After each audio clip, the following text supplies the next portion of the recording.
Yeah. So just want to continue. Last night, I got tired. I'm dozing off at the computer. And I was gonna fight it, but I'm getting better at just not fighting my sleep, just going to bed. But, I was tired as hell. I got a few interesting. So let me just say this. Um, when they had the whole Egypt discussion on pseudo killers, chief ex architect, smash, everybody who's involved, brother Reggie. Um,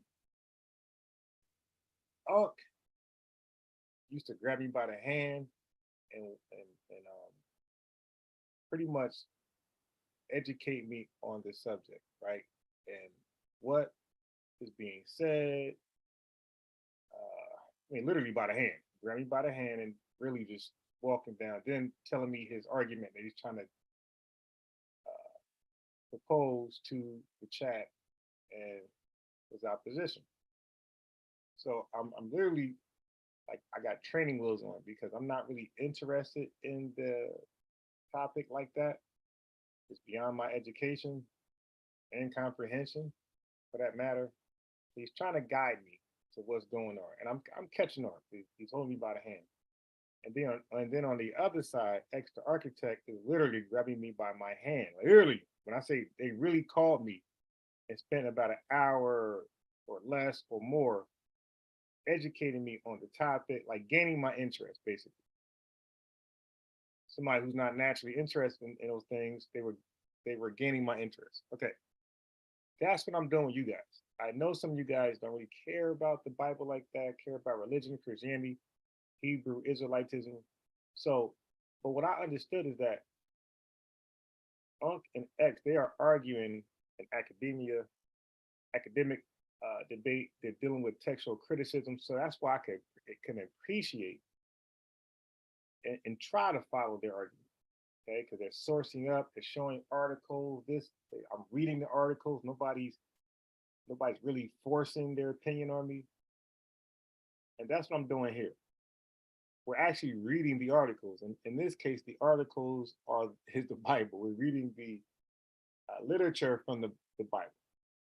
The only thing that X and Ump did not establish, what they should have established, was the four levels of comprehension, right? It's very important when you're reading the same material. The chat, the audience, they need to know who's actually understanding what they're reading.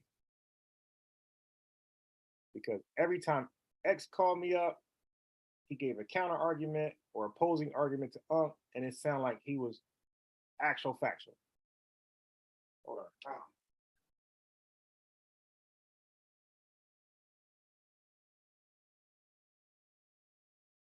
Give me 1 second. 1 second.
Okay, so back what I was saying.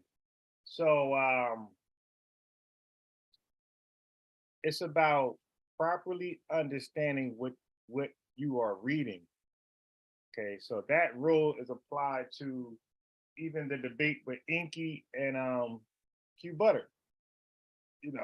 Same thing. So we're moving past trying to win a debate because as you can see, a liar can win the debate, you know, a convicted, an actual murderer can be acquitted, and an actual person who did not commit murder can be uh, charged and found guilty. You see, so we're moving past winning a debate, right? Now we're at who is actually right, because this is the education that should be used. So when the brothers in the chat say they try to talk to their grandmother about Paul's teaching, I will say that that was not the best way to go. How about instead talking to your grandmother, your significant other, your uncle, your cousin, your friend, your coworker about how to read the Bible correctly? Like I said, the 4 levels of comprehension. Sometimes the answer is within the chapter you're reading. Sometimes the answer is not within that chapter. Is probably somewhere else in the book is mentioned, right? Sometimes the answer is not mentioned where you can read it. Sometimes you gotta go get context clues, okay? And sometimes your answer is not in the Bible at all. There's no context clues. This is just your personal belief. So you have a personal belief about the Bible that's not really backed or guided by the Bible. Sometimes your relatives and loved ones got to know that. This is just personal. Okay. So going further, that's some things. And then you can educate your loved ones, your friends, your coworkers, and say, yo, did you know the Bible was originally written, the Old Testament originally written in Hebrew? And that the New Testament was originally written in Greek. So that means that the Greek writings of the New Testament is the authority, and the Hebrew writing of the Old Testament is the authority. No matter what language you find it in afterwards. I hear people say Aramaic, you don't understand what you're saying. The Aramaic Bible, the Ethiopian Bible, whoever else Bible that's not in the Greek and Hebrew, it is a translation. And if that translation isn't near the writings of the original Greek, the original Hebrew, then your translation is off. Your favorite Bible is off. If it doesn't match up with the original Greek. If it goes off and tell a different story from the Greek or the Hebrew, then your favorite translation is off. So you can try that Aramaic, you can try that Chinese Bible, Ethiopia. Go ahead and do that. I'll send you that phone number and link. We can have a real discussion, right? That's not going to work. Those are all translations, okay? So you can try again with that one. So, grandma, auntie, wife, husband, son, daughter, uncle, coworker, boss. The original writings of the New Testament is in Greek, and the original writings of the Old Testament is Hebrew. So if you really, really love this word of God, to really get the best exegesis out of the Old Testament, out of the New Testament, you might want to get familiar with certain Hebrew and Greek terms, word, verbs, axioms, all that. You might want to try to get familiar with that stuff. So, grandma, look into some Hebrew videos, like learning basic Hebrew. Grandma, grandpa, you might want to look into some basic introduction videos on Greek. And what you're going to do with that, grandma, grandpa, you won't be able to read the Hebrew part of the Bible in Hebrew, and you won't be able to read the New Testament in Greek, grandma, grandpa. But what you can now do is use the tools or the Blue Letter Bible better. So when there's a passage that you love a lot and there's words there, you can actually go to tools and you can or Strong's number, and you can click the Strong's number, right? So now we know how to use the Strong number, grandma, grandpa. And this tells you what the word means, but more so how it's actually used. What kind of action this word is taking. Because grandma, grandpa, just like Spanish, you might have heard of, Greek is gender based. Hebrew is gender based. There's a feminine word, there's a masculine word. There's a masculine action, there's a feminine action. So this is how you really, really start to understand what the impact of what these words are describing and what they're actually saying. So I will recommend that rather than grandma. Paul's teaching contradict Jesus. She'll never accept that, and I don't know if you guys can actually prove that. I keep hearing people say that, but when we look into it, we see the context. Paul's writing is not contradicting Jesus' writing, and you know, everybody got a link. Everybody got a wrench. You can post a link of a video. You can post a verse, the opposing verses. Go ahead, and let's look at it.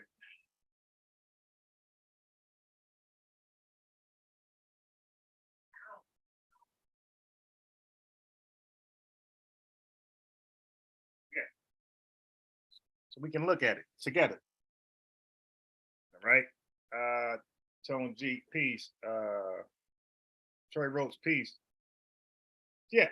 So I think rather than Paul's writing contradicting Jesus' writings or his sayings, I think we should remember that Moses oftentimes, like, there was laws on Israel that God established.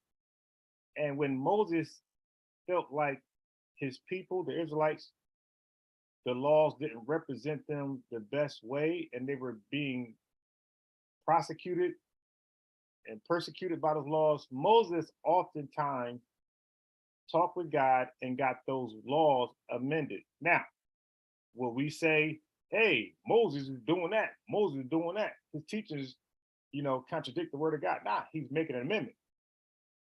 So you could look at Apostle Paul writings, those writings, as the same thing. Like they're amending or further explaining Jesus' sayings and his walk. You could look at it like that. So it's not always, you can't always look at something negative and then that's it. Remember, when you're falsifying, when you're scrutinizing, criticizing, you want to look at both angles. And this now, recently I got why some colleges had you debate both sides of the topic, right? Or they'll pick the topic for you. And you might be against transgendering, but they will have you defend transgendering. So I get it now because you want to know honestly all the evidence and facts. You want to consider both sides. What I'm saying. That's the only way to really properly get the best understanding of what's going on. So I really got side, I got X side of what's going on. Right? Really. So I got both sides. I had no dog in the fight, I had no interest in researching this stuff. I would be entertained like you guys. I'll just tune in, hear the arguing, and don't know what's going on, and then hop off when I get tired of it. But when X and was talking to me, I really got both sides. So when I started to favor one side, to me was justified because I got the unadulterated argument from both people. Right? Okay. So I wasn't cherry picking, but some of you guys be cherry picking of what side you want to rock with. So I'm gonna start this off with this. So this is about, so from when I read the Bible, hold on.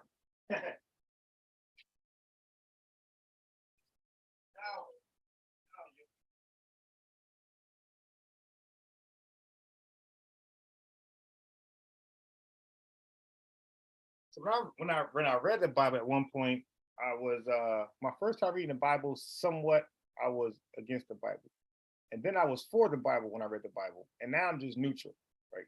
Not really for, not really against. I'm just reading the words and taking the story as they're intended to be told. Not adding to, I'm not subtracting from. Okay. So I want to propose this to you. So I'm saying that when I read the Bible, especially the New Testament, even the Old Testament give hints, but when I read the New Testament, I don't read it's all about the physical seed of Abraham, the physical seed of David. That's not what I read. Okay. Um, especially when you accept the New Testament, like the epistles, the letters of Paul. When you accept the letters of Paul, so Tone G, a better question would be for people that read the Bible, you have to ask them. That's why before I learned my lesson, before I debate a Hebrew Israelite, I will ask them, do you accept the New Testament? Because if they don't accept it, then we don't really have that much to disagree with. So I spoke to Judah Nats, what's his name? That's moderator for Sa. I chatted with him a little bit, and I found out that he does not accept the New Testament. So for indigenous to even, you know, recommend him as a possible guy to argue with, debate with, that's just ridiculous. Like, why would, if I'm debating the New Testament and the people I'm debating, they have to accept the New Testament, because you'll just discard it, like the way the brother discarded the book of Luke, the way Deacon discarded the entire book. He said King James was a Methodist Christian, and he had, you know, when they start losing, they'll discard it. So I don't want to debate somebody who don't accept it and will just discard it once I get the upper hand. So you have to commit to it. You have to accept it as the word of God. And now we can talk. So to recommend me to debate somebody who does not accept the New Testament at all, see it as trash, not the word of God, a forged copy, whatever, inserted, that's not a good argument. That's more of a historical authenticity argument that maybe LJ would pick up, or somebody else, one of these other guys, right? That's not for me.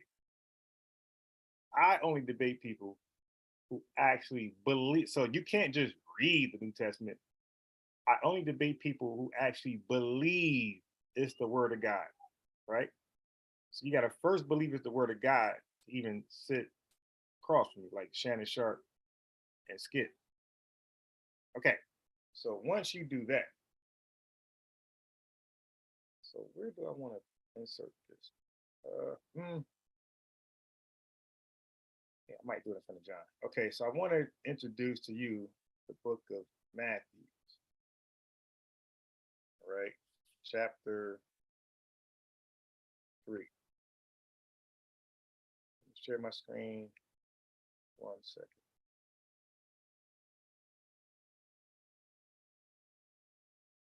As a matter of fact, you can let me share my screen now.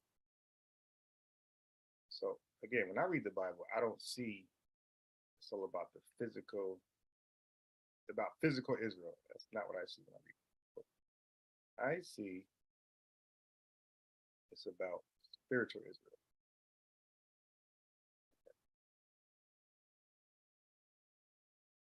All right. So, case in point. But when he saw many other Pharisees and Sadducees come to his baptism, he said unto them, he said unto them, O generation of vipers, who have warned you to flee from the wrath to come? Okay, so I want to do this. I want to do this. I want to take out all of that. Subscript that. I want to bold, but I want you to pay attention to it. I keep it there for contextual purposes, but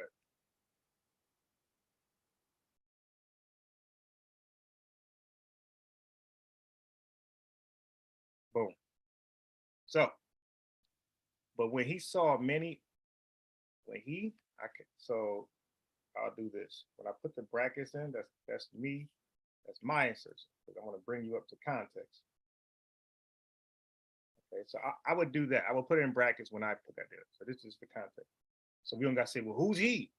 Okay, so, but when Jesus saw many of the Pharisees and Sadducees come to his baptism, he said unto them, bring forth therefore fruits, meet for repentance. Okay. And think not to say within yourselves. Look at this. This is important. Right. So he's not buying that we're the physical Israelites. Abraham is our father. Jacob's our father. Okay. He said, and think not to say within yourselves, we have Abraham to our father. Okay. For I say unto you, God is able. Okay. God is able of these stones to raise children up to Abraham. So it's not about bragging about being from the stock of Abraham. So he keep letting you know it's not about that. That doesn't get you anywhere. It's not about being, that's a start. The start is that's because the covenant is with the seed of Abraham. So he's saying that's a start, but that's not the end all be all. There's still things you have to do. So when I hear the Black Israelites argue and they say, hey, we're Israel, and I'm like, dude, that's a start according to the Bible, but that's not the end all be all. And you still have things to do. And that's not standing on a corner yelling at people, telling them that they're going to burn or go to slavery. Those aren't the things. Okay, so when he says, bring forth, therefore, fruits, meet for repentance. All right, give me a second.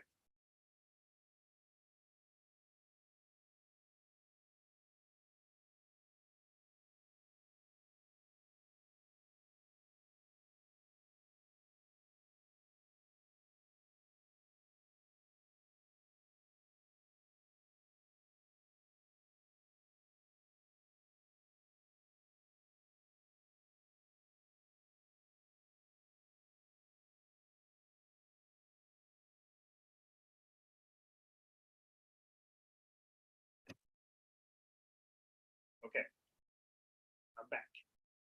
So, bring therefore fruits, meet for repentance. All right. Then he says, and think not to say within yourselves, we have Abraham to our father. Stop talking about that. That doesn't save you.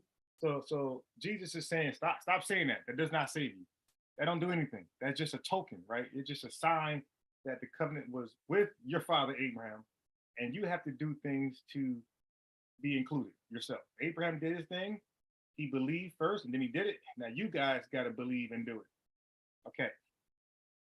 Because God is able. So now here is the most important thing here.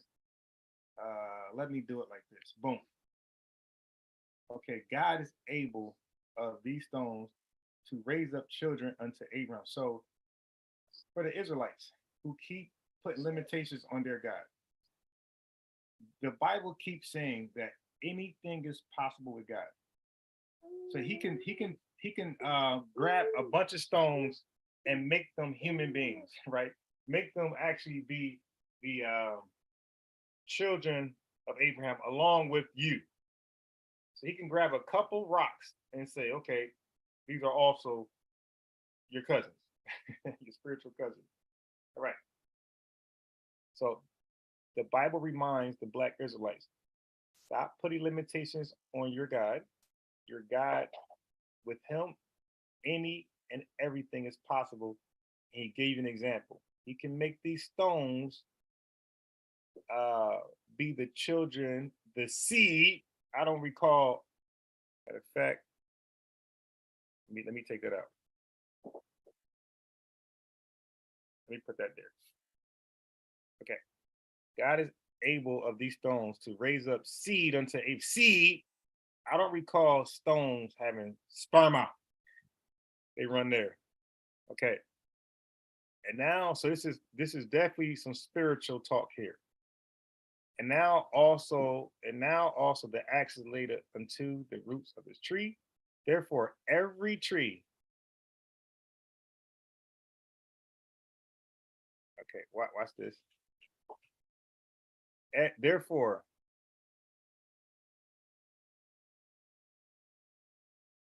Therefore, every tree which bringeth not forth fruit. I'm sorry, not just fruit. Therefore, every tree which bringeth not forth good fruit is hewn down and cast into fire. Okay? So if you are Abraham's seed, you should be the root. If you're not bringing forth good fruit, okay, let's underline that. Whatever that is, if you're not bringing forth good fruit, then you are cut off from Abraham's seed. That's what he's just showing you right here. So now, how do you be cut off from a lineage? Like nobody can deny you your lineage. Your lineage is your lineage. But we're seeing people be cut off anyway. Right? So that's what I'm trying to tell these dudes. Like you could be added to a lineage and you could be subtracted from a lineage. Like according to the Bible, right? How they talk about lineages. You're not the son because you're the son.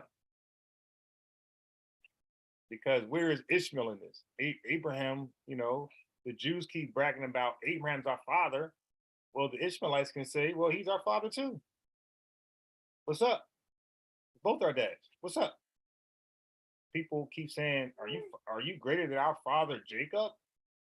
Okay. Well, the Edomites can say, hey, that's our father too. What's up? See, so what happens is that between Abraham had 2 kids. I go there later. I go there. Let me stick to, and that's more spiritual because he got 2 kids, but one gets the covenant. the other one is passed out, but one gets the covenant, and one gets to be favored in the lineage of the prophecy, But they're both actually literally the sons of the same father.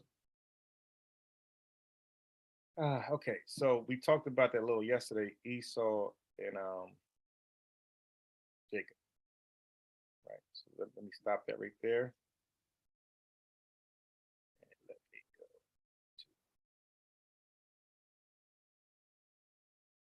Shalom, T Miles. Okay, so I'm pointing out something here.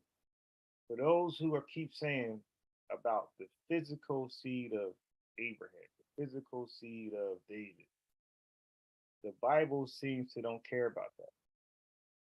The Bible continually tell you that your actions make you the seed of somebody, not your birthright.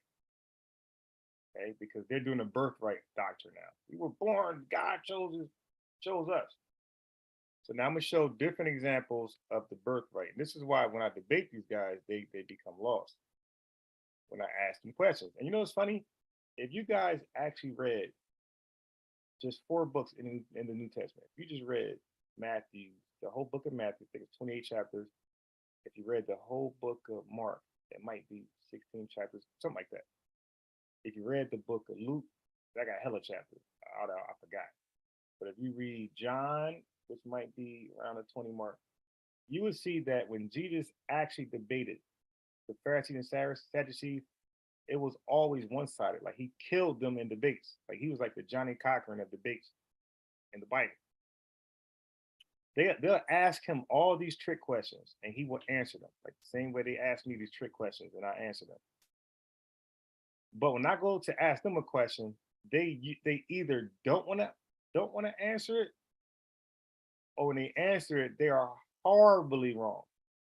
And I might do? I might do a shorts of myself just asking them questions, and they never get it right. It don't matter if it's captain, it don't matter if it's a deacon, the sodomite dude, Arayala from Sakari. It doesn't matter who I debate. When it's my turn to ask a question, they usually never can answer it. So what I can tell you with this, spiritual Israel, then I'm going to show you the questions I asked them that they can never answer. Matter of fact, I still got one guy pulled up. Let me see. Yeah, so this guy is from Sakari. Okay, this is Big Yachty. Okay, so I'm gonna ask him a question, and he is going to be clueless. So let me go back. Let's go back. Go back. I'm gonna ask him a question.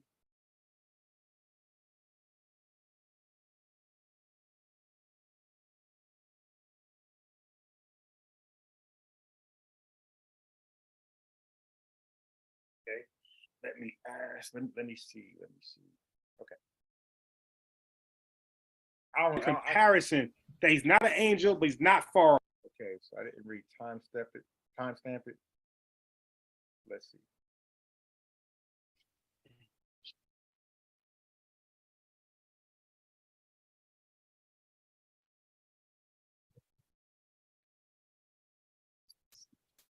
So that's him trying to look for something. He can't find it. So let me show you the question I asked him. Abraham or whoever, it's just talking about offspring. Divorce her. Okay, so let's look at what those words mean in the Strong's. If it means divorce, that means he popped her to David.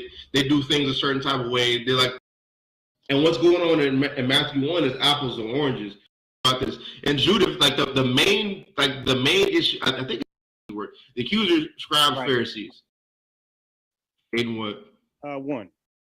Joseph, her husband, strong because she's about to give occasions of speech against him.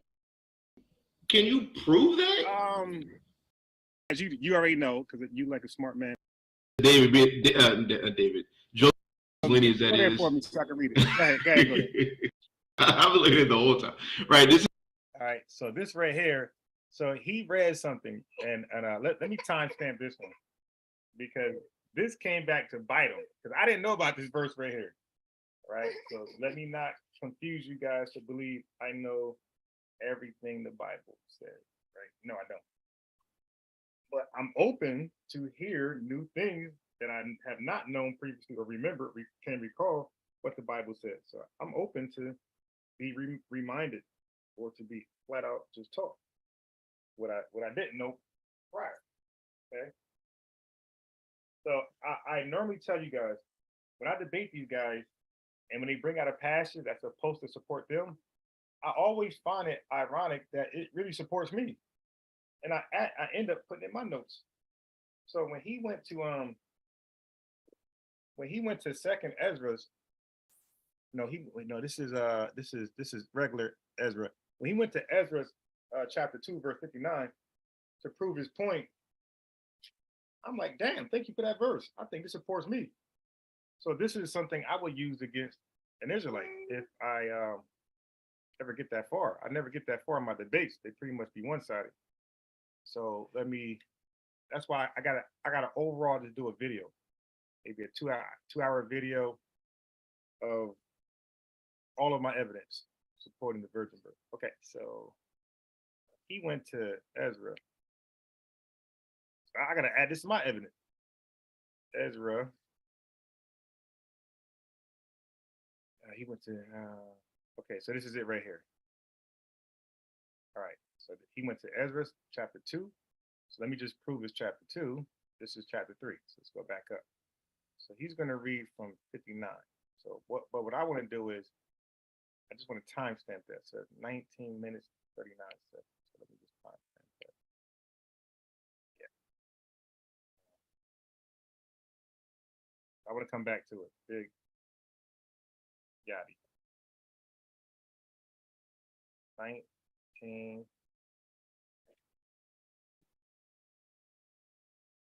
1939. Let me do Ezra 2:59. Okay, so I'm gonna come back to that. I think that works out for me and my claim, spiritual Israel. Watch this.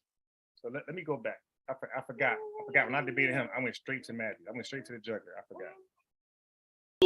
Descendant of Abraham, physical descendant of Isaac, Jacob, David, all the way down into his father. That's why it goes all the way down into his father in verse 16. All right, well, hold on. So read verse 2 then.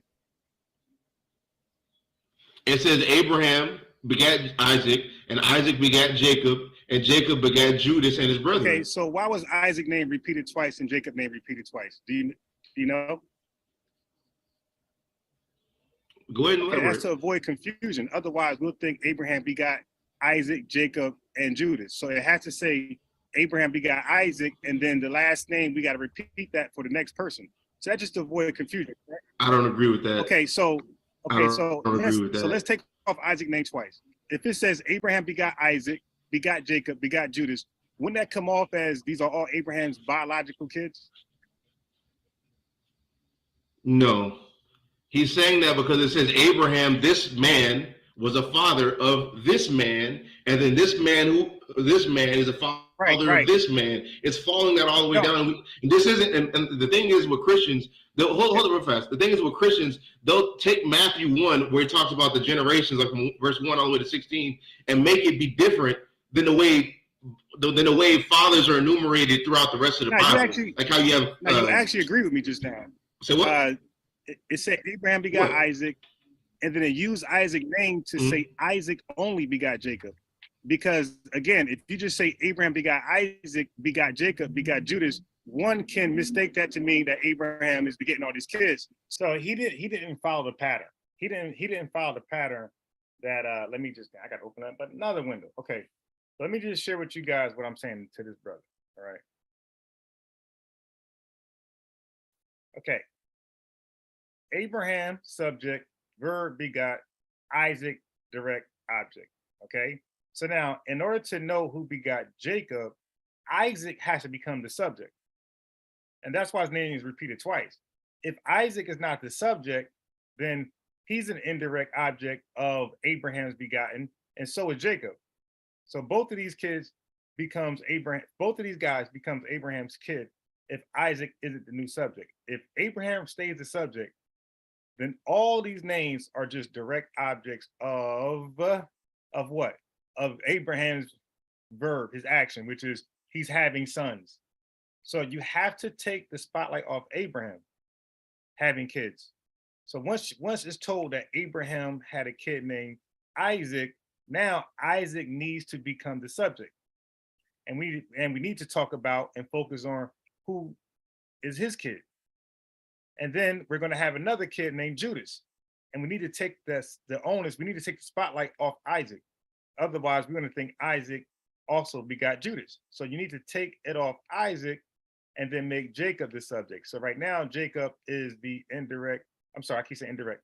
Right now, Jacob is the direct, not indirect. He is, Isaac is the direct, Jacob's direct. All these guys are the direct object of the action of the person before them.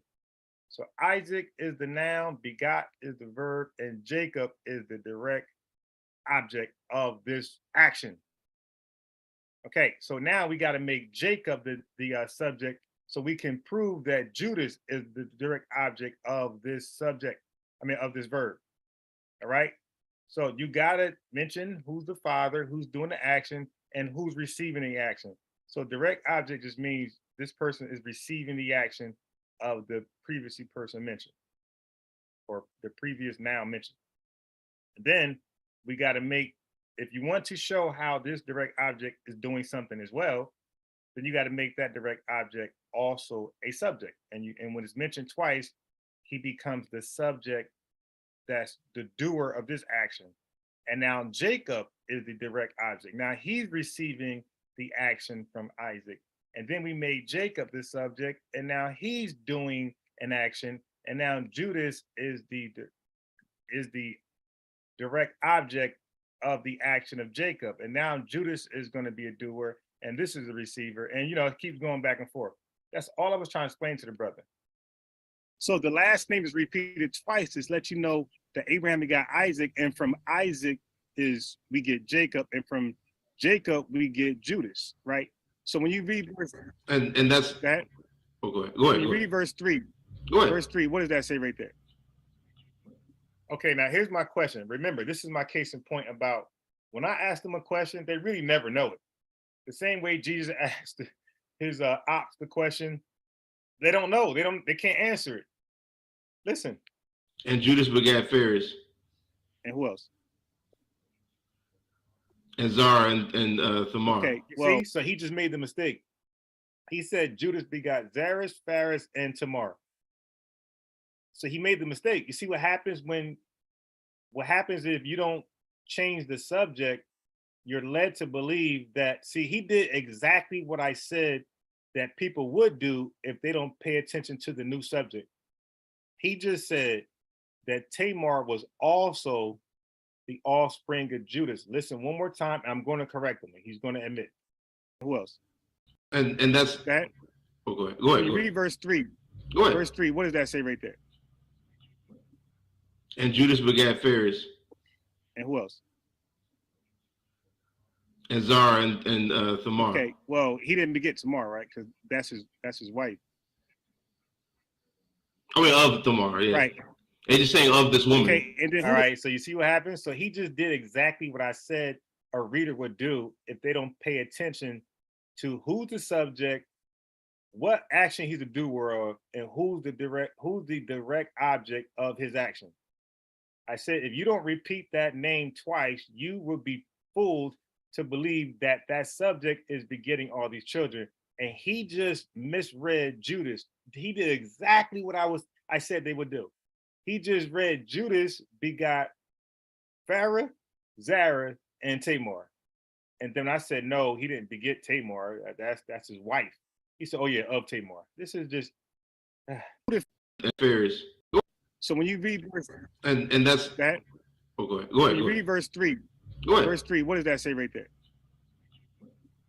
And Judas begat Phares, And who else? and Zara, and Thamar. Okay, well, he didn't beget Tamar, right? Because that's his wife. I mean, of Thamar, yeah. Right. They're just saying of this woman. Okay, and then all right. So now that's before my question. So he's already messing up. He's fumbling the bag before I even asked the question. who did Phares beget? It says right there in verse 3. Well, I'm looking on StreamYard. Let me go back. I'm looking at my StreamYard. He's reading the chat. The chat like, yo, dude, you getting handled right now, my man. You need to step your game up. So you know, don't read that chat when you're debating. That's an amateur move, because the chat they're undefeated. They're like, yo, dude, you all over the place. You're not answering the questions. You're wrong. So they're like, yeah. So now you need to like, yo, dude, you gotta debate or read the chat. Which one?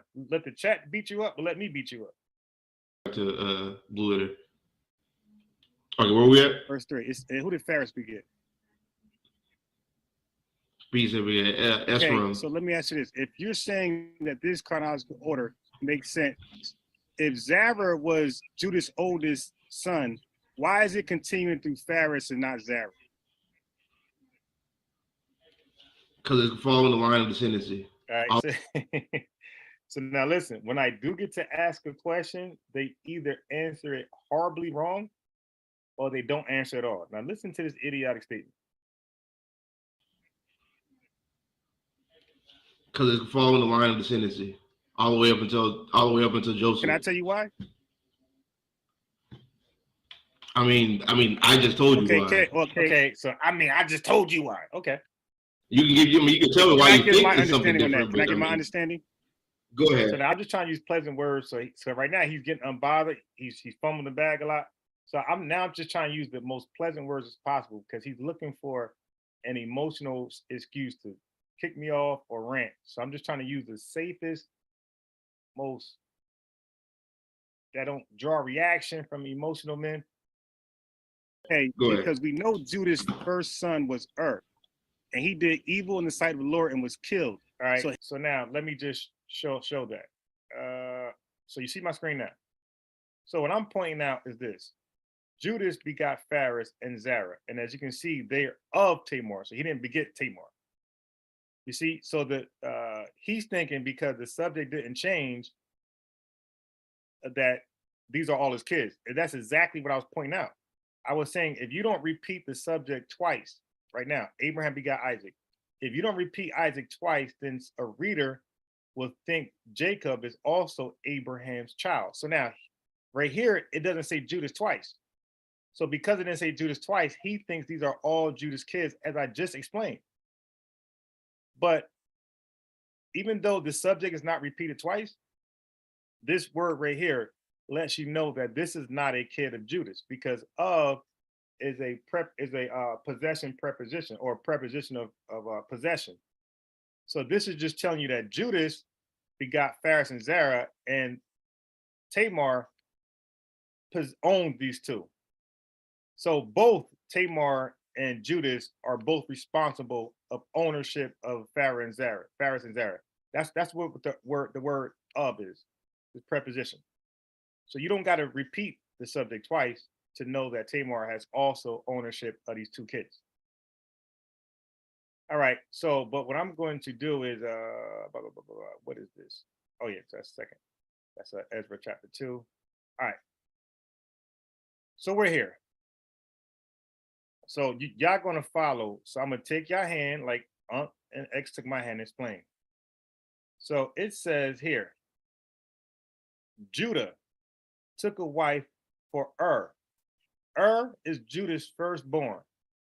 Can y'all see that in plain English? Judah took a wife for his firstborn. Okay. And if that doesn't make sense to you, let's read this one. And Judah's firstborn. So is Judah's firstborn. Question. We see Judah. We see this is the lineage of fathers, right? Abraham begot Isaac. Isaac begot Jacob. Jacob begot Judas. Where is Judas begot Phares and Zerah. Where is his firstborn kid Why? If this is following Hebrew tradition of genealogies, where is Judas firstborn? Because we know the firstborn child gets the inheritance. Where is his firstborn child? He's not in there. Second question. Where is his secondborn? So look, okay. So, and she conceived and bare a son, and he called his name This is the firstborn.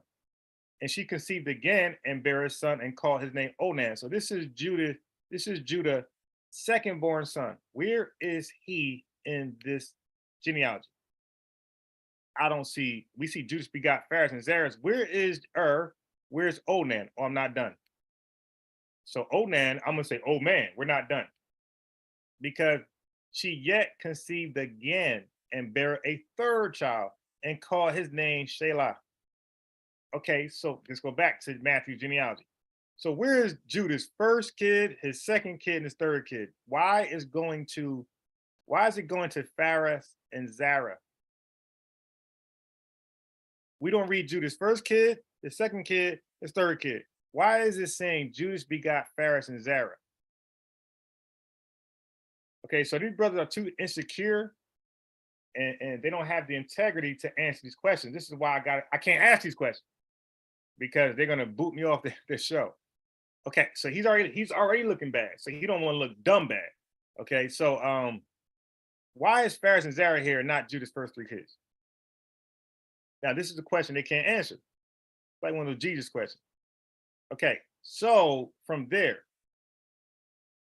I'm gonna go here. So I got to go back to, and if y'all lost a little bit, it's okay because I don't expect this to be your desire to understand this stuff. So, but I will bring you back. I will bring you back. Okay, so let me bring you here. Let me bring you to my screen, my notes. Let me bring you to my notes. Okay. So you're looking at Genesis chapter 38. Okay. And Judah saw a Canaanite and he took her and went into her. Okay. So Judah, this is the father of Onan, Shelah, and Pharah and Zerah. Okay. So it says, and Judah went into a Canaanite woman to birth these three kids. So could that be the reason why they're not in the genealogy? Because he went into a Canaanite woman? And I believe the Canaanite women are forbidden to go into. Let me make sure. Let me look at the Mosaic law. Y'all can follow me there. I believe the Canaanite women are forbidden to go into. Let's find out. Okay.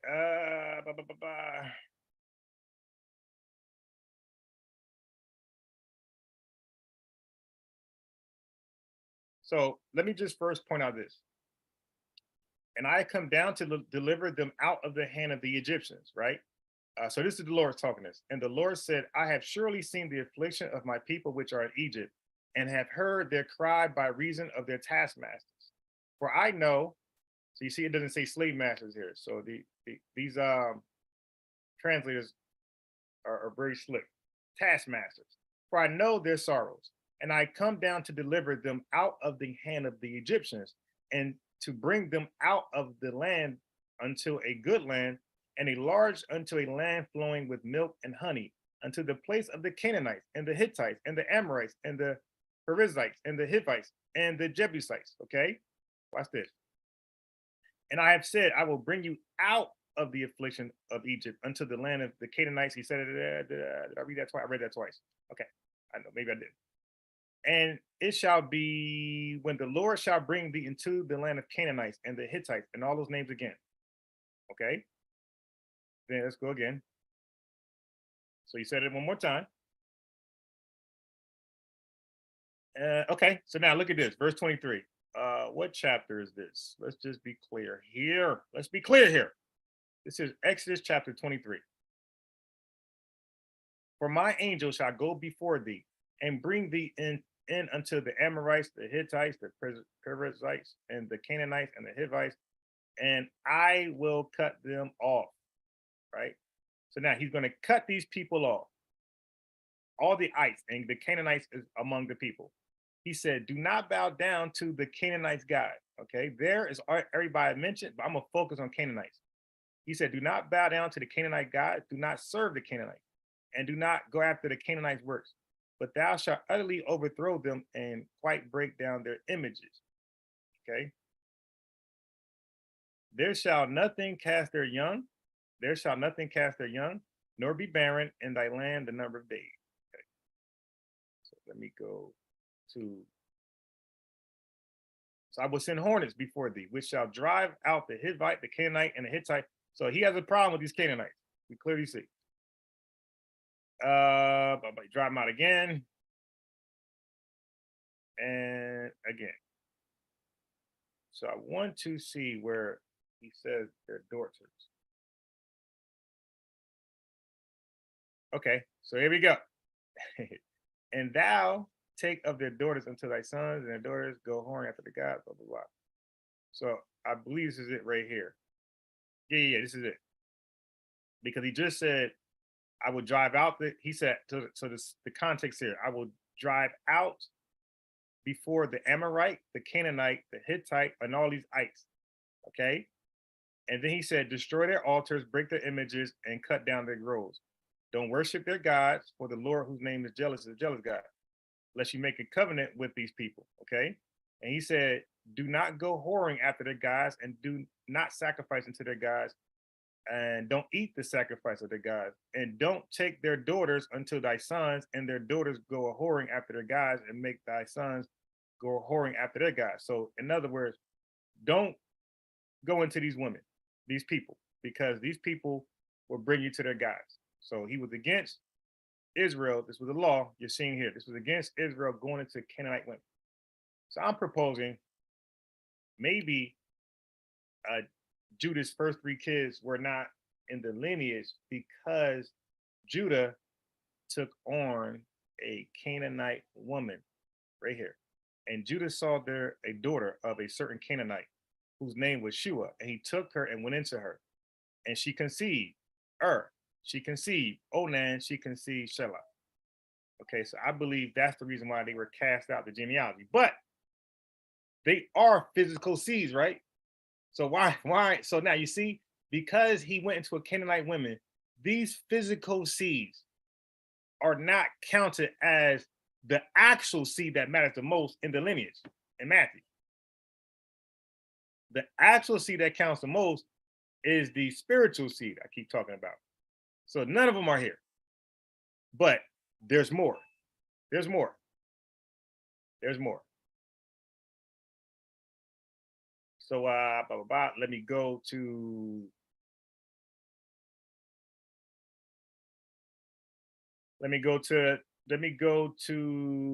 the law. So now let's go to the law. Wait. Before I go to the law, before I do that, let me go back to my notes. Okay, so Genesis 38. And Judah saw a Canaanite, and he took her and went into her, and she bare a son named And she again bare a son, and shall call his name Onan. Okay, so you know what? She bare a son. No, I'm gonna get rid of all that. Let's just get right to it. So it should read, and she yet conceived and bare a son. Okay, so let's just do that. Let's just get right to it. So it's less reading, less boring. And Judah saw a Canaanite, and he took her and went into her. And she bare a son named And she again bare a son Onan. And she yet again conceived and bare a son Shelah. Okay, so now let's get into the story. Okay, so now we're going to get into spiritual Israel. And Judah took a wife for his firstborn. So it was clearly this is his firstborn kid, but he's not in the genealogy of Matthew, this firstborn. And believe me, we're not done with Zara and Phares. It gets even more trickier. In fact, let me make sure I'm not losing anybody. Anybody got any questions? Anybody got any questions? Okay, Deuteronomy 7:1-3. Okay, let me see that. Let me see that. Okay, thank you. See, that's why I like to go to the chat. Apostle Quan, I appreciate your input. It's all welcome. Big. I spoke to Judah. What's the dude name? Apostle Quan. What's his whole name? Judah Nat. I don't want to say it wrong. Nats something. He's a moderator for Cynetic. What's his entire name? Because it's kind of tricky, like to remember it. So the brother said, "I'm looking for a sister." I don't know exactly your gender, but it says Deuteronomy 7:1-3. The chat is undefeated. That's why you don't really argue with chat, right? So Apostle Quan is posting stuff in there. Okay. So when the Lord thy God shall bring thee into the land whither thou goest to possess it, and have cast out many. So the Apostle Quan, you gotta let me make the entire argument first. That's the thing. He's debating parts of my argument and have no idea of all the evidence. In order to make an argument against somebody else's argument, you need to understand all the evidence. Because right now, think about court cases. If you stop OJ's trial early, OJ's found guilty. Okay, so the juror has to hear the complete argument of OJ's defense team to decide whether enough evidence is to acquit him or a guilty verdict should be established. So Apostle Quan is too impatient, and this is the thing, they be in their feelings. Here out, I'm not anywhere finished, Apostle Quan, but you're debating a half or incomplete argument. Okay, so he said 7:1-3. When the Lord thy God shall bring thee into the land whither thou goest to possess it, and have cast out many nations before thee, the Hittites and the Girgashites and the Amorites and the Canaanites and the Perizzites and the Hivites and the Jebusites, 7 nations greater and mightier than thou. And when the Lord thy God shall deliver them before thee, thou shalt smite them and utterly destroy them. Thou shalt make no covenant with them, nor show mercy unto them. So you, as you can see, the Most High, one name that sticks out, he's really against Canaanites. Okay, so thank you. This is perfect. This is perfect. Thank you. I am looking for this.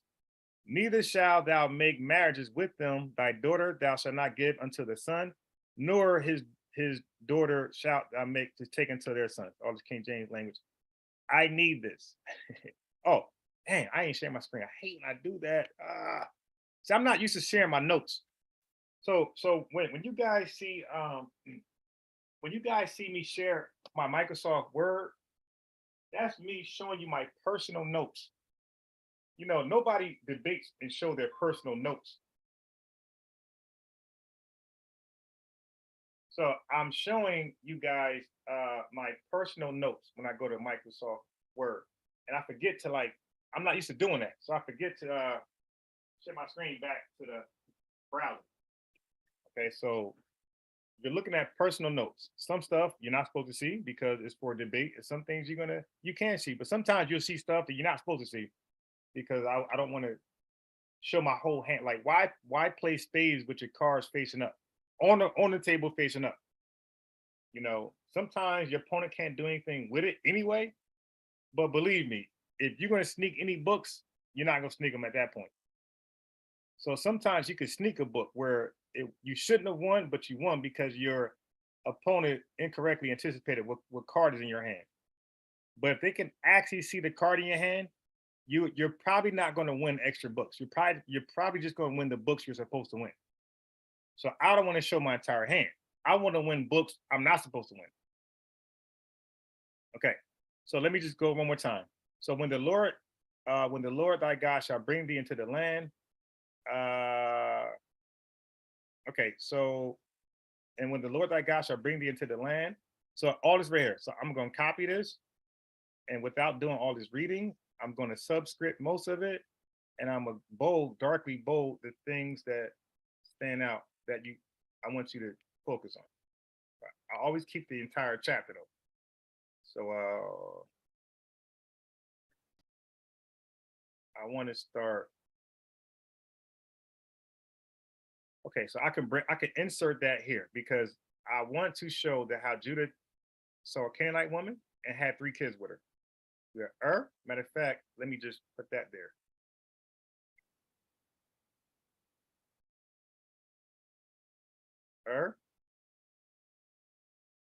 And then I'm gonna do this, right? So we just can keep a record of the number. Trying to subscript. Okay, there we go. 2, and I'm gonna do 3 right here, just to keep a number on the kids so you can see it. Okay, so 1, Onan 2nd, and Shelah the 3rd kid. Okay, so is there and she, let me take that out. Because you see, it says bury him at the bottom. I want this up here. So let me see what word country. And she, again, okay, so I can take this out. I'm not take it out, I could subscript that. And I could, and she, again, I could subscript this. And maybe him would be in J. And she, again, I could take that out. Subscript that. Please. Yes, I got it. Okay, I got it all here. And she, again, let me unbold this. Don't need that. Let me unbold this. Okay, and she, again, I could unbold that. Unbold this column. Okay, and she, again, Barry's son, Shelah. There you go. All right. So now let me insert this Deuteronomy thing, which is very important.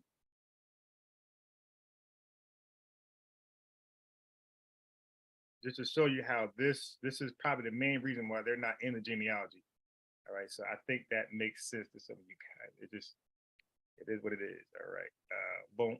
So I want to so after I read that, I want to put 38 back there to let you know we're continuing after this. Okay, so when the Lord thy God should bring thee into the land, blah, blah, blah, blah, blah, blah, blah. And when the Lord to the land,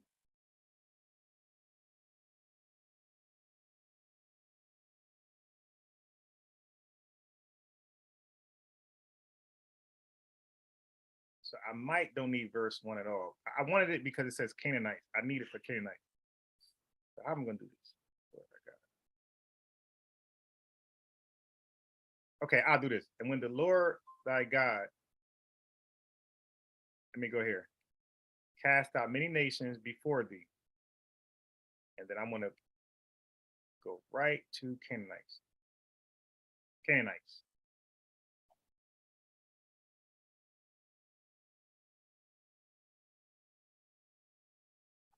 And I'm going to point out, so Canaanites,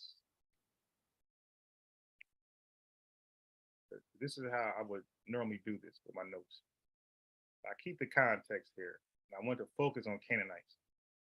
So when the Lord thy God cast out many nations before thee, Canaanites, greater and mightier than thou. Right, so let's add that in there. Okay, so now let's take out, we don't need 2 at all now. Neither thou make marriages with them. Thy daughter shall not go into, there we go. All right, we're done. I just needed that. Okay. So I need y'all to see that, and let me do a little divider here, the border. Okay. So now we see that the Canaanites are forbidden. These are forbidden people to bring your sons into, right?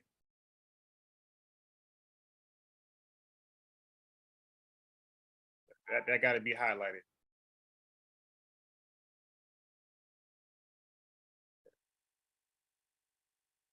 I want to highlight those because Judah took one, right? So it says, nor his daughter shalt thou take unto thy son. But we can see Judah right here. And Judah saw a Canaanite. I'm gonna make this red.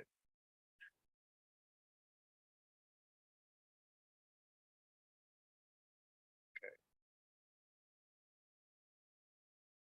I'm still gonna get this. So now we see what's going on here a little bit. So Judah saw a Canaanite, and he took her and went into her, and we got we got Onan, we got Shelah, and all of them are not in Matthew's genealogy. So instead of Apostle Daquan posting reckless, irrelevant scriptures, we need Apostle Daquan to explain why none of the three sons are in Matthew's genealogy for Judah. All right, because it says Abraham begot Isaac, it says Isaac begot Jacob, it says Jacob begot Judas, and then it says Judas begot Phares and Zerah. So matter of fact, I'll do this. Since Apostle Daquan want to pull up and he want attention, I'm going to send him the link. All right, because I just said these guys could never answer my questions. So since he pulled up, I'm gonna provide him with the link. And we're gonna get some information from this brother. Since he know the Bible, he's been studying the Bible for 47 years, 48 years. Apostle Daquan, hit that link and answer these questions. If you come to rant, talk over me, you're getting booted off. Okay, we want you to answer, clear up this mess here. Okay, so I'm gonna ask you specific questions, answer them, and then you can provide a comment statement after that, but then I'm gonna finish my live. So brother, you are a featured guest. The link's right there, click it and hop on. You have a lot to say in the chat. I don't believe you. I don't believe that you know what's going on. Here we go. He's here. Good, he's a bold man. Okay.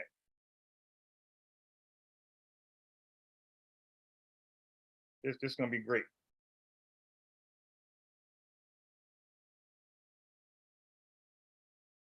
All right, so let me share my screen to the actual genealogy. So, all right, he's getting his microphone, everything situated. Let me just show the verse again in Matthew's. Okay, so we're here. All right, there you go, Apostle Quan. I don't think we can hear you right now. Yeah, I don't think my mic's on. I don't know. I could, wait, let me turn my stuff up. It's probably my volume. All right, I got mine's on max. I'm maxed out now. Okay. Okay, I can hear you. Everything on my end is working. All right, good. You're loud and clear. Okay, so I'm examining Matthew's chapter 1. I think you. Okay, you got a bad echo. Hold on, let me see. I need to be able to go back to my screen. Yeah, you got to mute that one. Yeah. I don't know why you so wide over here. Let me make you standard. Why you so big over here? I didn't make you got to. Do you have a Windows? Press escape. It'll go small. Press the button on your left top. Press escape. It'll go regular. Yeah, I pressed it. Nothing's happening. Are you using a Mac or Windows? No, okay. No, I'm using a PC. Okay, yes, escape. Okay, so let me close this. Okay, now I got to open Zoom back up. Okay. Yeah, so let me know when you are ready. It looks like I'm ready. All right. You went off though. You clicked yourself off. Click the link again, Apostle. Click the link again. You end up. There you go. So that's let you know I didn't cut them off. Because once you cut them off, they can't come back on. So he mistakenly went off. All right. Let him get himself together. Okay. All right. I'm here.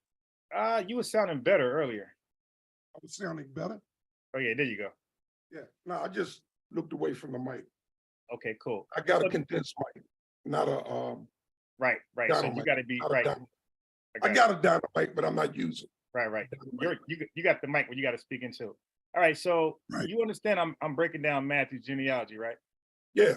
Okay, cool. I just want to make sure that we're on the same course. Okay. So when it says Abraham begot Isaac, here it's talking about Abraham is the father of Isaac, correct? Yeah, for sure. Okay. he had 2 kids, correct? He had Isaac and Ishmael. Who, Abraham? Abraham had 8 kids. Right. I'm saying by name. If we go into All his kids are by name. okay, so the firstborn was who?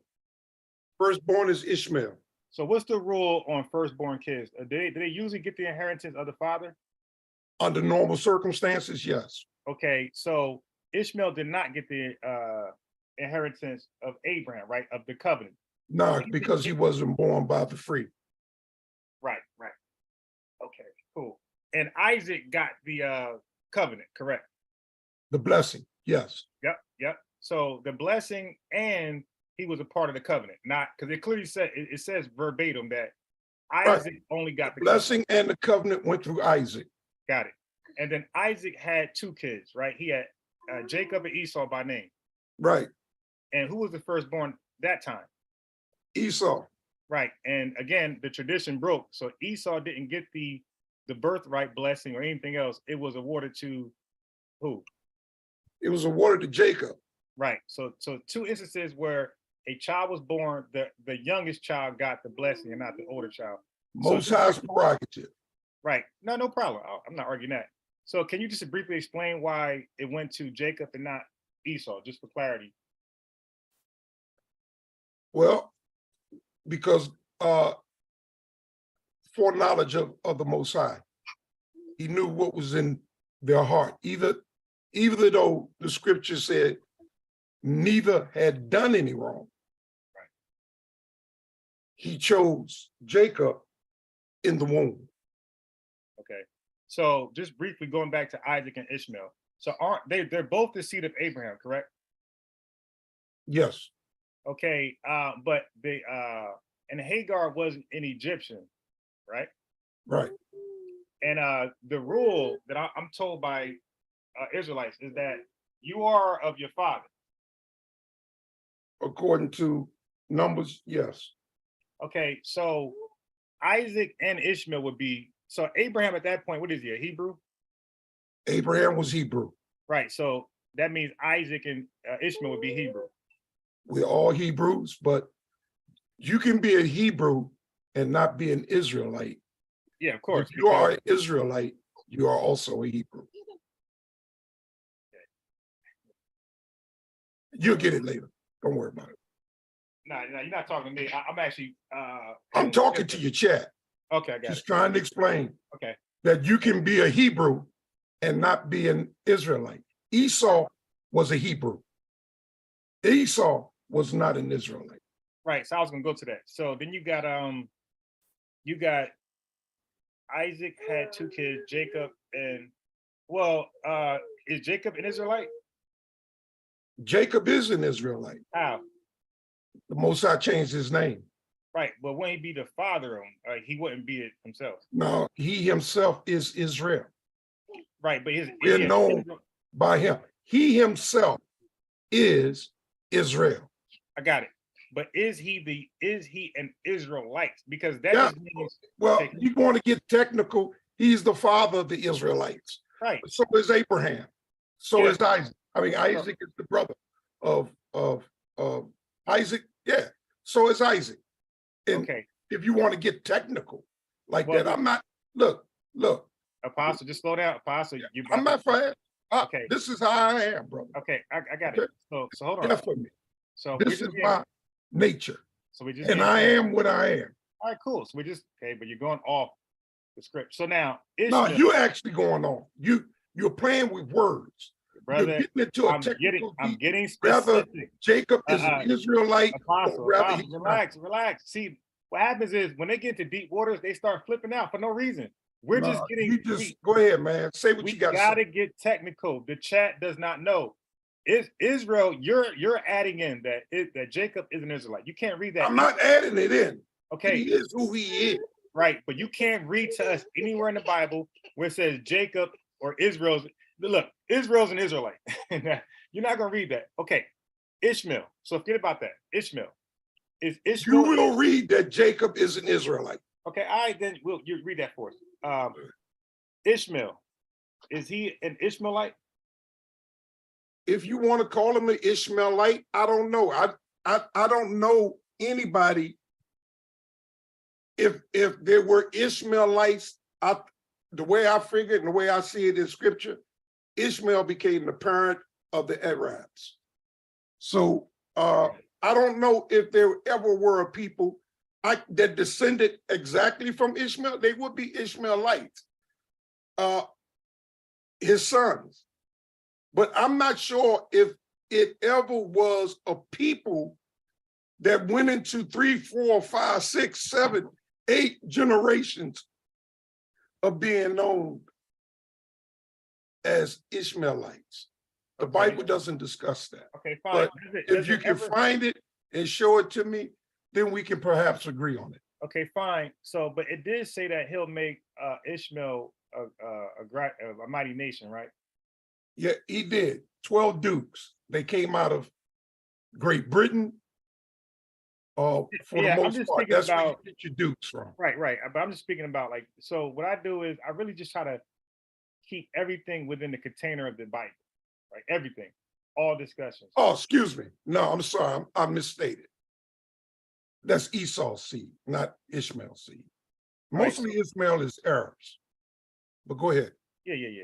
So now, so the father of the Arabs, okay, so you got, all right, now how this gonna make sense? So at this point, Abraham is a Hebrew, and his wife or his maiden, the mother of his child, is an Egyptian. So how? So the Hebrews and the Egyptians together made the Arabs. Right. Okay. So that's why they consider themselves cousins. All right. So back to Matthew chapter 1. We established Abraham begot Isaac and Ishmael. Is Isaac the younger kid, and he got the covenant and blessing with him. Then we established Isaac had 2 kids, Jacob and Esau, but the covenant and blessings went to Jacob. Now, Jacob had many kids, right? How many kids did Jacob have that make up the tribes of Israel? What you mean? Like his kids end up making up Israel, right? The Israelites.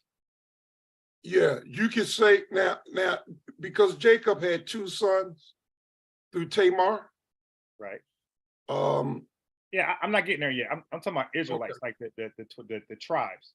So how many of his There's kids? 12 tribes, but in all Jacob had Dinah, 13. I'm talking about sons. Oh, okay. So how many sons? 3 sons. He had 15 altogether. Yeah, you're right. But how many actually was attributed to fathering the Israelites? 12. Name them. Oh man, I couldn't. All right, so I'll name them and tell me if you agree. Well, then, yeah, you do that. Reuben. Okay. You gonna name them in order? That's the way. Yeah. From older to the youngest. So Reuben, Simeon. So let me know when you disagree. Reuben, Simeon, Levi, Dan, Naphtali. Disagree. With who? Dan. The 4th son is Jacob. Is Judah. Yeah, so you said you're gonna name them in order. So I did. I said this. You said Dan. Okay, so now after Levi. Okay, so let me just if you know what their names mean. Wait, Apostle. I'm just gonna replay it. Okay, so I'm gonna put myself on mute. Okay. And I'm gonna replay the names, and you tell me if I'm wrong. That's why I didn't attempt to name them after Levi. Okay, so let me. The Bible doesn't discuss. But you did that. Okay, so if you can find it and show it to me, then we can perhaps agree on it. Okay, fine. So, but it did say that. So how? So the So why did you replay that? Hebrews and the Egyptians together made. I'm replaying to show you that I said Dan as the 4th name, not the 3rd. Dan is not the 4th. That's what I'm saying. I'm sorry. I said Dan as the 5th name, not the 4th. No, you said you didn't even mention Judah. Okay. But go ahead. All right. So let me know. So Reuben, Simeon, Levi, Judah. Is that better? Right. Dan, Naphtali, Gad, Asher, Issachar, Zebulun, Manasseh, Ephraim. Are those the 12 sons of Jacob? Yeah. Okay. Are you sure?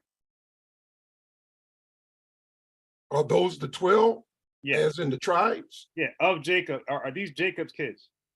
Maybe you missed one. I don't know. No, I named 12. I was paying attention, but as what I heard, I didn't hear anything wrong. Okay, so Reuben. So look, Reuben is 1, Simeon is 2, Levi is 3, Judah is 4, Dan is 5, Naphtali is 6, Gad is 7, Asher is 8, Issachar is 9, Zebulun is 10, Manasseh is 11, Ephraim is 12. These are all Jacob kids.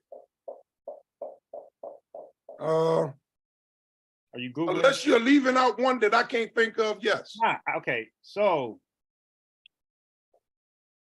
you believe Manasseh and Ephraim is Jacob kids? No. You just said yes. Well, they're counted as 12, as one of the 12s. You're right, correctly. You got Joseph, and Manasseh and Ephraim is Joseph's sons who were born of the Egyptian. Right. So why are they listed as Jacob's sons? Say what? Because Why? that's the way the Most High, that's his prerogative. Right. And that's how he deemed it. Right. So, I have but no Joseph do have a gate in Revelations. So, and Ephraim and Manasseh are counted as a half. They too are counted as a whole. I'm just pointing one out, tribe. I'm just pointing out to the chat. Well, I'm just clearing up that matter of how you asked about Ephraim and Manasseh. Okay. So I'm just clearing. You saying how did they become? I said God's prerogative. I asked the question. I said, how many of the tribes are Jacob's kids? And I said, I'm gonna name them. You tell me when you disagree. You agree. Okay. So you agree that all you're technical in your details. Right, but go ahead. Of course, because we got to get technical to get the truth. No, we don't. The truth. Well, I do. None of that. None of that. Okay, it's my turn. Apostles, my turn to talk now, my brother. You explained about Revelation. Your turn to talk. Right, so let me go in. Why I got to get technical? Because the truth shall set you free. So we need all details of the truth. Now, what scripture is that? Okay, I'm pointing out, brother. Let me finish. I'm pointing out spiritual Israel. So I'm saying the whole seed thing is misrepresented. These two boys are counted as Jacob's kids, and they're not. Even Apostle thought they, so much so, Apostle thought they were Jacob's biological kids. No, I didn't think that. Don't put that out there. I asked you a question. I said, are all these... No, you just asked, and then I clarified. No, after I reminded you... Listen, no, not remind me. It's called clarification. It's like getting into details. All right. You asked me, are these considered the 12 tribes? No, I did not ask you about consider. I asked you about... Yes, they are the 12 tribes. You know, you want to go on these gotcha moments. No, it's not a gotcha moment. I'm establishing... going to get your Apostle. Now you're doing it again, my boy. No, you are cutting in, and let me just finish what I'm trying to establish. Look, you hopped on to assist me. Okay, so I'm establishing that these two boys are... You got one. Apostle, you gonna let me talk or not? I gave that to you. Okay, so I'm not talking to you now. I'm talking to the chat. The same way you talked to the chat earlier, I'm talking to the chat. So the chat, this is not a gotcha moment. I'm showing you how you have sons who are adopted in. They're not the biological nothing. They are adopted in. This is okay. He's gonna keep. I mean, beautiful. I can't keep talking while he's talking. Nobody's learning. I'm establishing something with the Bible. Everybody who is the biological son isn't always the biological son. We've seen that with Esau, and we've seen it with Ishmael. They was casted out, and it continued. The lineage only continued with Isaac, and it continued with Jacob, right? Of Abraham's loins.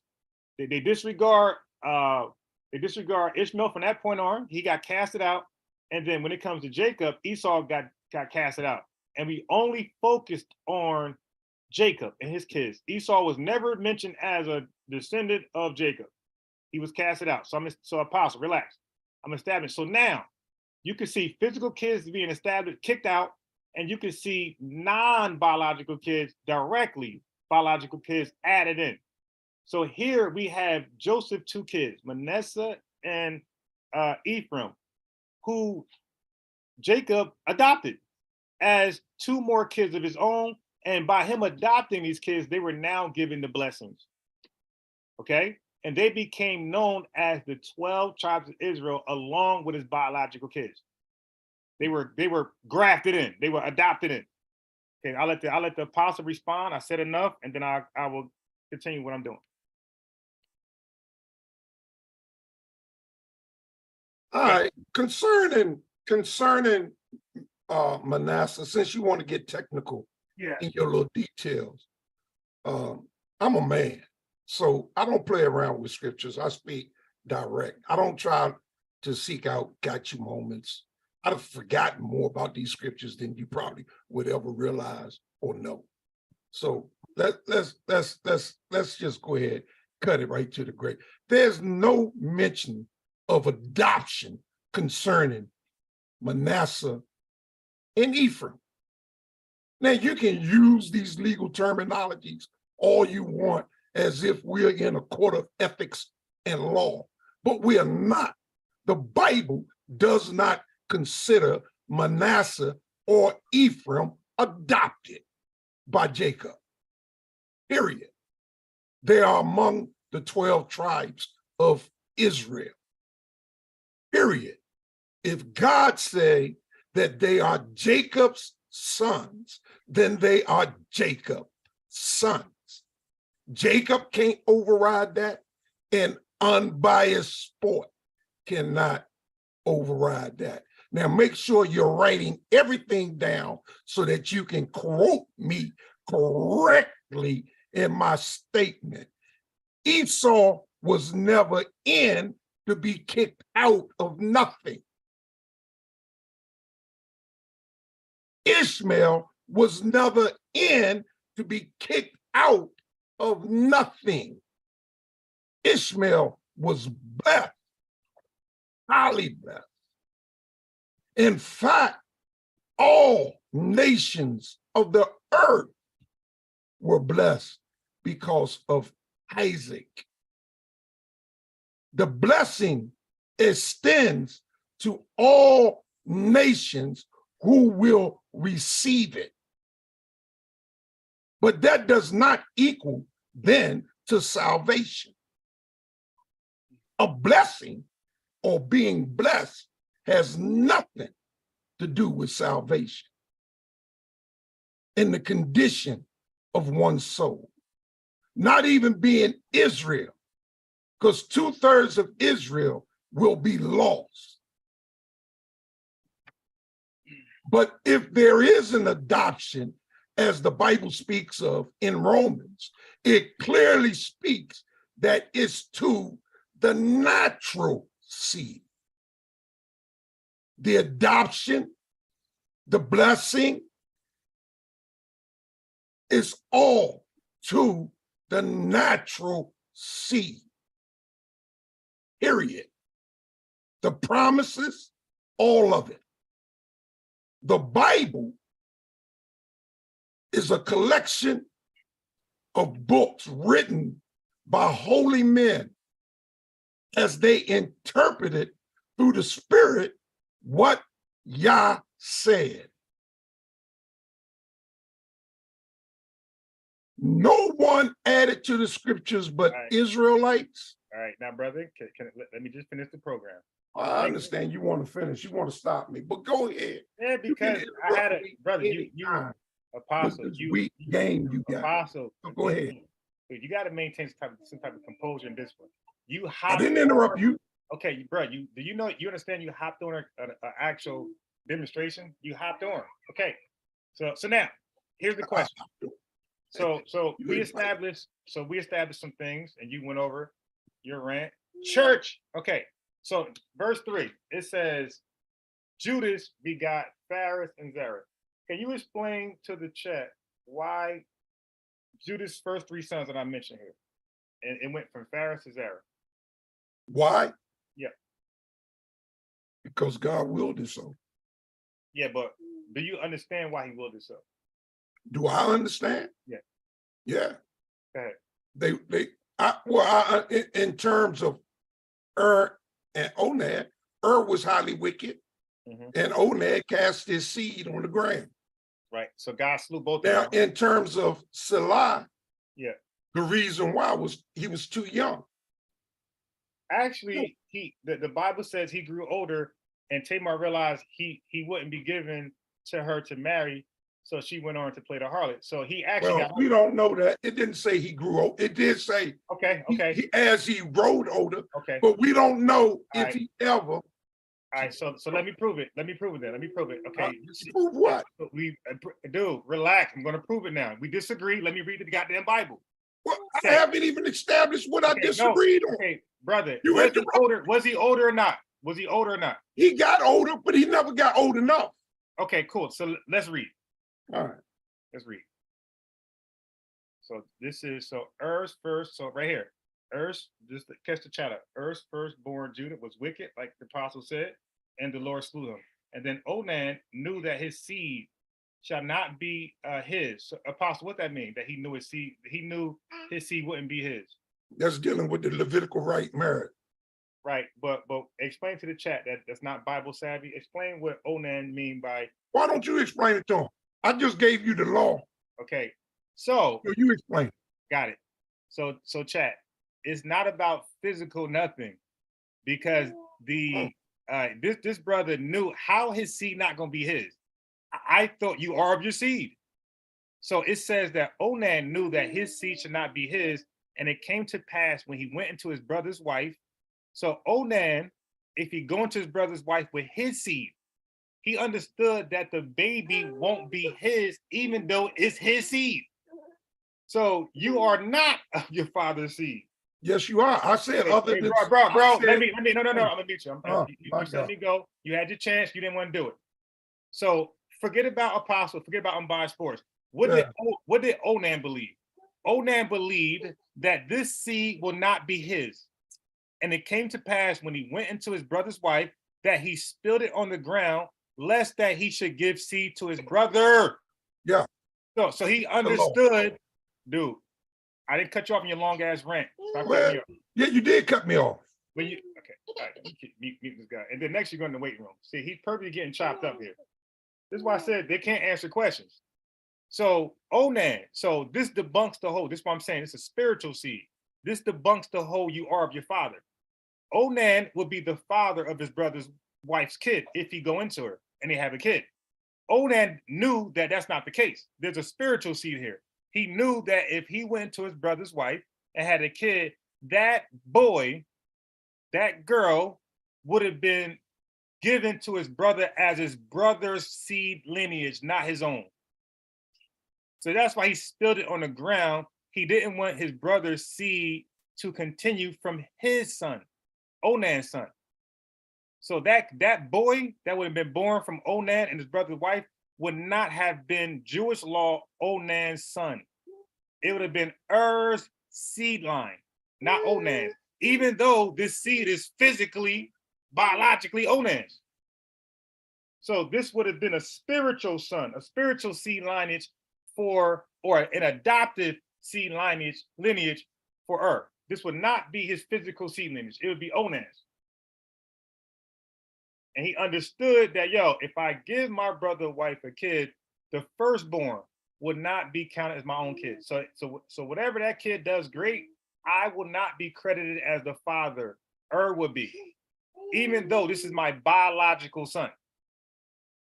So Onan's son will not be the same of his father. He will be the same as who is not his biological father. So that's what's going on here. Hey. So that's what's going on here. So now I'm gonna finish because it's about Shelah, okay? So it's down here. Two boys died. So two of Judah's kids died behind Tamar, who should go into her. So did wicked, he died. Onan didn't want to raise up seed to his brother. God killed him. And now Shelah. Okay, now watch what happens here. Then Judah to Tamar, his daughter-in-law. We got daughter-in-law here now. We got father-in-law, daughter-in-law. Okay, so now we got the term law. So then Judah said to Tamar, his daughter-in-law, remain a widow at thy father's house till Shelah my son be grown. Okay, so it sounds like Apostle's onto something here. So he told Tamar, let my youngest son be old enough, which is weird. I would need to know. I would need to ask Apostle, what's the age for a man to go into a woman? Okay, because we know that the age for a woman to have a kid could be young as hell. So a woman can have a baby at a pedophile age, but the man got to be a grown ass man. Okay, so he said, let my son be grown. This is his personal opinion. This is not the law here.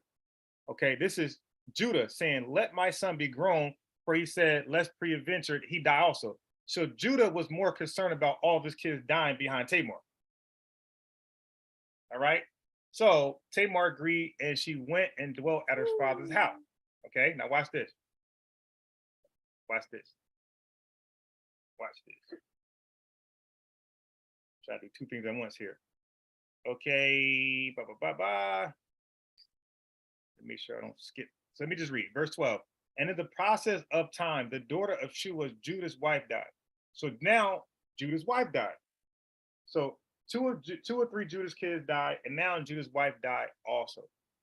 And Judah was comforter and went up until his sheep shears to Timnath, he and his friend Hira the Adullamite. And it was told to Tamar, saying, behold, thy father-in-law goeth up to Timnath to shear his sheep. Okay, so Tamar got the drop where her father-in-law is going. She put her widow garments off from her, and she covered herself in veil, and she wrapped herself, and she sat in an open place, which is by the way of Timnath, for she saw that Shelah was grown. She saw that Shelah was grown, and she was not given unto him to wife. Apostle, he's grown now and still was not given to Tamar. So she dressed up and played the harlot to meet Jacob, whose wife just died. So he looking for some sexual comfort. So she played the harlot and she sat in the way of Jacob's path. So she's going to be the harlot on the way to Timnath when Jacob see her. When Jacob, you mean Judah, not Jacob, right? Okay, thank you. Thank you for the correction. No, So, I mean a correction. I mean, my God, man, you make a mistake. You okay. said the wrong name. Okay, cool. Cool. Yeah. Surely. I got it. So that was a minor mistake. But the major, Judah, Jacob, Isaac, but the major mistake is he said that it was never established that Shelah was grown. So I would like Apostle to respond to that now. Was Shelah grown or was he young? I'm gonna respond to every bit of it, if I may. Yeah, because you messed up and you mislead your chat, and a lot needs to be corrected. Okay. In terms of the Levitic marriage law. Mm-hmm. That was law even before Moses. Understand, Moses has yet to be born and given the law. This law was stated in the Noah covenant and even in the Abraham and even in the Adamic covenant. Okay. So just let me, I'll just finish. Wait. I'm gonna wrap it up, I'm man. saying, can you you just also, don't like being corrected. Okay, can you Your also, ass is wrong. Okay. And I'm gonna straighten you out. Okay. All right, cool. Can you just provide, like I'm doing, can you provide, you said that this covenant, I'm not even disagreeing. You said that this law was there during the Adamic time. You said Noah time and you said Abraham time. Can you show us? I will go to the Bible and verse. Do not say something you cannot prove. Okay, I'm actually reading the scriptures with you. When you said Shelah was not grown, I'm showing you what he was grown. So don't forget about the original debate here. He said Shelah was not grown. So first, show us this law with Adam, Noah, and Abraham. I'm not saying I disagree. I just want to see it and read it for myself. There you go, Apostle. Go ahead.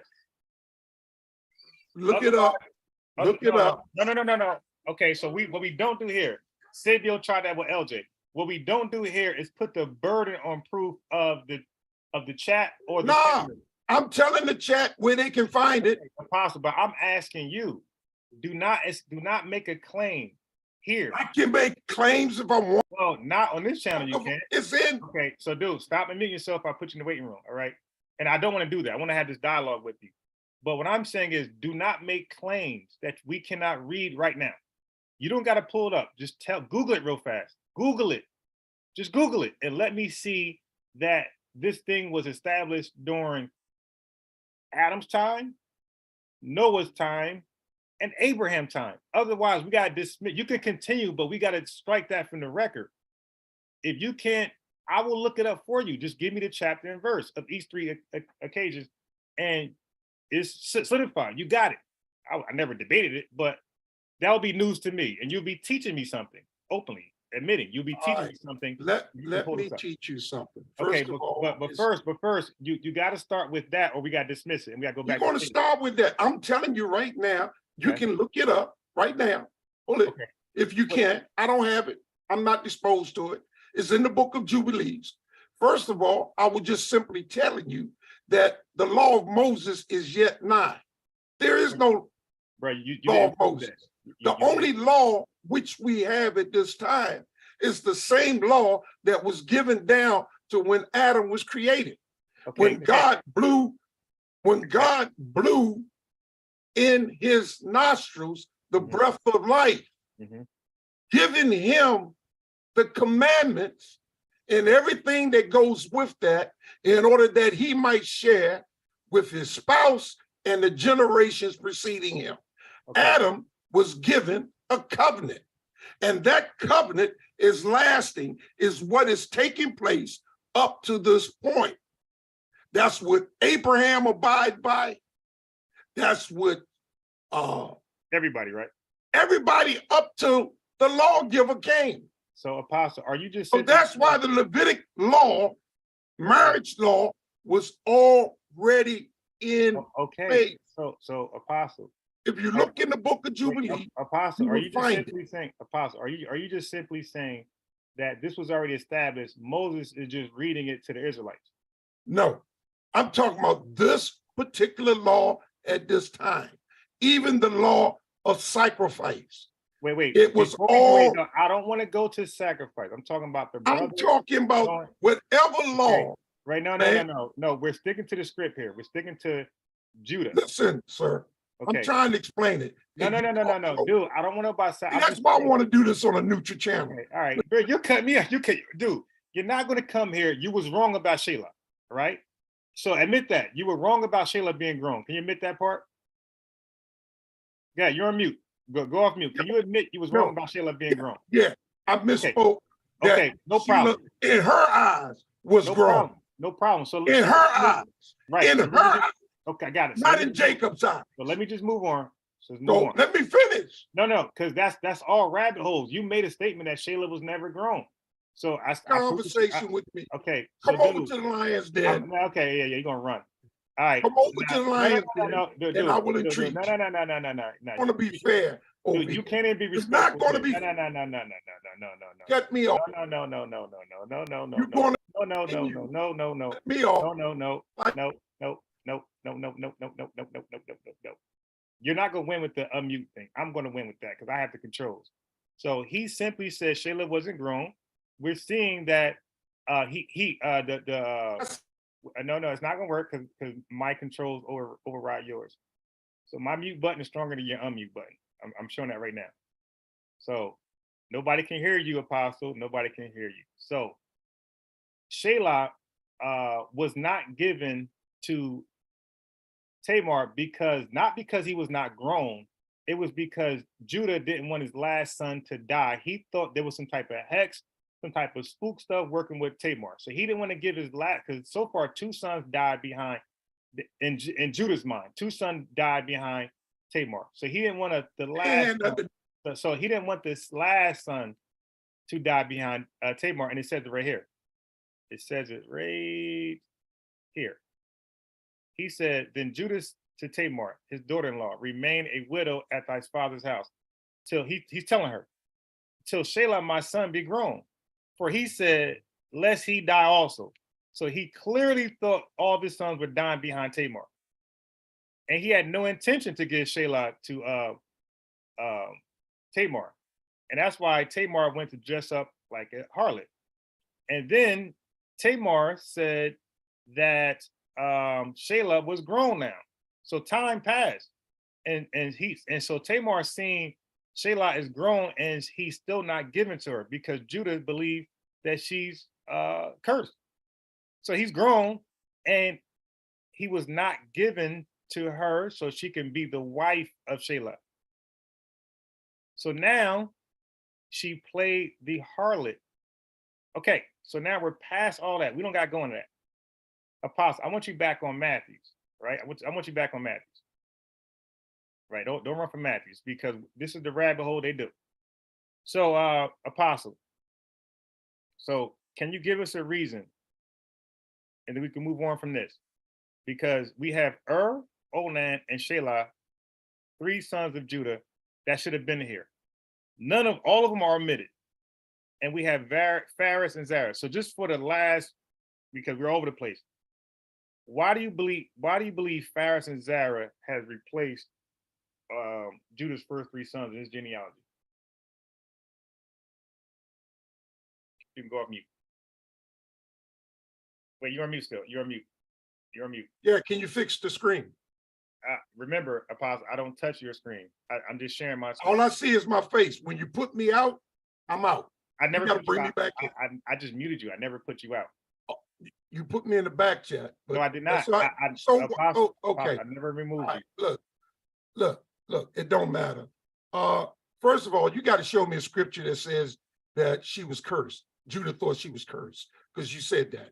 And I need scripture, chapter, verse that say that Judah thought that she had a curse on her. Okay, cool. Apostle, can you explain why Phares and Zerah is in the genealogy of Matthew and not Judah's first 3 sons? Like I said, you made a statement. If y'all can hear me, I'm not sure. Okay, dude. Judah thought she was cursed. Okay. So, Apostle, what chapter, what verse? Apostle. We playing your. Okay, no, we're not playing my game because there's something called context clues that you're not privy to. Okay, so you don't know about the 4 levels of comprehension. You're not going to read everything verbatim, just like you're not going to read African Americans or Israelites. Show me chapter and verse that. You cannot do that. So what you're going to use is context clues. You're going to use Deuteronomy 28. You're going to use Genesis 15:13, and you're going to use other verses you believe that brings African Americans as God's chosen people. You cannot read that verbatim, chapter and verse. All right, so we're going to do that. Let's dismiss that. Let's just dismiss African Americans as Israelites right from the door. Nobody can read that.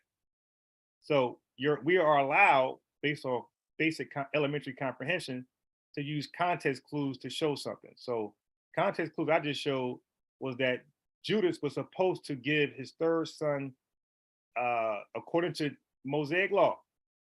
Judas was supposed to give his 3rd son to Tamar to give seed, to raise up seed to He did not do that. He said, lest his Shelah die also. So he lied to her. And this is the story. He lied to her and told her that when Shelah get grown, he'll give him to her. And as we can see, that never happened. So according to the story, Shelah said she realized that Shiloh is grown and Judas is not going to give her to Shelah so she could be a wife. So she believes that Judah made up his mind.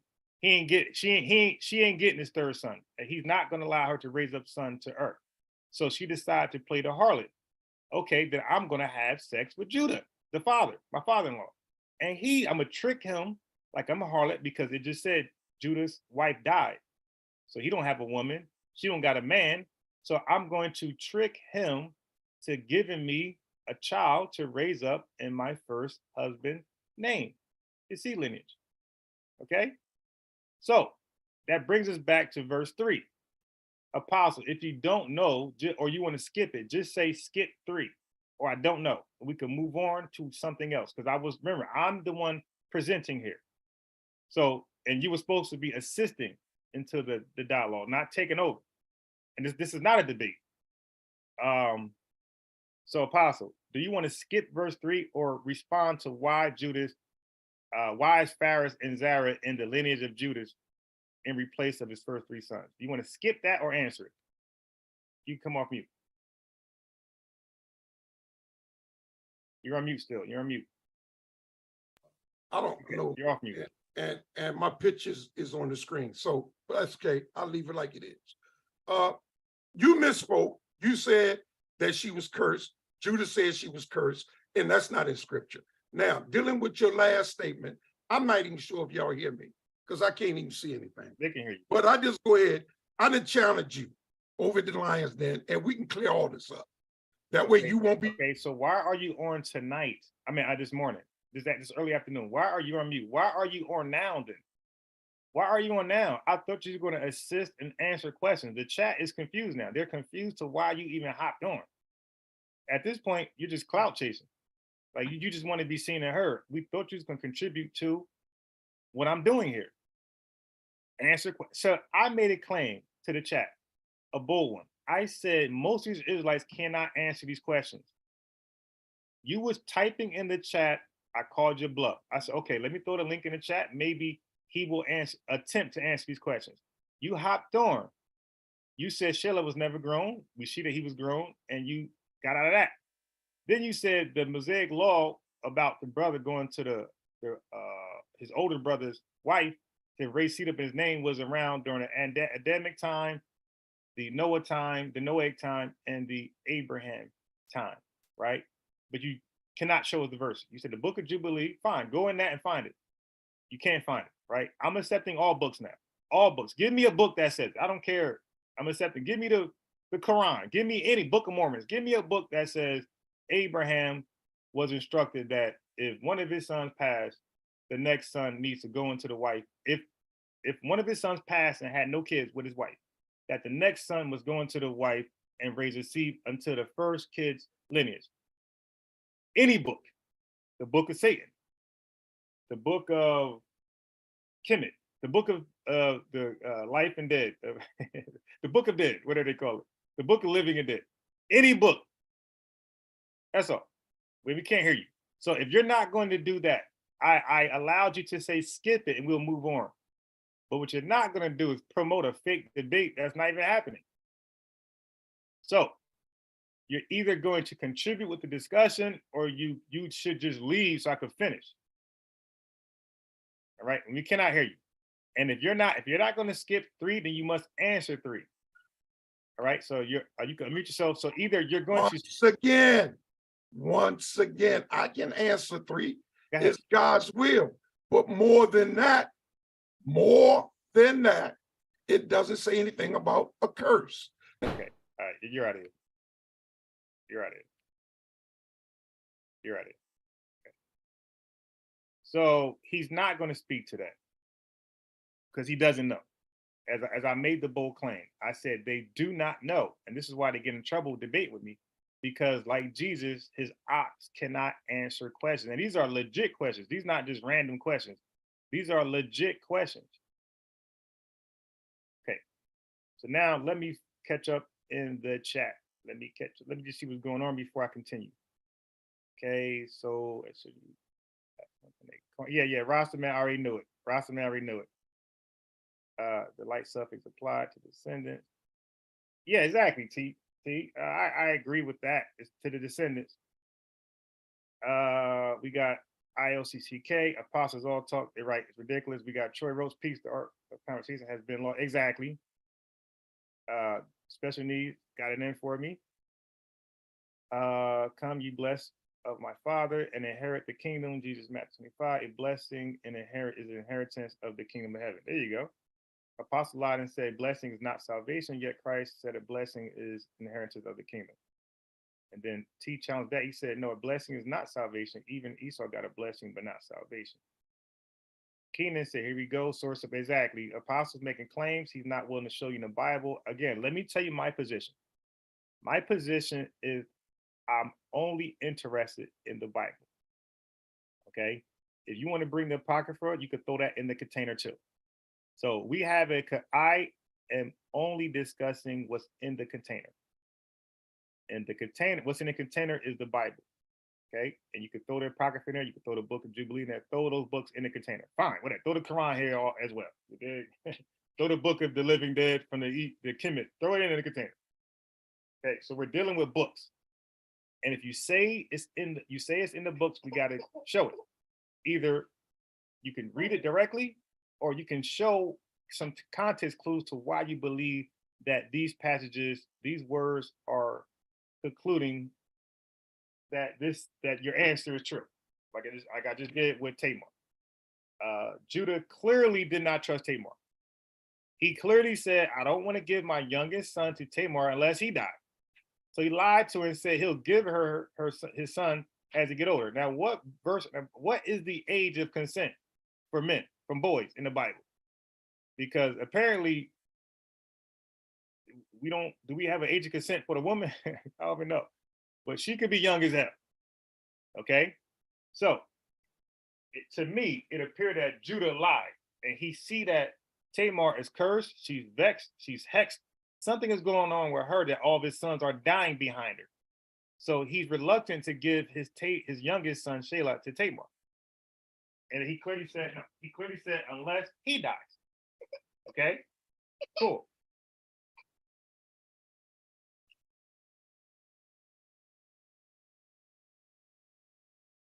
All right. So I'm just catching up now to see if anybody is able to answer. So can anybody give an answer? It says anybody in the chat. Can anybody right now give an answer to why Zara and Phares replaced Judah's first three sons in the genealogy? Can anybody give a reason to that? An apostle went to spookism. Oh man, that's the will of the Most High. But he has all the answers though, right? And he went to church and he just said something, lack of answers, and we must accept it.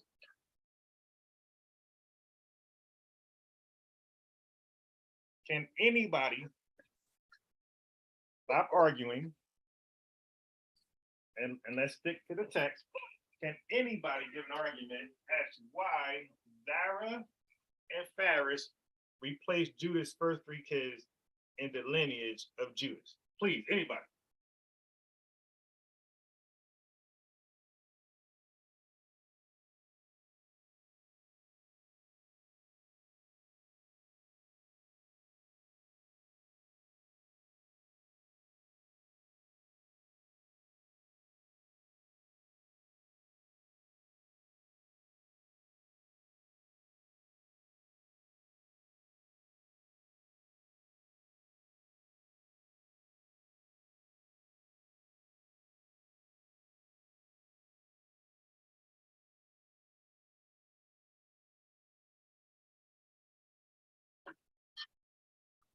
Okay, let me see if somebody's able to answer that question. Okay, so Apostle was supposed to come on to assist me and show me where I'm wrong or answer a question. He did not want to do that. He cowered out and he's back in the chat talking trash. He had his chance to explain these things, and I made a bold claim. I said, when you debate these Black Israelites, they cannot answer simple questions, the same simple questions Jesus asked the wicked Israelites of his time. So I got wicked Israelites of my time who cannot answer biblical questions, and Jesus had wicked Israelites of his time who cannot answer easy biblical questions, right? Apostle had his chance. He talked over me. He did you know what they do. He did all those things because he did not have answers. And now I'm asking the entire chat, before I give the answer, okay, because some of y'all might have watched my previous videos where I gave the answer. So I'm just asking the chat now. I would say they were from a heathen woman. Right, I agree, T. I agree. And why couldn't Apostle just answer that simple thing? As we just read. So of course you would know, T, because you're the one who gave me Deuteronomy chapter 7, verse 1-3. So of course you would know that. You did. I think ILCK also knows that. But of course you would know that because you understood that the Most High told through Moses, told the Israelites, do not go into these women and do not give them seed. Okay? Only do not go into these women. So Judas went to a Canaanite woman and had 3 kids, And it's no wonder, it's no wonder why any of those three kids are in Matthew's genealogy leading up to Jesus. Of course, that's the reason. So I have an additional question. So now, Apostle, you got the answer. It's because a forbidden union with the Canaanite. Okay.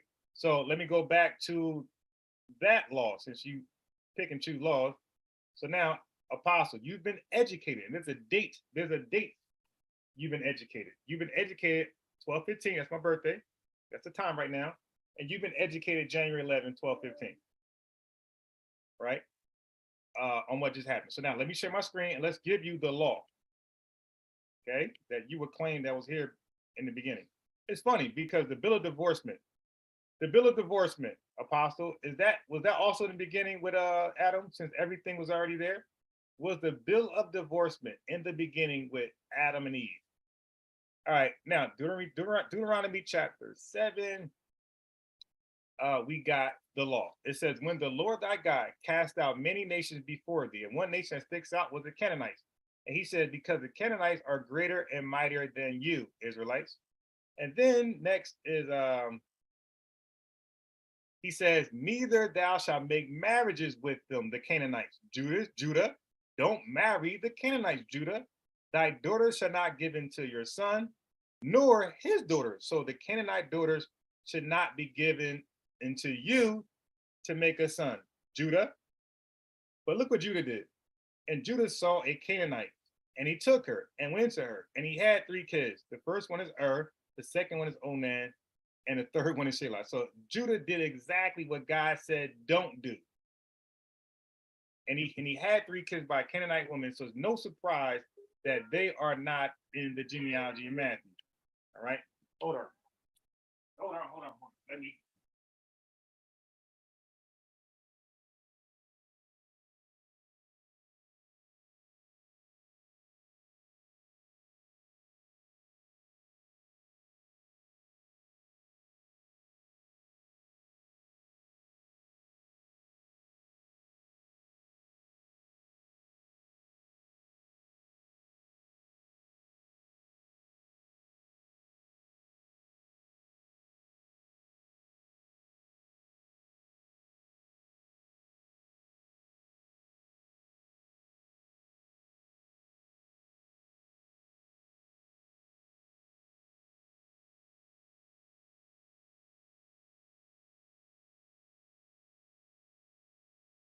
So, Apostle, you're going to get the answers you can't come up with. All right. So, I'm gonna further educate you, Apostle. And it's okay sometimes to say I did not know. All right. It's okay. It doesn't hurt, because just like how I misspoke and I said Jacob and I'm talking about Judas, and you corrected me, I didn't get upset. I said, oh yeah, Judas, you're right. It's a slip. That's a clear slip up, because we're reading about Judas, and I said Judas' his name prior. So human error. What humans do, you slip up. Even though I had already established I'm talking about Judah. Okay, so I didn't get emotional. Well, I didn't get caught up in my feelings. Let me say that. Okay, so, Apostle. Now, the question will be back in the chat again. So yeah, Moses also took a heathen. That woman doesn't count is a lawful apostle. Okay. So yeah, so we're gonna go into that also. All right, but not right now. Because now let me ask you this, T, did Moses take one of those people from those forbidden nations, those 7 great nations that Deuteronomy spoke of? T, did Moses take on one of those women? Because that's what really matters. All right, that's what matters the most. Okay, give me a second.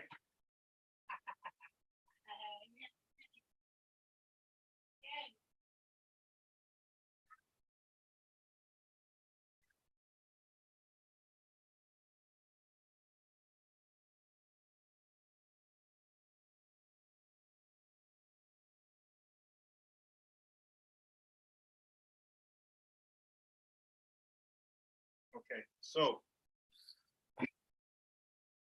yeah, Solomon did, and guess what happened? Solomon ended up worshiping their false gods, and that's the exact reason why the Lord told him not to go to these women. Remember, Deuteronomy chapter 7 that T posted, suggested, recommended that it said, "Don't go to these women because you're going to end up falling for their gods." And Solomon went into a whole bunch of forbidden women, and he ended up following their gods. And the Lord cut Solomon ass off. Excuse my language. I do see Ruth in 4:18 that Perez is listed, and the ancestral genealogy of King David, who was concluded. Yeah, exactly. Yeah. So Moses' wife was like, wasn't she like she was from a Midianite priest from God favorite? Okay. All right. So yeah, the rabbit holes. Okay, so now let's continue. So now the first question. So part A was why. So let me share my screen again. So part A was why is Faris and Zara in the genealogy of Christ, right here, and not the first three kids. So T already answered that question. He said because they had Judas went to a forbidden union with this woman, so they're already done. So now we see Faris and Zara here, right? Okay, got it. So now part B is Apostle can try to guess this one too. So T, ILCK, the watcher, everybody. The second question, the second part of this question is T, ILCK, and Apostle. So Faris and Zara has taken the places of Onan, and Shelah. The second question is for T, ILCK, and Apostle, and everybody in the chat. Why does it go from Faris to Esrom and not Zara if they're both in this genealogy? Was it any, mini, miny, mo, or was there a method to this? So ILCK, T, Troy, right? I think Troy's there. Let me not, yeah, Troy, you too. Why does it go from Faris and not Tamar to continue the lineage from Judas? Why is Faris selected and not Esrom? And not Zara. So remember, all of this is to establish my argument that it was always about a spiritual seed and not necessarily a physical seed. So while they come up with that answer, let me just share my notes again. To let you know, it started off with this. I start off with saying that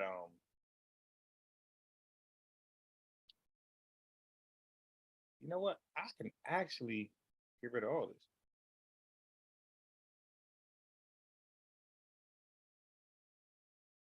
Yeah. Actually, I can do away with that verse alone, okay?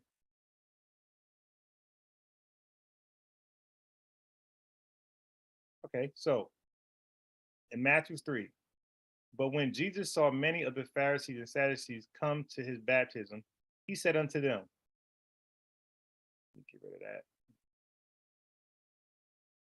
Okay, but when Jesus saw many of the Pharisees and Sadducees come to his baptism, he said unto them, think not to say within yourselves, we have Abraham to our father. For I say unto you that, so he's saying, stop bragging about being physical descendants of Abraham, your father.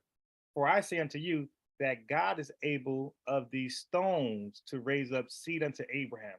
So you see, it had nothing to do with being a physical descendant of Abraham, because he with sperm, because he can raise up stones who don't have sperm inside them, okay, to be seed unto Abraham.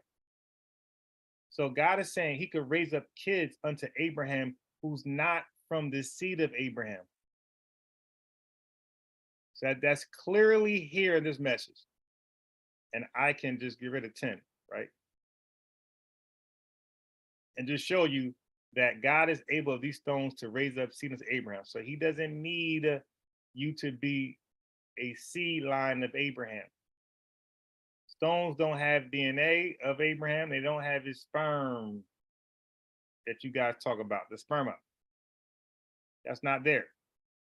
So I need the question of why it continues from Phares and not Zara. That was part B. Begotten going wild, BC edition. Okay, when people say they'll put up money, they never really ever do, and they're not known to pay you. Okay, my guess and bias is that those people were okay. So we got some answers here, right? So Apostle didn't dare to answer.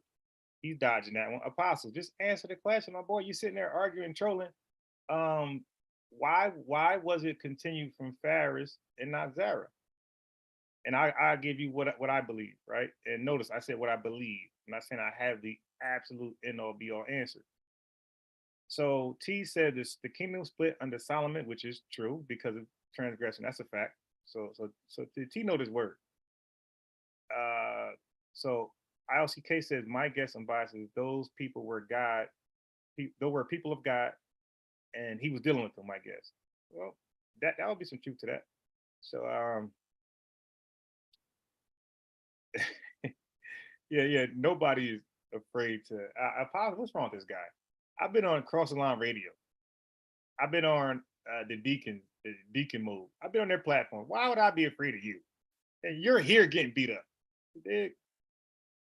And change your name. You're not an apostle. That's a fact. And if he's apostle, not apostle of anybody holy. It's apostle of wicked. Matter of fact, he's the apostle of indigenous black man. So he is an apostle. He's an apostle of indigenous black man. Okay, so let's get some answers here. Okay, so let me tell you why I believe that Zara was not chosen to continue the lineage of Judas, and Phares was. Okay, so I'm gonna go back to the story. So guys, so ILCK, Troy, and T, follow me here. All right, so let's go back. So are we here? Okay. So let's first show the spiritual seed thing is more powerful than a physical seed. So Onan knew that the seed should not be his. So even though it's his physical seed, so this debunks the notion that you are of your father by Black Israelites, Catholic Black Israelites. That debunks that because his physical seed should not be of his if he go into his brother's wife. So how do your physical seed is no longer your physical seed only because you went to your brother? Like, how's that possible? If we're dealing with DNA, we're dealing with science, that's still your seed. It's still Onan's kid. But according to the Bible and Mosaic law, when he goes into his brother's wife, that child, even though it's biologically Onan's, will not be recognized, will not be an Onan's genealogy. This child will be an Er's genealogy of Er's kid. And every kid that comes from the offspring of Onan and Tamar, not only is that kid given to but every offspring of that kid they will all be considered the son of spiritually. And that spiritual role is more powerful than the physical biological role, that seed stuff. And that's why he said, I could raise up stones to be Abraham's seed. And that means nothing to him, okay? So this is why Onan spilled it on the ground. He spilled it on the ground, the sperm, because he said he don't want to give seed to his brother. He didn't want this son to be his brother's son, even though it's from his physical loins. So the spiritual is stronger than the physical. So what happened to him? Wherefore the Lord was displeased. Okay, this displeased the Lord, and the Lord slew him too. So now we know Shelah was never given to Tamar because Judah said he didn't want him to die, apostle. He didn't want him to die. So he never gave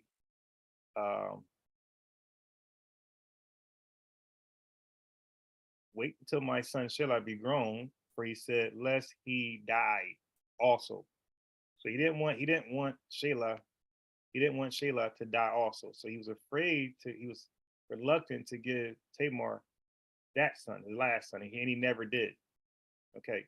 So the story says Tamar, she put on her widow's garments. So let's see if I got this in my Microsoft Word.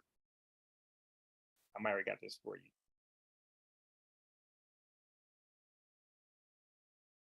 Yeah. So let me share my Microsoft Word. I already got it formatted for you. Easy to read. Okay. So, and the Lord slew him also, right? Then it says, and Tamar, let me just, we can subscribe all that. So, and Tamar put her widow garments off from her. So her widow garments to show she's married, she took it off or was married and covered her with a veil and wrapped herself and sat in an open place. When Judah saw her, he thought her to be an harlot because she had covered her face. So at this point, Judah's wife died too. So he thought Tamar, his daughter-in-law, was a harlot because he couldn't see her face. He couldn't recognize her. Okay, now watch this. Watch this. So you see, I wasn't even done with this. I'm still adding on. All right. So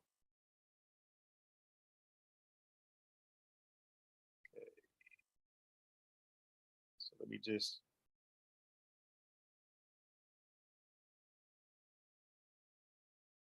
read up before I post. Okay. So I don't even need that, what I just put in there. Let me just make sure. And let me come into the, okay, yeah, we could use that.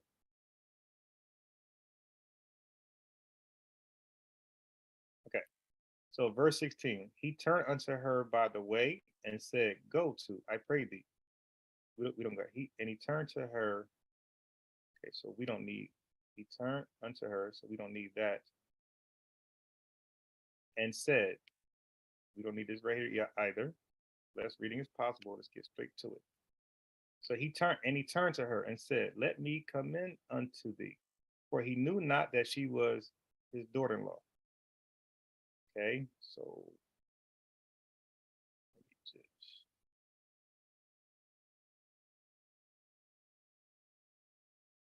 okay, so we got that part, right? So we can subscript that. That don't need to be read to get the point here. Okay, so here, verse 18. And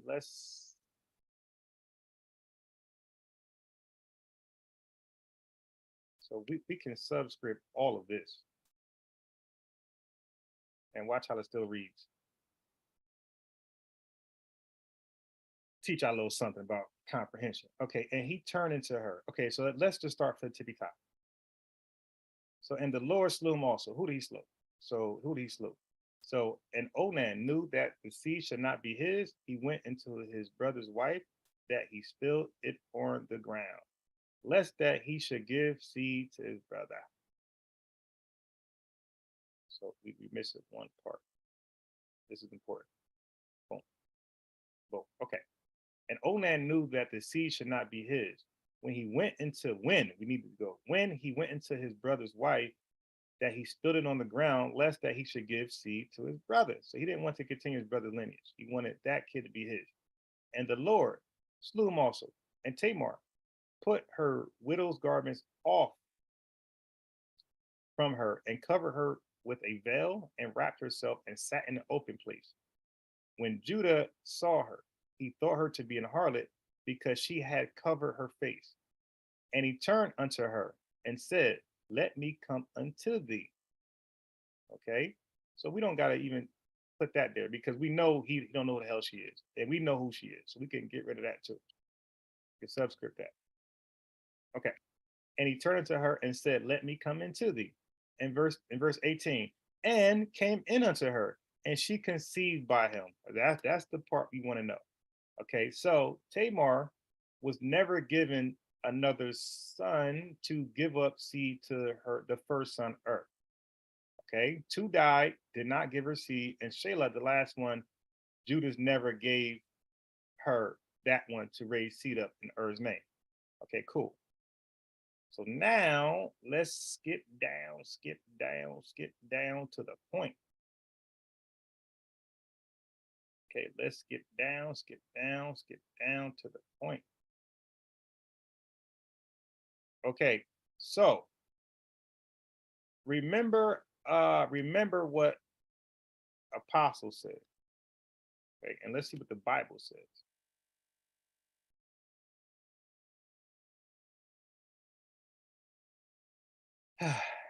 And Judah acknowledged and said, so we could get rid of that right there. This damn control meeting thing is annoying, man. Okay, so we can get rid of that. Okay, we want to read the bold. We want to get straight to the action.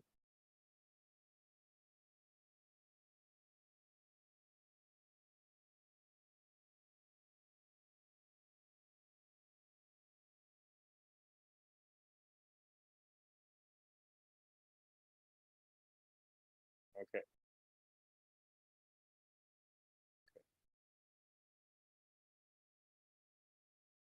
So we could get rid of that. I believe we don't need that. Okay. And Judah acknowledged. Let me just, I gotta put the and there. So we okay. So and Judah acknowledged and said, I gave her not to Shelah my son. Okay. So he admitted so apostle, this is called context here, my boy.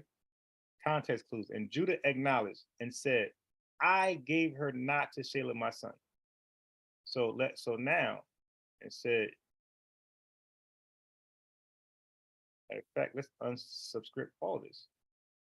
Okay, this is important. So and Judah acknowledged and said, she had been more righteous than I.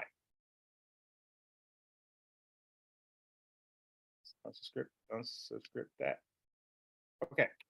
And Judah acknowledged and said, she had been more righteous than I, because I gave her not to Shelah my son. So he was old enough, apostle. Judah acknowledged it and said, I did not give her my son, because he said, lest he die also. Matter of fact, let me put that in brackets over here. Okay. Hold on.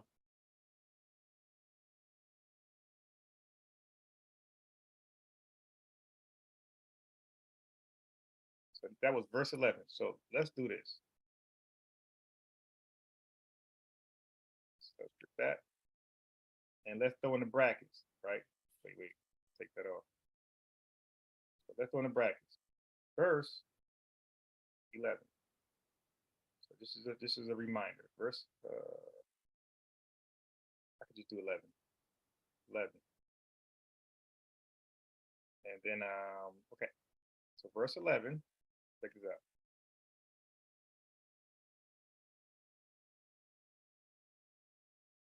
So this is a reminder why he didn't want to give. This is a reminder why he didn't want to give Shelah. So this is a reminder why he didn't want to give Shelah.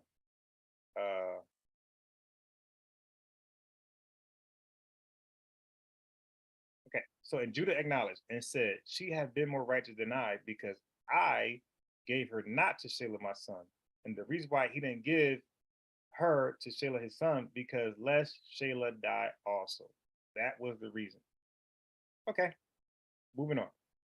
So I'm gonna answer the Zara and Farris question I asked you guys, and believe me, most Israelites can't answer either one of the questions I asked you, the A or B.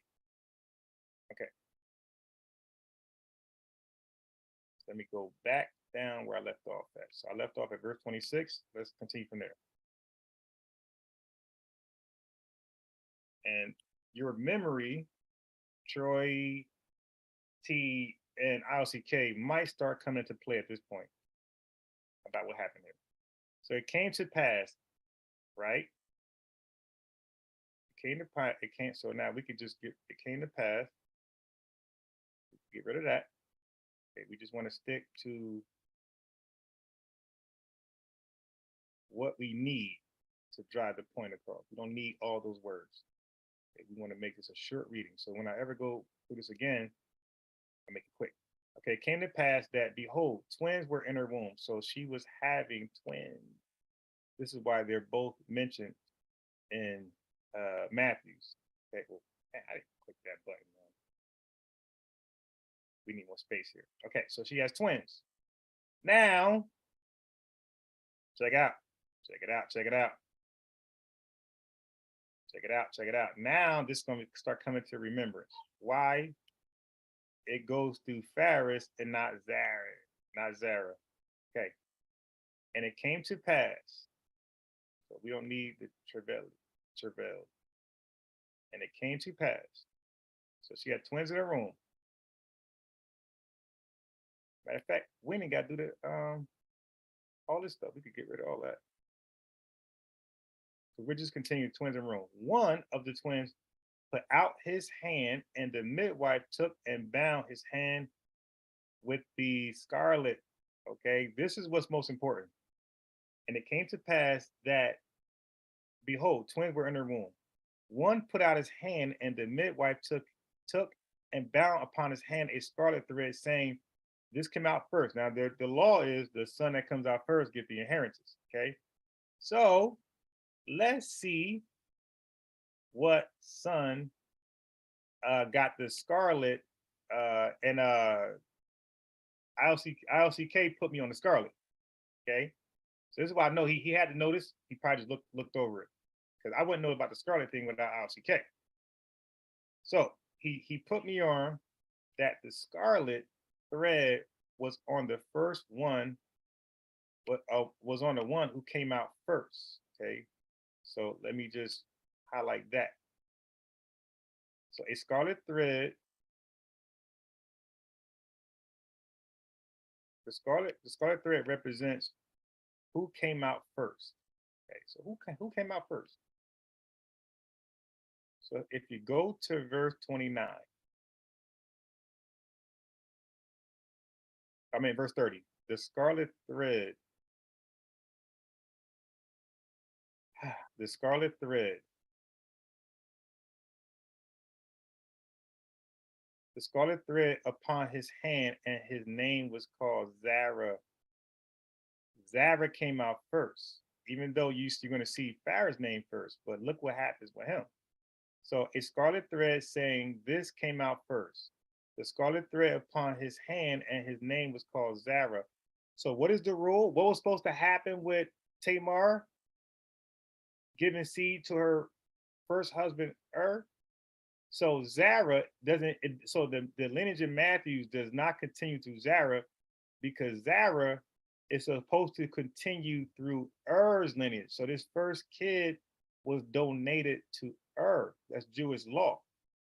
She still needs to raise up seed to So ILCK, Troy, T, and Apostle, you're learning something.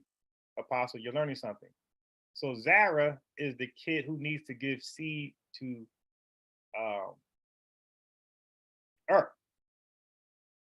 Okay, the second son is actually Judas.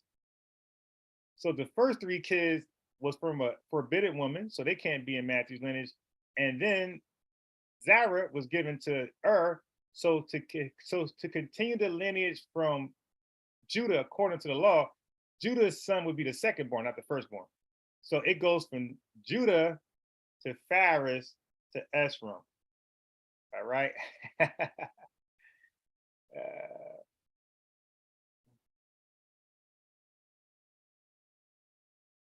Okay, so I think we don't even need 29. And Scarlett saying this came out first.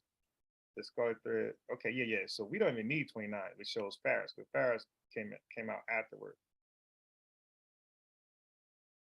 Okay.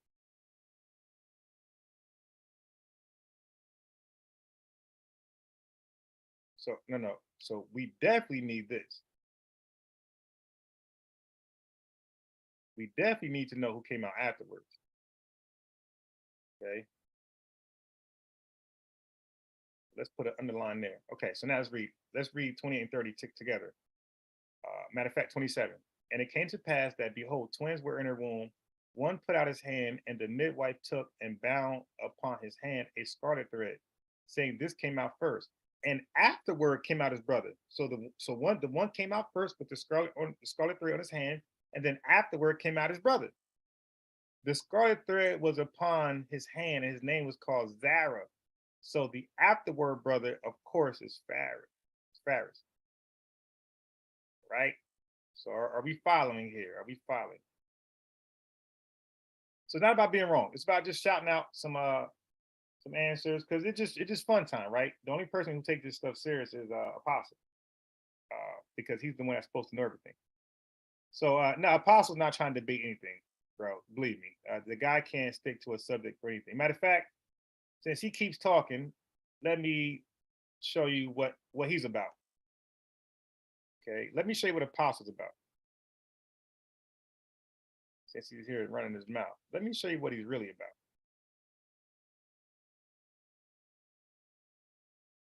So if anybody believes he'll pay out, you lost your mind.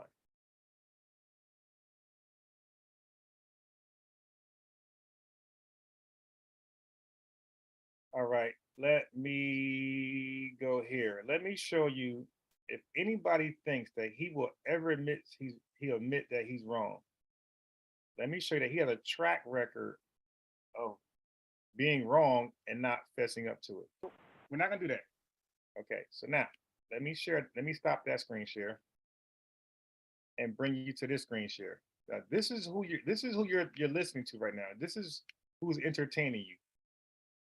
Okay, so let me just do this. Okay. Listen, so now he just guaranteed he will pay somebody $100. Okay. Let's see if he sticks to his guarantees. So he just guaranteed that he'll pay you $100 if you win at something. All right. So let's see if his guarantees are a guarantee. Talk to me. You talked about all these other people you wanted to talk to me, but that's okay. You done framed your foundation. I guarantee. All right, so he guaranteed with a double portion. Okay, he put a double portion of guarantee on his guarantee. Let's see if the apostle sticks by his guarantees. Let's see if he guarantees his guarantees. Other people you wanted to talk to me, but that's okay. You done framed your foundation. I guarantee that you can't go 5 years back on your channel. Okay, so he guaranteed something. He put a double portion of guarantee on it. He said that I can't go 5 to 6 years on my channel, right? I guarantee. No, at one time, you wouldn't even talk to me. You talked about all these other people you wanted to talk to me, but that's okay. You done framed your foundation. I guarantee that you can't go 5 years back on your channel, 6 years back, and discussing anything biblical heavy. Really? Really? So this was a guarantee. And I was like, really? He said, really? I should have said put $100 on it, but he wouldn't have paid me because he don't guarantee his guarantees. On your channel, 6 years back, and discussing anything biblical heavy. Really? Really? All right. Not from the point of view, even as a... So he's already added stipulations to the guarantee. So you see, when this guy challenged you and want to offer you $100, whatever he offered the $100 to, you see he start to change it. Once you challenge him and you believe you can prove or do what he said you can't do to get the $100, he's going to start adding stipulations to it. So now, so he left the guarantee out there as a guarantee, you know, as is, buy it as is. But when I go to buy it as is, wait a minute, sir, you got to do this and this. No problem. 5 years back, you done framed your foundation. I guarantee that you can't go 5 years back on your channel, 6 years back, and discussing anything biblical heavy. Really? Really. All right. Not from the point of view, even as a quote unquote confessed Christian. I don't have videos, so I'm gonna go 8 to 10 years back. Is that better? Yeah. So now, now he just double guaranteed. He put a double portion of guarantee that I can't go back 5, 6 years of talking about Bible related stuff, right? And then I said, okay, well, I'm gonna do you one better. I'm gonna go to 8 to 10 years back. I said, is that better? Now look at how his vibes change. Look at this. The change of vibes. I don't have, yo, we gotta call stuff Apostle Zaquan and his change of vibes. I have videos, so I'm gonna go 8 to 10 years back. Is that better? Yeah, well, that's okay. You can do that if that's true. If that's true, when you confront me. Now, if that's true, what happened to the guarantee? You can do that if that's true. If that's true, when you confront me on the Lion's Den. So he dropped the entire guarantee. So the same way he proposed that $100 to you guys, when you go to start to, you're not even done proving your point to get the 100. When you start proving your argument, he's going to drop the guarantee. He's going to drop the offer, the bet, like he did me. He didn't even have me prove it. The fact that I said I can prove it was enough for him to go back and say, I'm gonna drop the guarantee. I was expecting an apostle to say, yo, prove it. I just made it. I could have been lying. I could have been bluffing him to get the $100. So guys, you can bluff him and he'll pay you. But he doesn't stand back. He doesn't stand by his guarantee, so you're not getting paid. So he quit. He quit the guarantee challenge by a mere bluff. By me just saying I can do it was enough for him to back off the guarantee. So hear it out in its full. Talk to me. You talked about all these other people you wanted to talk to me, but that's okay. You done framed your foundation. I guarantee that you can't go 5 years back on your channel, 6 years back, and discussing anything biblical heavy. Really? Really. All right. Not from the point of view, even as a quote unquote confessed Christian. I don't have videos, so I'm gonna go 8 to 10 years back. Is that better? Yeah, well, that's okay. You can do that if that's true. Go 5 years back. If that's true, when you on your channel me on the Lion's Den, 6 years back, face me one-on-one on the Lion's Den where you got no control. Okay? All right. So that's your boy with his guarantees and bets. All right. The minute you start to prove your case, he's gonna drop it. Okay, he's gonna drop the bet, the guarantee, all those things. You heard it in real time.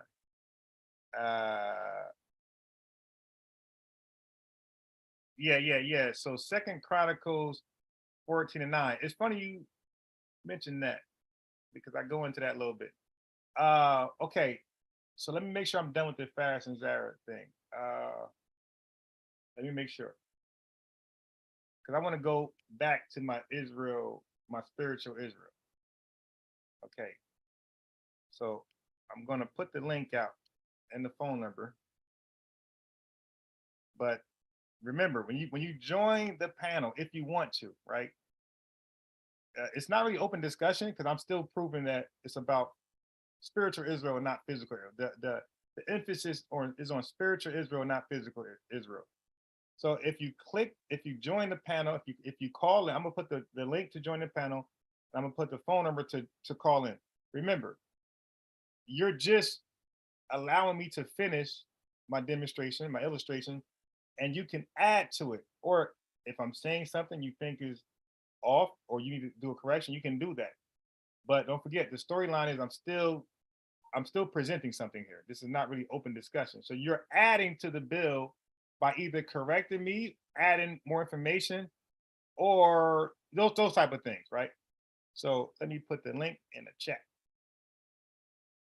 So I want to stay on topic still.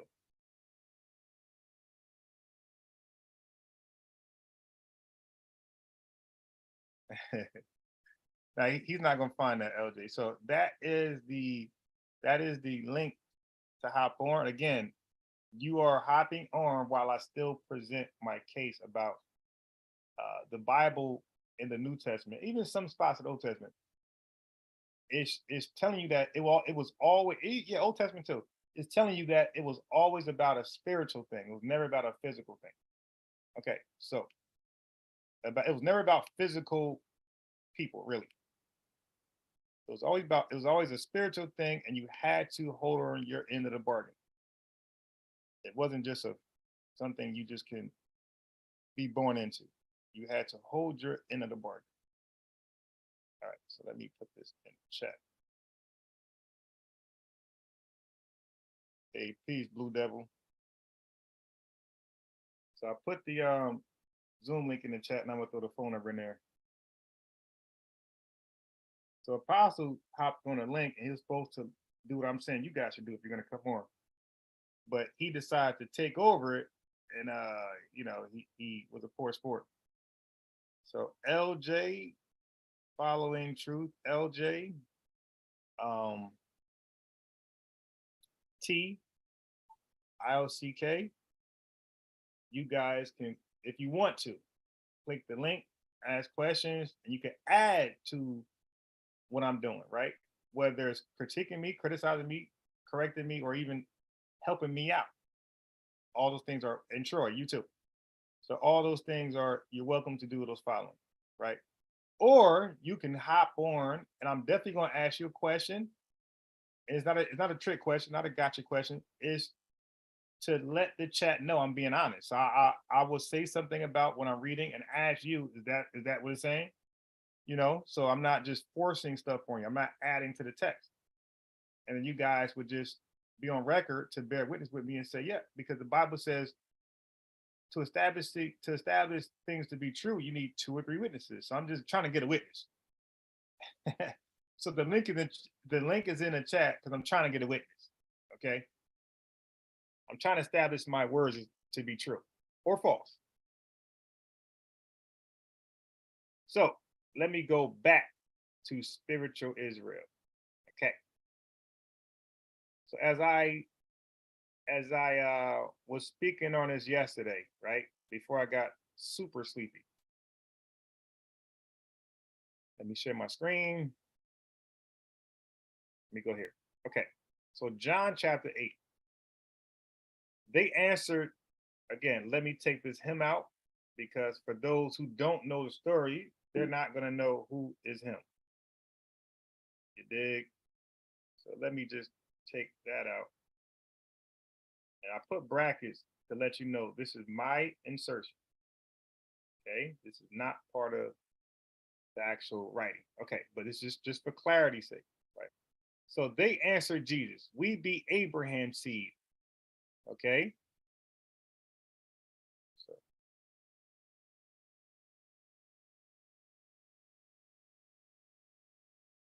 So just so you know who's the I.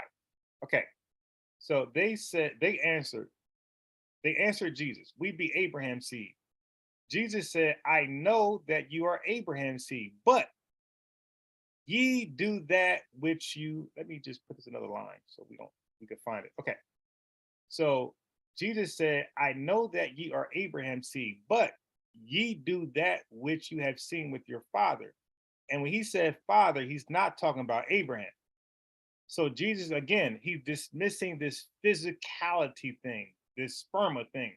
I know you are Abraham's seed, but you do the things that you have seen with your father. So he gave these boys a second father. And this second father, the spiritual father is giving them, he's telling them that you are actually the children of this guy. So although you're the physical seed of Abraham, you are your spiritual position overrides your physical position. by your actions. Now you are the seed of your spiritual father. Okay. They answered like Apostle would answer, and the other black Israelites would answer. They answered and said unto him, Abraham is our father. Jesus said unto them, if you were Abraham's seed, you would do the works of Abraham. But now you seek to kill me. This did not Abraham. Okay? Let's put this down. Then, put this down. Yes. Then they said to him, we have one father, even God. So now they're trying to act like Abraham's their father, and their spiritual father is God. Jesus said unto them, if God were your father, you would love me. So he's saying, hey, no. Do not say God's your father. You can say Abraham, and I'll tolerate that to a certain degree, but don't ever put the father as your father. Okay? So he's going to tell them who their real father is, in spite of them being the physical seed of Abraham.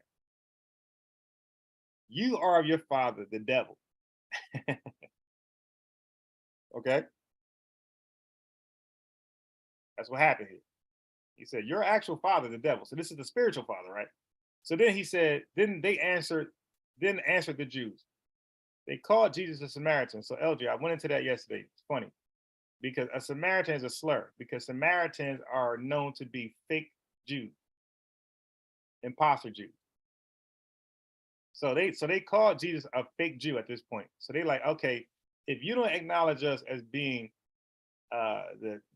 if you don't acknowledge us being the physical seed of Abraham means something, and if you don't acknowledge us to be the spiritual seed of God, then you must be a fake Jew. Okay, you must be a Samaritan. Okay, so they called Jesus a Samaritan, a fake Jew. And then they said, art thou greater than our father Abraham, which is dead? Okay, so they asked Jesus a question. They said, are you greater than our father Abraham? So what is ironic here is that they're calling Jesus a Samaritan, right? But then they repeated the same exact thing as Samaritan as Jesus. So they said, you are Samaritan. Do you think you're greater than our father Abraham? Look at the same exact words an actual Samaritan has said to Jesus. Look at this.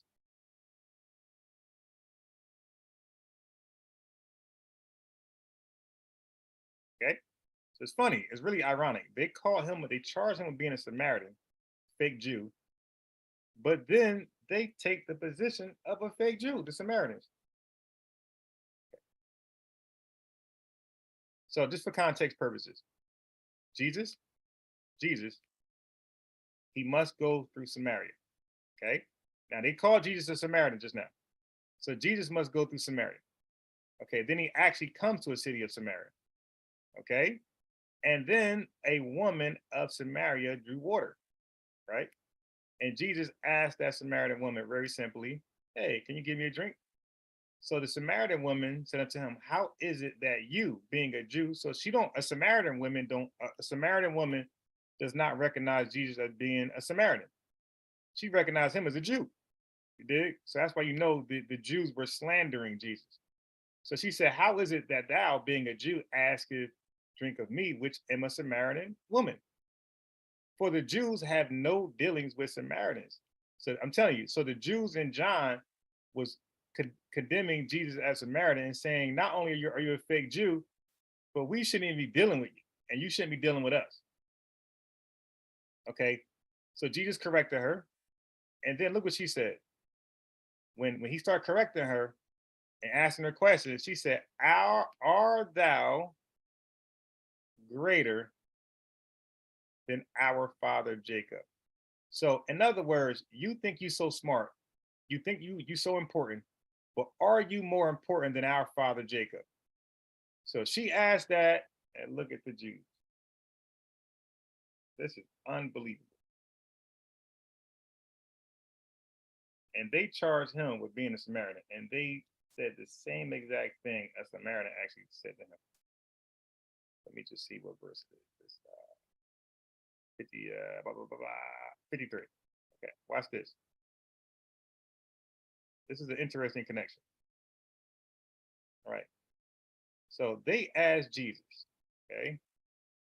And when they ask this question, they're being smart. They're saying, like, you think you're so important, but how important are you really? Are you greater than our father Abraham? The Jews ask him. And the Samaritan woman asked him, are you greater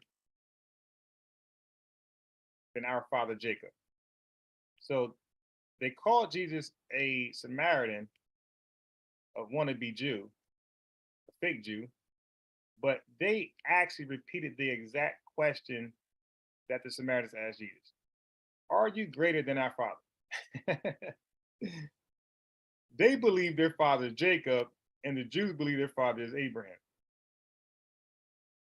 Interesting, interesting, interesting. Look, the words don't even change. Look at art thou greater than our father. It's the only thing changes is Abraham and Jacob. Look, it's the exact same wording. Look at this. That's interesting. It's exact, nothing really changes. Just Abraham and Jacob. The father don't change, our doesn't change, Dan doesn't change, greater doesn't change, thou doesn't change. Art, it's exact. Just the name Jacob and Abraham. That is very interesting. You guys got to admit that.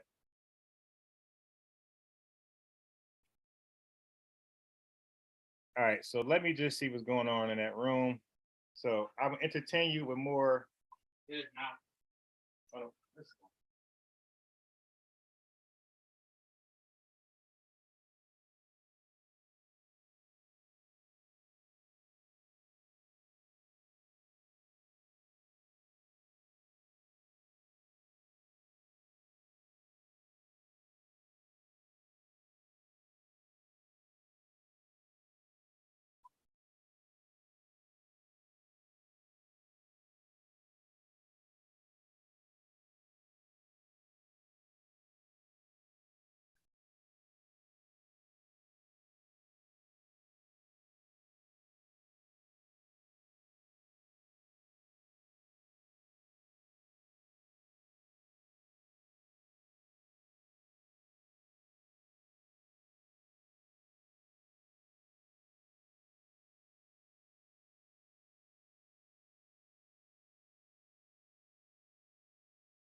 So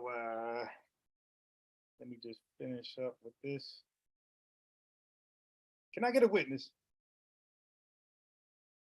The night. Don't confuse darkness with the night. Because see, you need a sun in order to have day or night. I didn't say anything about darkness. I didn't say anything. Right. And unless you can describe what that light is, you got no business talking about it. Did Jesus work on the Sabbath? Yes or no? I heard that. Shit. I heard that. Work on the Sabbath. And what you calling me up here for, nigga? You know you don't want this smoke. I done already beat you up 1,000 times. And then you do videos, and then you revise the shit that I said, and then you'll go back and Actually, none of my views. do the same argument again on the next show and all that shit, nigga. You just Huh? He done kicked me off the show already. You still there? yeah. He's terrible. He's terrible, I Pop. can't see nothing. When I'm on, this just says Zoom. Let me. My screen ain't there. Nothing's there. It says Zoom. No, it's live, my boy. Listen, I understand you here because I still got that open link up here to YouTube. Live. I still got that link to YouTube. That's why I'm able to talk to you. I'm But saying on Zoom, I'm no longer there. It says Zoom. sure. How you not on Zoom and I'm talking to you on Zoom? Open up my picture. Show me Hold on the screen. Hold on. Show me. Put me on the screen. Dude, your camera not showing you. Because I'm kicked out. Of what? My picture, listen, the Zoom page, How can I take your picture off? listen to me. The Zoom page, all it says is Zoom. I don't see y'all. You don't see that my name across Zoom? No, I see Zoom. Okay, so now look at the chat. If I click off, watch. When I click off of YouTube, you won't be able to hear me. All right. That's the only reason why you hear me. As soon as I click out of Zoom, as soon as I click out of YouTube, that's my only connection because it's still in the search engine. But Zoom, I'm not there. My picture's not there. My logo's not there. All right, so that's your boy Apostle blaming me for his mishandling of his picture and stuff. This is hilarious. Can't see y'all. You can't see Apostle. Hey, can you hear this? Hear me. As soon as I click out of Zoom, as soon as I click out of YouTube, that's my only connection. Okay, Yeah. I played that back. I'm not, look, I can't even see nothing now. I got 1, 2, 3, 4 screens open. You got your camera off. My camera is not off. Okay, I'm a screenshot. My camera is not Okay, off. so It's I'm a on. screenshot. I'm gonna sign out and sign back in. Yeah, he's blaming me for his malfunction. No, I'm just saying, I don't know what happened. I didn't touch anything. All right, so now And he didn't blame you, but you're putting words in the man's mouth, nigga. Listen, He I'm did just blame saying, you. So if he I'm having a only saying personal from my malfunction end. problem, why but is the he point complaining? is, you can't explain. No. is. We're not gonna void that one. Hold on. So again, another guarantee. And then once he figured out what was going on, he tried to skip it back to the debate. He just stopped the debate to blame me for dismantling his camera, his picture, and he said, "Show me me." I'm like, dude, how am I show you?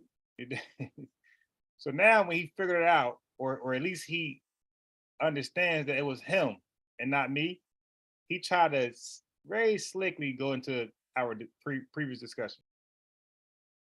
So if he having But I don't know what happened. I didn't touch anything. all right, so now and he didn't blame you, but you're putting words in the man's mouth, nigga. Listen, he I'm did just blame saying, you. So if he I'm having a only saying personal from my malfunction end. problem, why But is the he point complaining? is, you can't explain. No. is. We're not gonna void that one. Hold on. Yeah, And right. you want to debate, and you came in. Look at this shit. Listen, I'm you sharing my can screen. meet me at the Lions Den whenever you get ready. I'm sharing That's my my screen. open challenge to you, sucker. Okay, look. Make him famous, Apostle. Huh? Give this nigga the fame he wants, getting his ass drugged. Hold on, because you guys are. I want the chat to see something. Yeah. So just to let you know that Apostle only has one follower, and it's an indigenous black man, as you clearly see.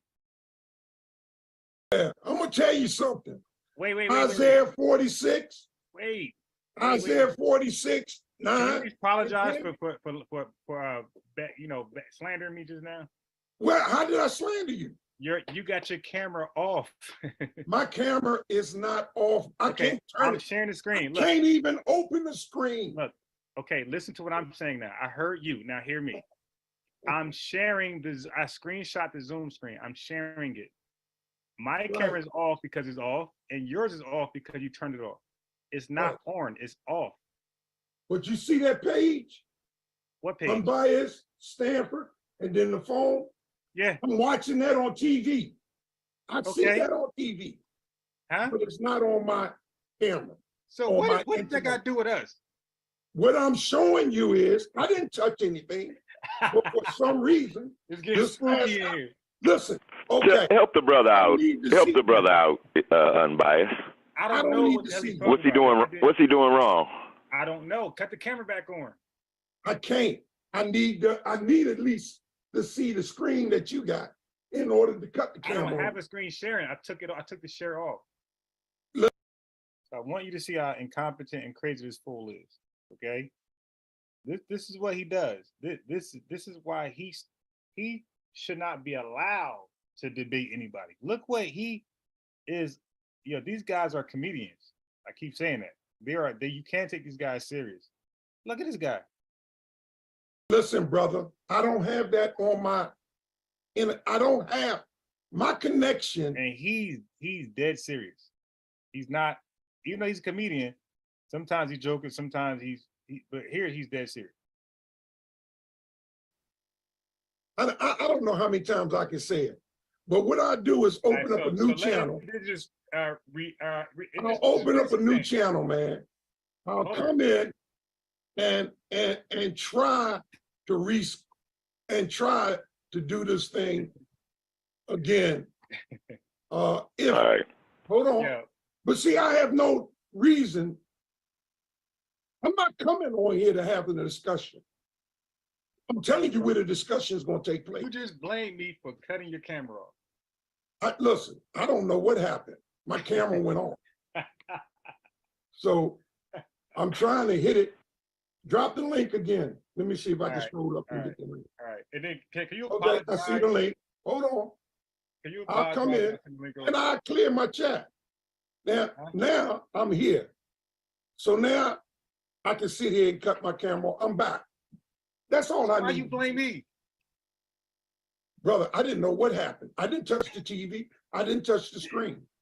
All of a sudden, where it says up in the search engine, launch meeting Zoom, it was gone. It was gone. Yeah, you are. It was gone. You are funny. The thrill is gone. Yeah, but I cut the camera off for this moment. It's back on now. Look, yeah, because I just reloaded it. Yo, so why you blaming me? I just went back into Zoom, went back into YouTube, clicked on the link, and now I'm back. And the link is up here. It says launch meeting Zoom. It wasn't there before. Okay, well listen, scratch that. Not an expert. I only been dealing with this.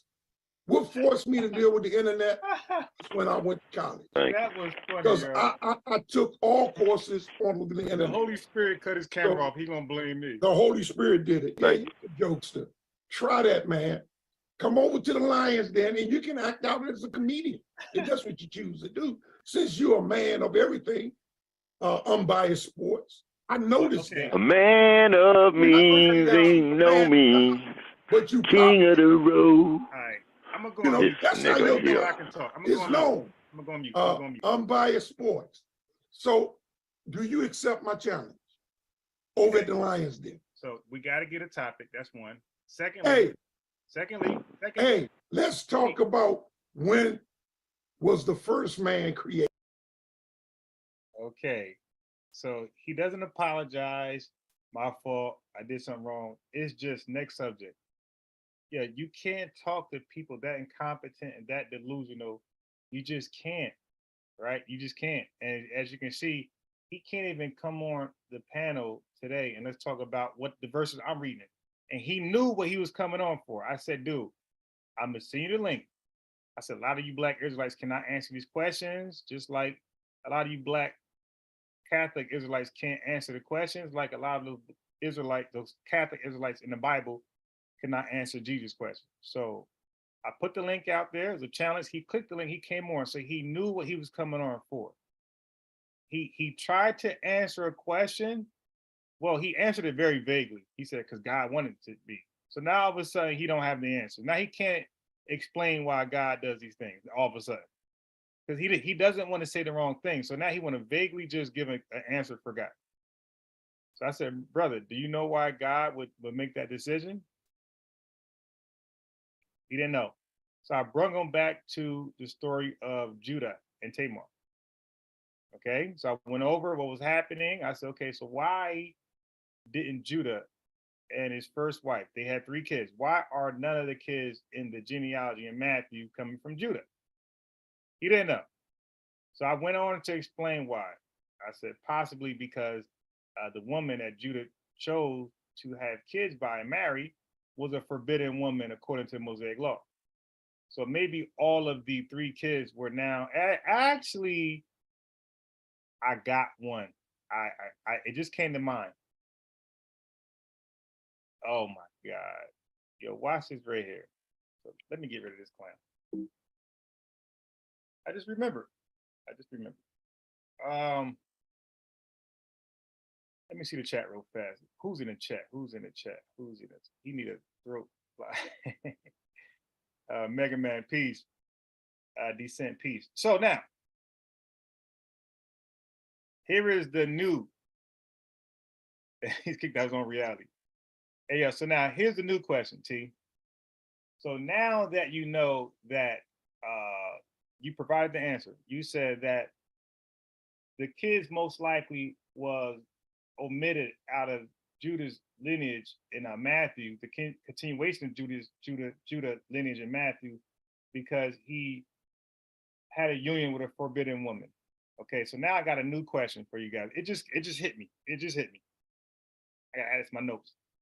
So I got a question for those who read the Bible, right? And we're just having a discussion here. No, because you can ask me questions. I guarantee you, I might not know them, but you'd be educating me.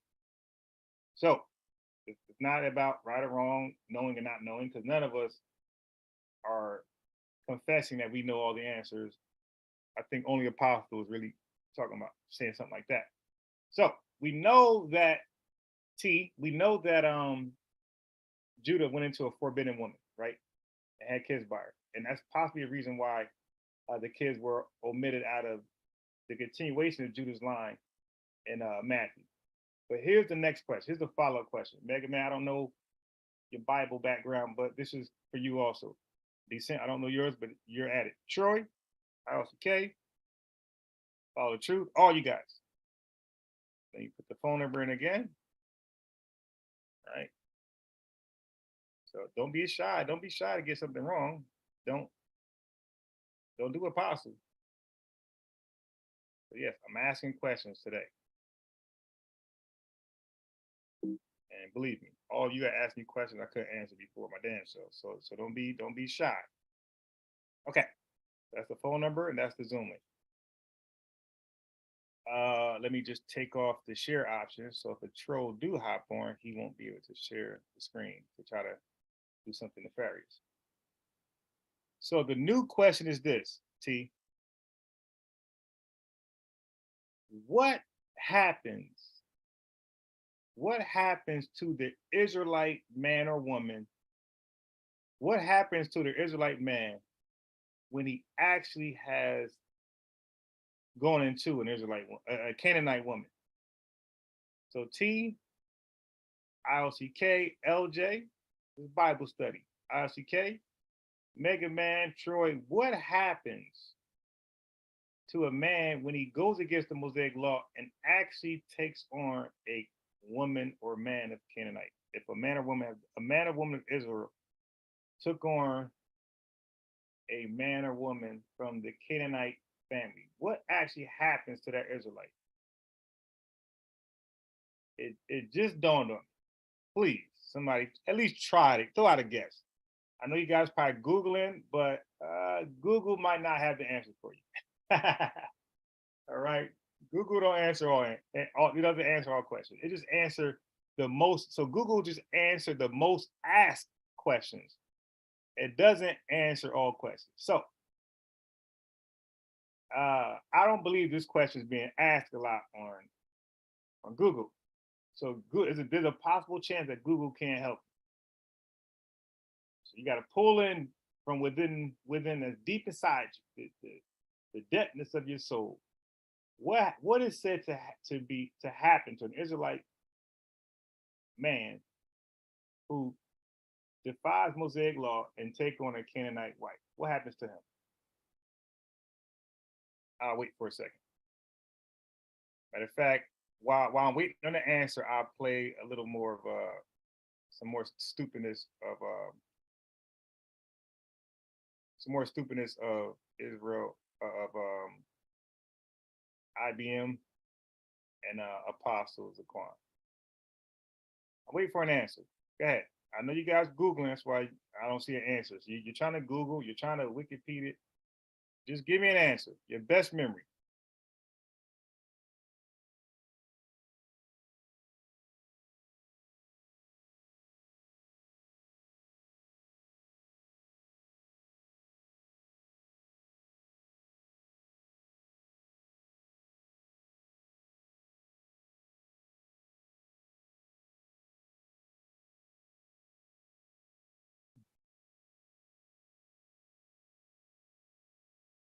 Okay, then you pick one.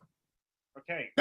You spent all day fixing up this video on that subject, and now you don't want to talk about it. I just played the video. Let's talk about if God sees creation. Oh, okay. Yeah. That's why that angel is called. And he said he made us in the angels in his own image too. So like you know, but he is determining the interpretation of the word like for us and trying to change it and mix it around like Sinetta does with the words. There's a difference in a name being like God or someone actually being like God. Because we know no one is like God. Hold on, Apostle. Let me take over from right here. He is determining. Okay, so now get ready for the stupidity. So right now, Apostle is showing his stupidity, but do not let indigenous black man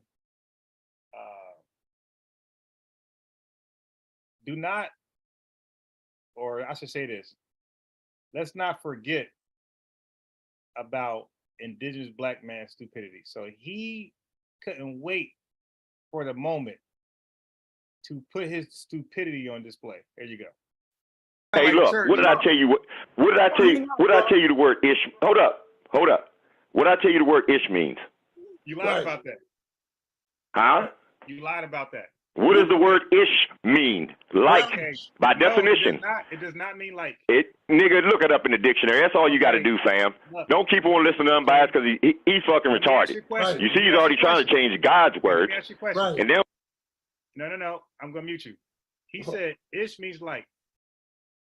And don't forget, the phone number and Zoom link is in the chat, but anybody can hop on and call, but we're going to stay with what I got here, because I'm actually I'm showing something. I got a presentation showing that it's not about physical Israel, it's about spiritual Israel. But as I'm doing this, anybody can call in or join the panel and ask questions about what's being said. For clarity, if they can add on, if I'm saying something that's wrong, or if I'm just chasing, because I'm human, I can go too far left and become an extremist, right? So let me know when I'm chasing. Okay, but then I'm also, if you call in or click the link, I'm going to ask you a question about what was just said or read.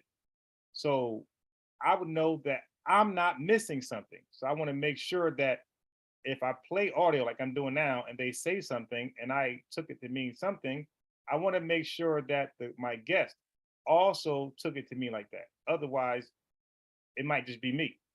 You see? So if anybody call in or click the link, you'll be used like that. So but we're gonna stay on subject here. Okay, Irish people. That's Irish a different people. termination, man. No, I can do that for any people. Okay, how about the Bible? Okay, wait. How about the Bible when it said an Israelitish woman? Israelitish. Yes. Show it to me. Okay. So no, man, this is why. So I agree with Polite said in his last live. Well, one of his two last lives, he said, but this has been my rule for the longest. This is something Polite just recently adopted. But my rule has always been I don't debate unrecorded debates. It could be audio or video. But if I'm going to debate, it has to be recorded. It has to be documented somehow. But I need you on video and audio or just audio. Because you have to be held accountable to what you say. See, most people, when it's being recorded, right? Most people are not going to tell you their feelings about something, right? How many secret recordings were done that got people in trouble, and they would have never said those remarks if they were being recorded? So the same thing with a debate. If I'm debating somebody, they're not going to show their cognitive dissonance. They're not going to be arrogant, completely wrong. They're not going to be a liar if it's being recorded, right? But if it's not being recorded, they will be all those things. So because there's nothing to hold them accountable. So they will lie, they will be disingenuous, they will show their cognitive dissonance, they will show all these different horrible things just to win. They'll misquote you, they'll flat out lie, they'll talk over you, they'll do all these things when it's not recorded. But once you press record on your audio device or your video audio device, these people will be more reserved. They will be more held in check, and they themselves would be more honest because they know that anything they say can be and will be used against them.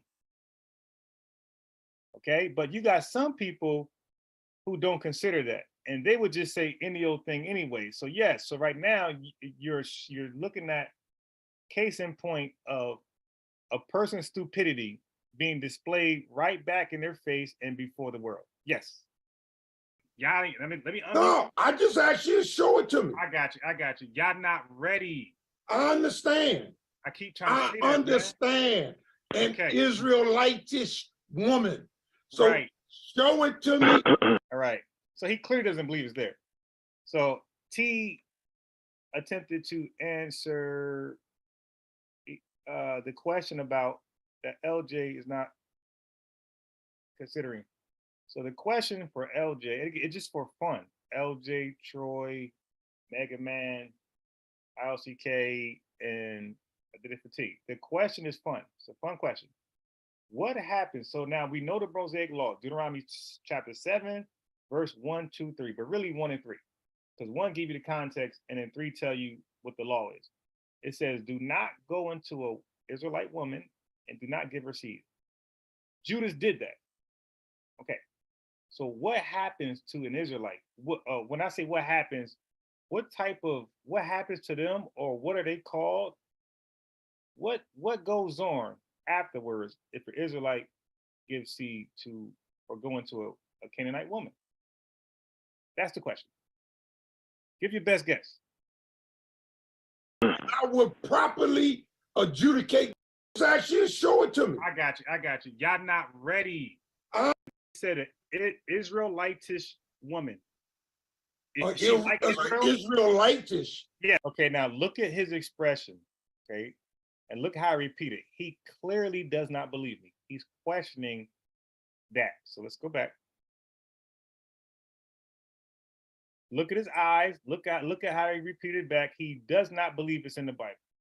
Okay, how about the Bible? Okay, wait. How about the Bible when it said an Israelitish woman? Israelitish. Yes. Show it to me. You see? Y'all, let me No, I just asked you to show it to me. I got you. Y'all not ready. I understand. I keep trying to say that. I understand. An Israelitish woman. So show it to me. I will properly adjudicate that word and fix it for you. Okay. So he's going to properly adjudicate it. And he said, fix it for me. Look what he said. He's going to fix it for me. Now, he didn't do either of the two, by the way. See, so this is the third guarantee. So the first guarantee was that I don't talk about Bible things. I can't go back 5-6 years ago. This is a trend for me. The second guarantee was in the chat today. He said, if you guys can win a debate, he'll give you $100 against him. Then the third guarantee is that if I can show him that Israelitish woman is in the Bible, he will properly adjudicate it for me and fix it. So when I go ahead and show him Israelitish woman, the only person who kept talking was disingenuous black man. Okay, this dude did not adjudicate it for me, and he did not fix it for me. He let it go. You could say he acquiesced. He didn't do what he just said he would do. Let me do it for you. Yeah. Show it to me. Woman. So, but don't forget, but don't forget, he first questioned the word was even in there. And then when he seen how strong I stood on it, then he said, okay, well, if it's actually there, show it to me. And bro, it can't be there if you don't believe it's there. But if it is there, it ain't there. But if it is there, you're going to adjudicate it for me and fix it. Okay. Israelitish woman. Is she like Israel? Israelitish. Yes. Show it to me. You see? Y'all, let me No, I just asked you to show it to me. I got you. Yeah. Okay, so thank you, Bro Bass 23. I'm going to look up that chapter and verse. I have no idea what that says. So let me just play this guy right here embarrass himself, and then I'm gonna look into that. And let's see if that's the answer. Or one of the answers. There's no the answer, right? Let's see if that's an answer. You see? Y'all Israelitish. Yes. Tish woman. Is she like Israel? Israelitish. Yes. Show it to me. You see? Y'all, let me No, I just asked you to show it to me. I got you. Y'all not ready. I understand. I keep trying to say that, understand. Man. An Israelitish woman. So right. Show it to me. I will properly adjudicate that word and fix it for you. Okay, let me do it for you. Yeah. Just like these folk don't understand what Hellenist means. They see Gentile and they run off with it. They don't. Nationalists, all that. Anytime you add ish to an end of a word. All right, so indigenous is going to double down. He said you add ish to the end of a word. So there's many words, right? But he's going to give an example of a noun. So he's going to say, if you add ish, and his example is going to be a noun, a person, place, or a thing. So let's see if that follows. It means like. So, me no care what unbiased says. When you add ish to an existing word, it means like. So if I say Jewish, that means. There you go. So his example was tying the word ish into a noun. And then the noun he used was Jew, and he put ish at the end of it. And look at his claim. Jew like. To an existing word, it means care what unbiased says. When you add ish to an existing word, it means like. So if I say Jewish, that means Jew like. Listen, bro. I got you. All right. So now let's get to the word, right? So let me kill the suspense. There you go. And the son of an Israelitish woman, whose father was an Egyptian. All right. It says. Okay. It says they went out among the children of Israel. And this son of the Israelitish woman and man, of Israel strove together in camp. Are you telling me this woman is like an Israelite woman, or she just actually is? That's what it's saying. What it's saying? She was like an Israelite woman, likened to an Israelite woman, So keep in mind, he said these passages are saying that this woman is like an Israelite woman, and she's not exactly an Israelite woman. That's what he said this passage is saying. This is why you got to choose your battles carefully. You dig? Some people, they just can't understand what they're reading. Hold on. Some people fulfills this prophecy right here, or this saying, right? This some people. Okay. No,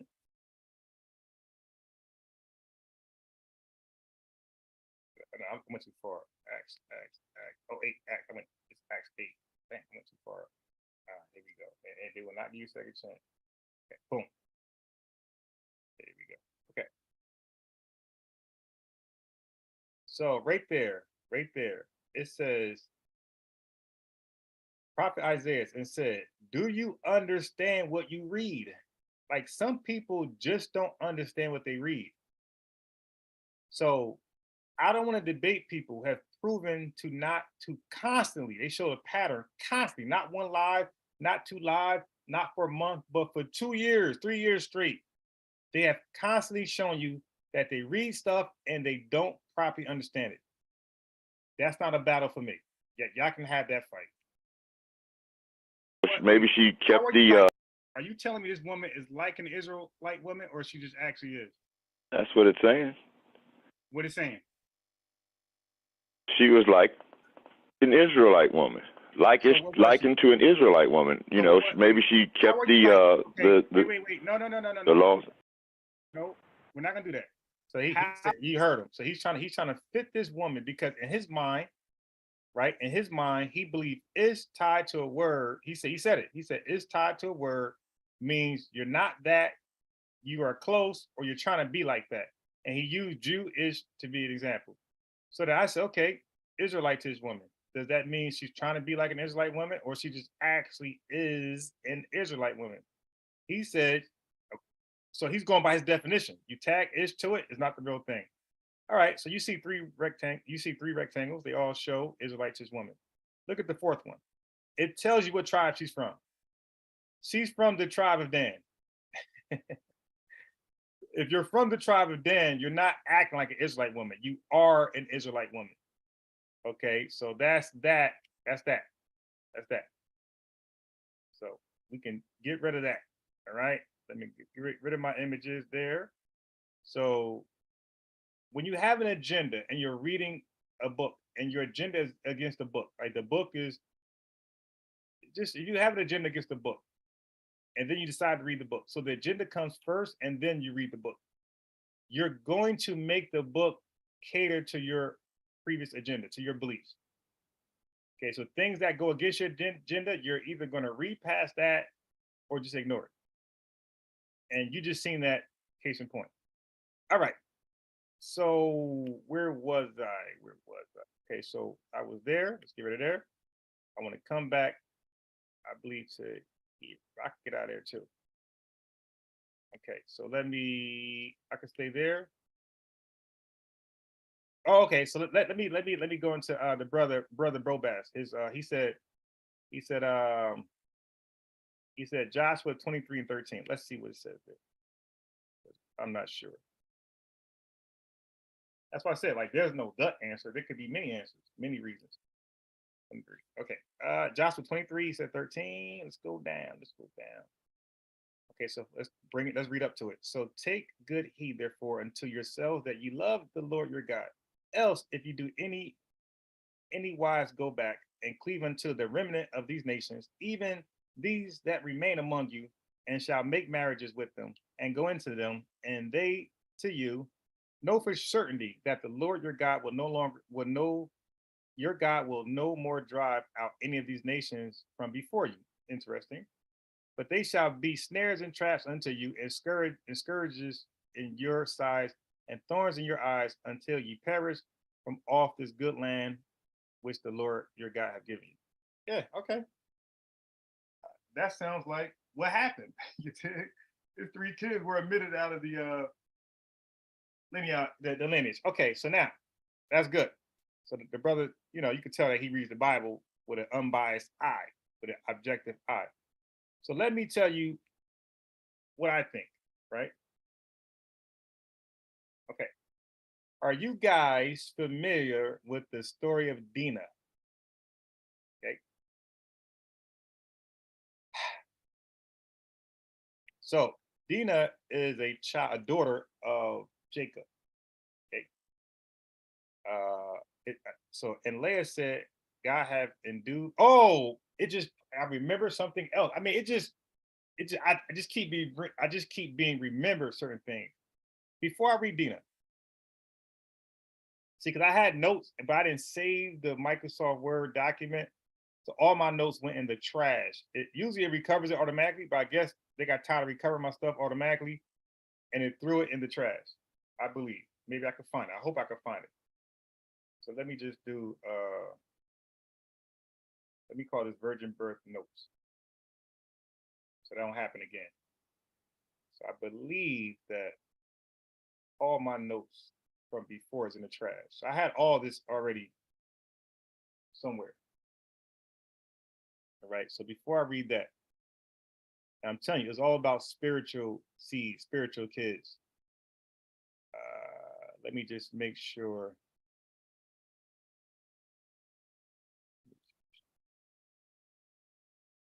I got Solomon added notes. I got everything but that. Ugh.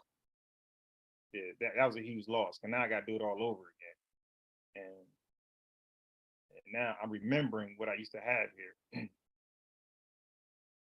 That's no longer there.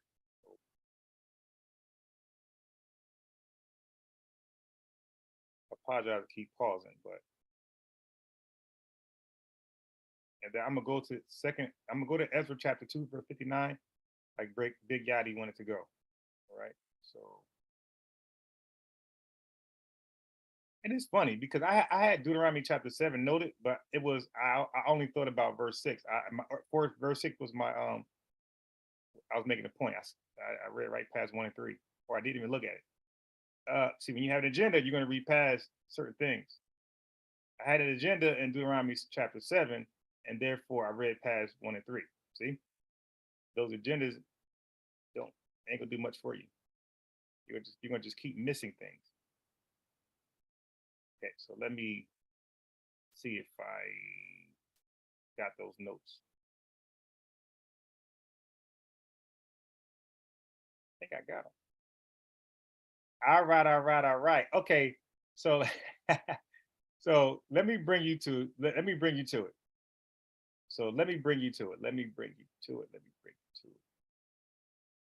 So this is what happens when you go into those forbidden people.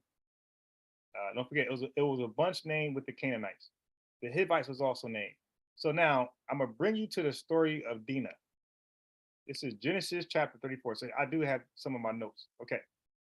So Genesis chapter 34. It says, and Dinah, the daughter of Leah, which she bare unto Jacob, went out to see the daughters of the land. And when Shechem, the son of Hamor, the Hivite, so these are part of the forbidden nation with the Canaanites. So when Shechem, the Hivite, let's see, Prince, we don't need all that. Shechem, the son of, all we need to know is he's the son of Shechem. All we need to know is Shechem, the Hivite. That's all. All this stuff right here, you can keep it there, but just make it small.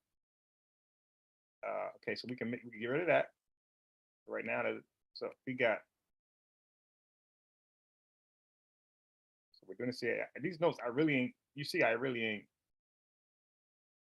do my thing to them. So okay. So when Shechem the Hivite saw her, I need this right here. So when Shechem the Hivite saw her, he took her and he lay with her and defiled her. So that's what happens. That's what I was trying to say to you guys. When you go into these forbidden people, you become defiled. Okay? They defile you, I should say. Boom. Boom. Boom. So when Judah went to that Canaanite woman, he became defiled. And his kids defiled. Goodbye. So that can be some of the reasons why they were omitted from from Judah's genealogy in Matthew. Okay, his continuation in Matthew. That could be some of the reasons why they were not there, along with the fact that they were from a forbidden woman, which T said. Okay, I just want to add that in there. Like, you're considered defiled when you take it to these people. Okay, so I want to see. Okay, so yes, I got my old notes. All right, all right, all right, all right, all right. So I didn't lose all of them. Okay, so I want y'all to pay attention to something, right? So this is more law. Blah, blah, blah. Wait, y'all can't look at all my notes. Some of my notes I don't want them to see. Okay, some of my notes you can't see. Okay, so I want y'all to see this. All right, I wanted Apostle to answer this. Okay, so and when Rachel saw that she bare Jacob no children, Rachel envied her sister and said unto Jacob, "Give me children, or else I die." And Jacob's anger was kindled against Rachel, and he said, "Am I in God's place?" Basically, instead, who hath withheld from thee the fruit of thy womb? Hold on, that's the so Jacob is telling Rachel that it was God who withheld you from having kids. So he's saying, am I in God's place who can grant you children? We're trying, but you can't can't get pregnant. That's not my fault. You got don't cry to me, cry to God. But look what happens though. Look what next. Look what happens next. Rachel gave Jacob a wife. Okay. So Rachel had told Jacob to go into Bilhah, right? And so basically, I'm pointing out that Rachel told Jacob, this is my notes. Rachel gave Jacob a wife, Bilhah. And from then they were able to born Naphtali and Dan, right? So Rachel gave Jacob the wife Bilhah. And from Bilhah, they had children, Dan and Naphtali. Rachel thought that this, Rachel thought the kid, I gotta say the kids. So once you make it plural, you get a plural verb. Okay, so Rachel thought that the kids of Bilhah, Rachel thought the kids of Bilhah were hers. Okay, let me just clean this up. You know, with notes, we know notes. You write them down and you rough draft. You do a rough draft and you correct it later. Okay, so Rachel gave Jacob a wife, Bilhah. And so again, this was just rough draft. One supposed to be perfect. Okay, Bilhah. And they had 2 kids. We'll do it like that. I'm right, like I'm in Shakespeare time. Okay, so Rachel gave Jacob a wife, Bilhah, and they had 2 kids, Dan and Naphtali. I definitely got it right down. Dan and Naphtali. Rachel thought that the kids of Bilhah were hers. Okay, so now I'm gonna show you case in point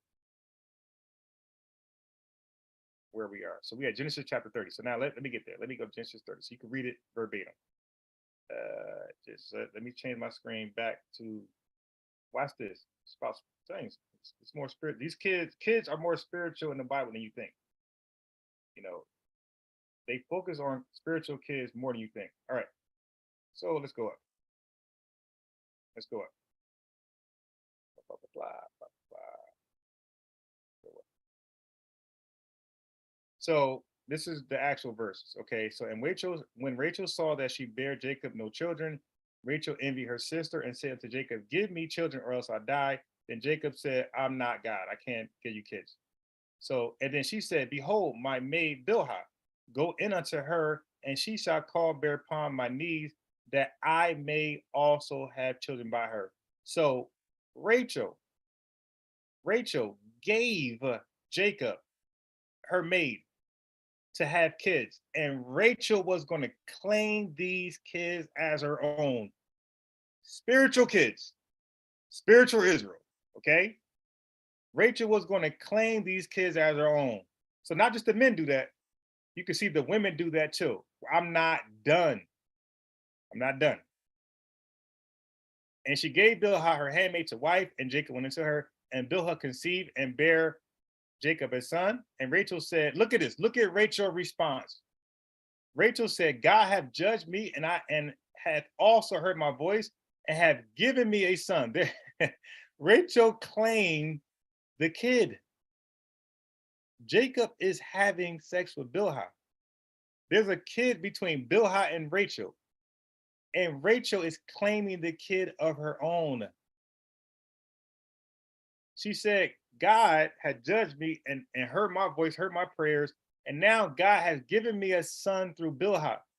Therefore, call his name Dan. Who named the kid? Rachel named the kid as though it's hers. So Dan. So now we know who Dan is. Dan is the tribe of Dan. This is the Israelites. But Rachel's giving claims. This is my son. And Bilhah, not Rachel, Bilhah's Rachel maid conceived again and bare Jacob a second son. And look what Rachel said. Rachel said, with great wrestlings have I wrestled with my sister, and I have prevailed. And she called his name Naphtali. Rachel named Dan and Tally, and she took these kids as her own. She adopted these kids. Spiritual kids of Rachel. Oh, it did not end there. Look what Leah said. Leah said, oh, we doing that? We having spiritual kids?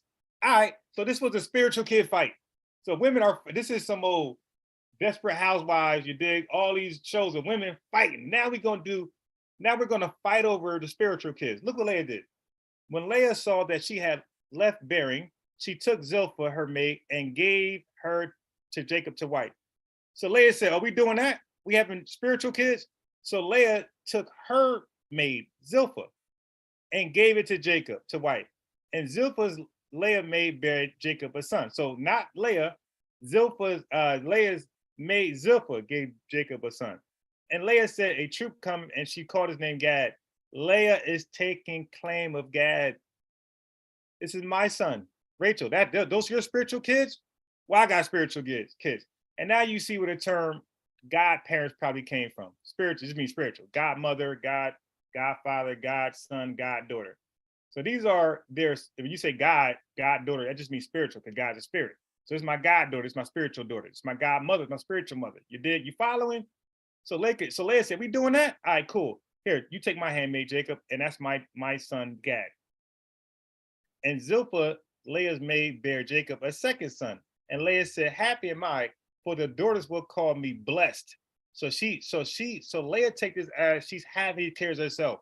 Because once she had her 4 kids, the Lord stopped her from having kids. He closed her womb. So she could have no more kids. So this is why she's laying claim to these other 2 kids from her handmaid, for her woman servant. So she said, but Leah is saying, I'm blessed for my servant giving birth to these kids. She's acting like she's giving birth to these kids. So she said, this other son named Asher, I'm gonna call this other boy Asher. Okay, so you had a spiritual fight. You had a spiritual kid fight between Jacob wives. Yo, y'all be honest, y'all. Who remember this happened? Come on, keep it real. Unbiased Sports brought you this. They had a spiritual kid fight. They were giving Jacob their handmaids, their women servants, and taking claim for the births, saying, those are my sons. Come on, chat. Can I get some credit now? Come on, chat. Can I get some credit? Can I get LJ? I never told LJ that. Hey, can I get some credit? Can I get some credit here? Thurman, peace. Hey, can I get some credit for bringing that out? Matter of fact, can I get some tithings for bringing that out? It's the cash app for bringing that out. Unbiased Sports. That's the cash app. Unbiased Ministries. Can I get some cash app for bringing that out? You dig? You pay your tithes. Pay your tithes. I accept tithes.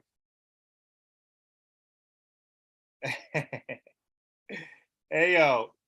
Y'all, I don't believe y'all ever heard that from anybody. I'm not saying that's in the book, so it's been read before.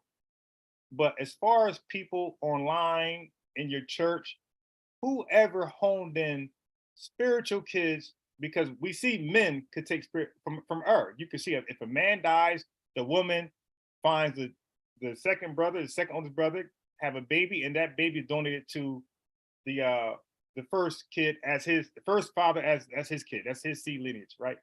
So we see men can adopt kids.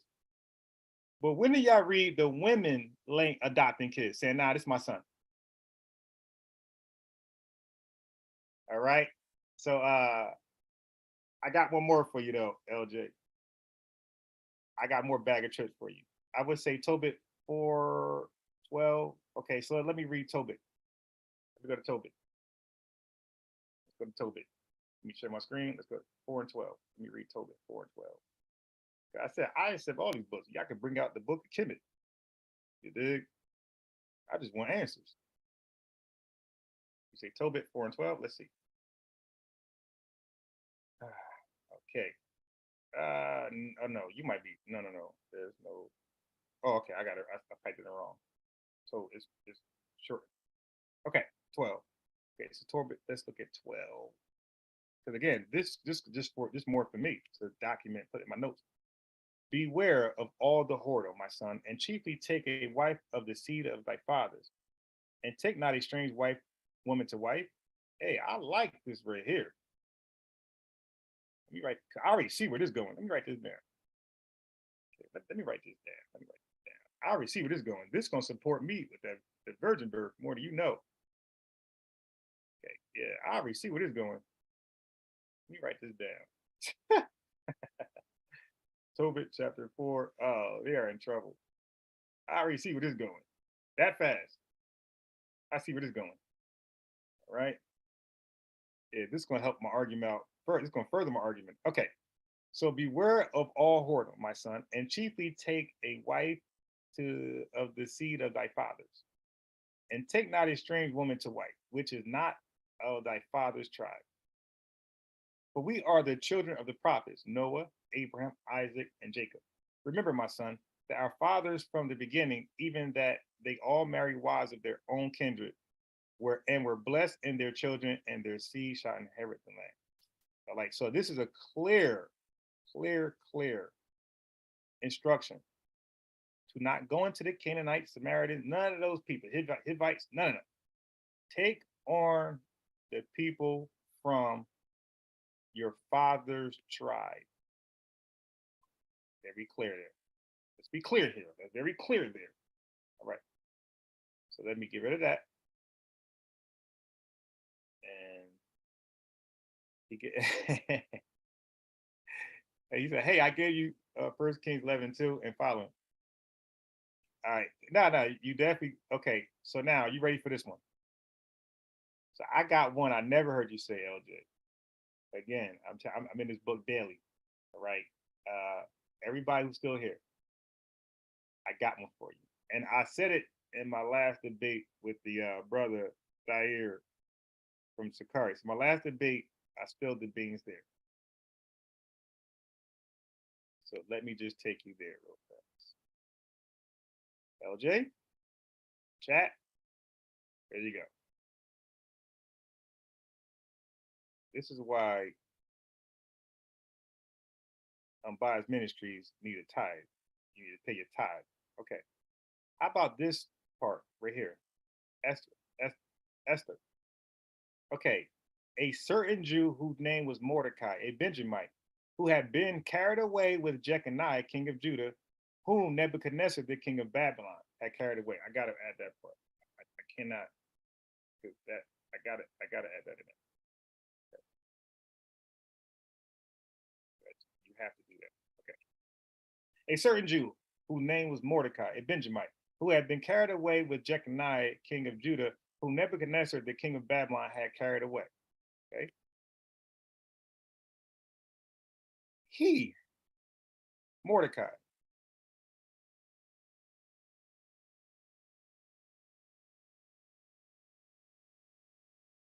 I don't need that. Okay, he brought up Esther, his uncle's daughter, and took for his own daughter. So did y'all know, I'm sure y'all remember this, but did y'all know Mordecai adopted Esther, his uncle's daughter, and he took for his own daughter.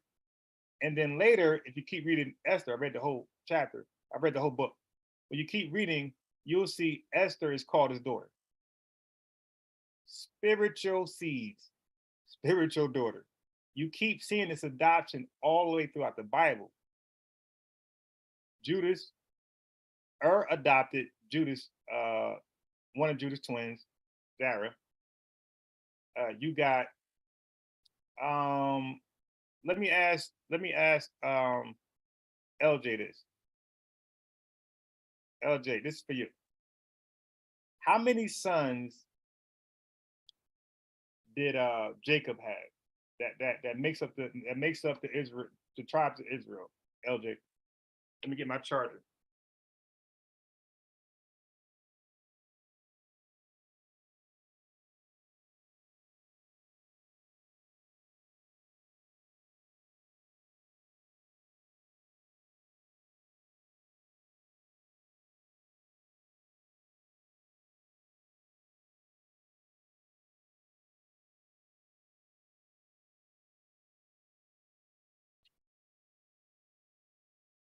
And this is your last time to call in or click the link because I'm gonna run to the store and I'm gonna call in myself and I won't be able to allow anybody in while I'm doing that. So anybody who's interested that could add or contribute to what I got going here. Once I call in and hop in that car, you're done. Okay. So LG, this is a question for you. How many kids did Jacob have that make up the tribe of Israel? Is it 15? Is it 20? Is it 3? This it's an easy question because I want the chat just to catch on. Okay, he had 10 sons. Okay, cool. How many tribes of Israel are there, LJ? Let me go to 1 Kings 11, 2. I don't, let's go to 1 Kings 11,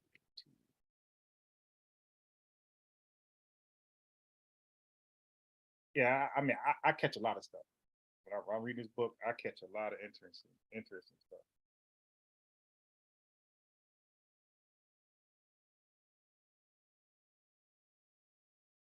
Oh yeah.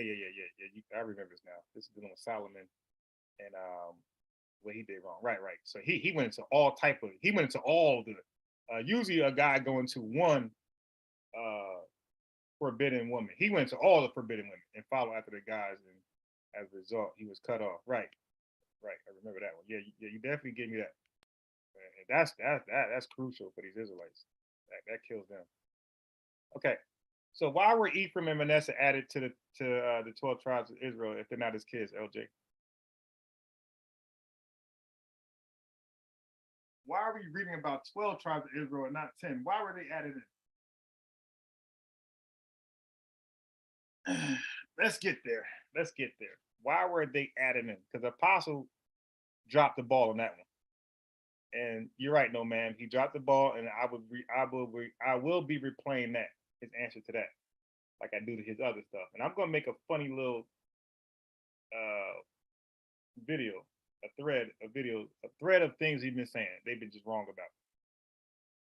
So LJ, why were they added in as the 12 tribes of Israel if they're not Jacob's sons?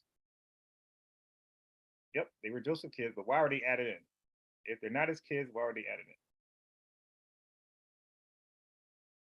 And you don't gotta be so technical on this one. You could just lay it out, like just it don't gotta be scriptural. You just can just say it.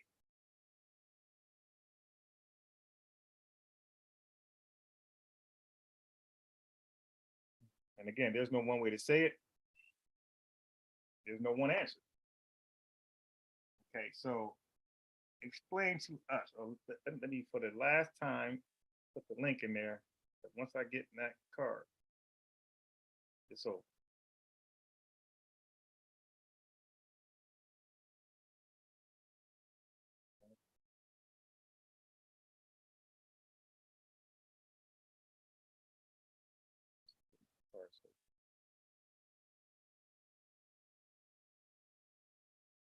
So if they were not his kids, why were they added as his sons? That's that. Let me add the link.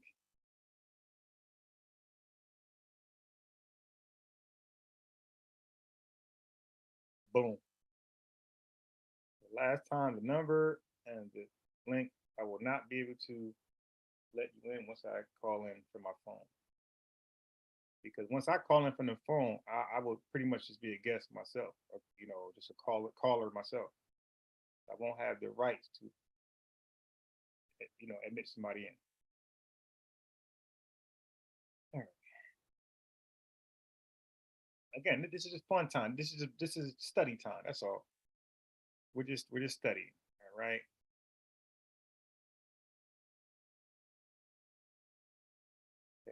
Okay. People, when they hop on a panel, they know I'm going to direct my questions to them.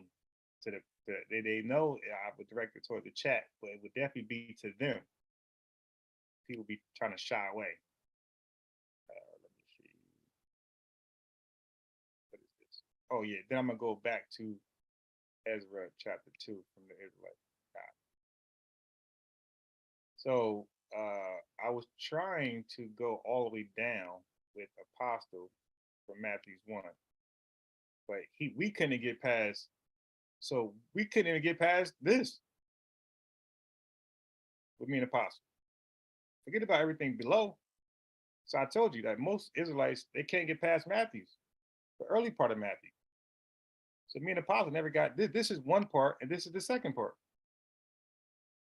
Right? So we didn't even get to the second part. We didn't get past the first part. He couldn't even answer this.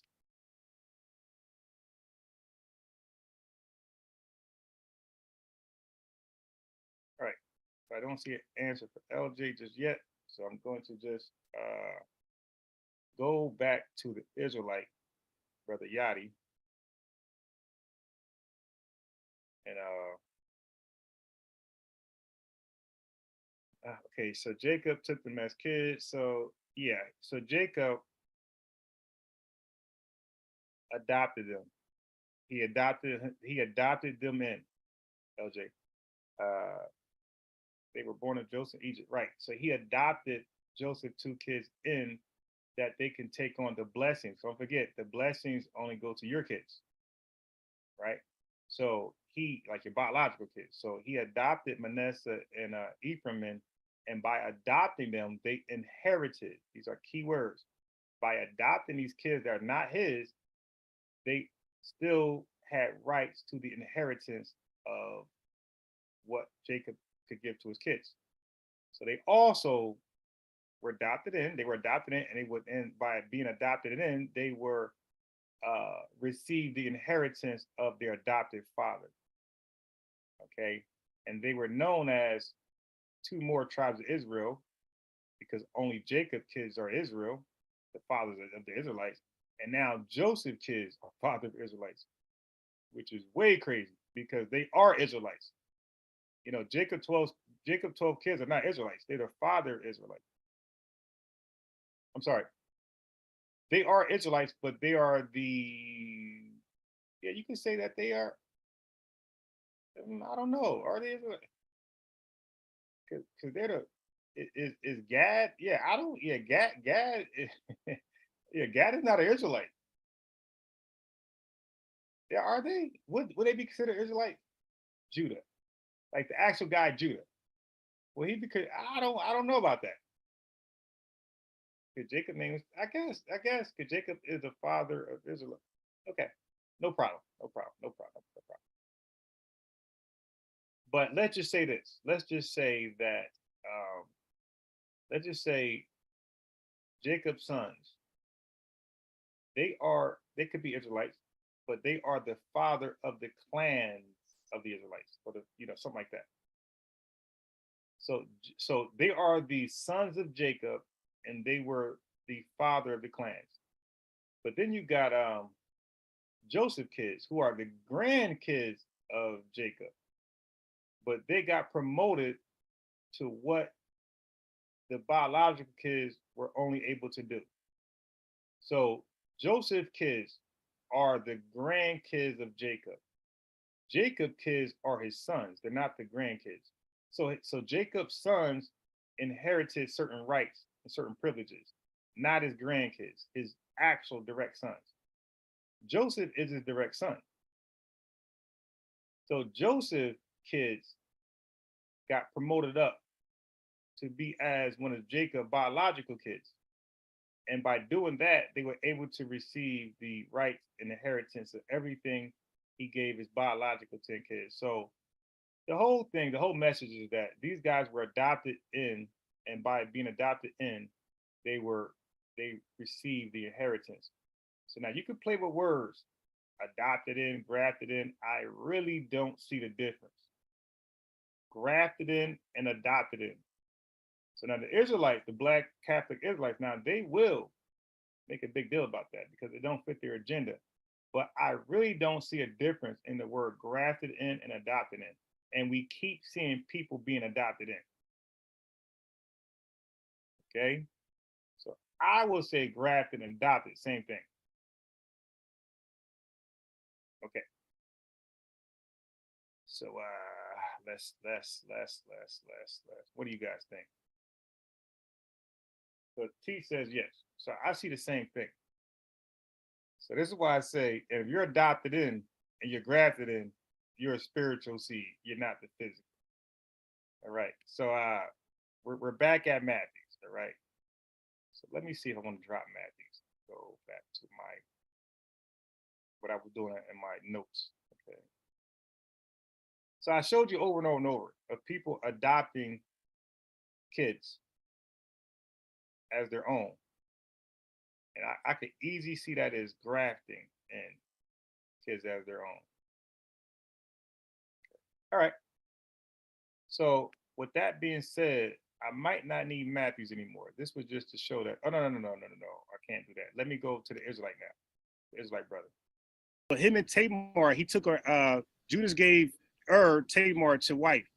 And they first son. I just told because it's fall.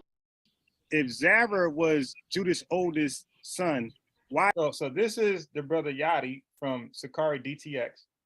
He's debating me. His arrogance just threw a link out there, and he thought I'm just this wild guy who don't know the Bible, and he's just going to educate me in front of his audience. So if y'all watch the whole debate, which you never will watch the whole debate because he deleted it. It's not on his channel at all. Go to Sakari DTX and find this. Okay, find this. You're not gonna find it. He deleted it. Okay, so this was 11. I think it's 11 days ago, or it might be even longer. So go to his channel and look for something 11 days ago and even earlier, and then go through those debates and look at the latter end of it and see if you see me in there. You're not gonna see me in there. He deleted me out totally. He was so embarrassed he didn't even include me. This never existed according to his channel. Why is it continuing through Faris and not Zara? Was Judas saying that this is the same question I asked you guys in the chat. This is similar to the question Jesus asked his ops, and they can never give a correct answer or even answer at all. This chronological order makes sense. If Zara was Judas' oldest son, why is it continuing through Faris and not Zara? Because it's following the line of descendancy all the way up until Joseph. Can I tell you why? I just told you why. Okay, I just told you why. You see the arrogance of these people? Okay. You can tell me why you think it's something different. Can I get my understanding?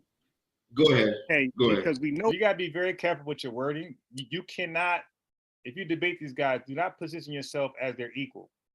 Like you gotta take a humble and submissive role when you're on their channel because they got this fake facade in front of their people that they are the prophets of the Lord. Their interpretation of the Bible is correct. And if you challenge that, their ego is challenged and they'll talk over you, mute you, or get you off.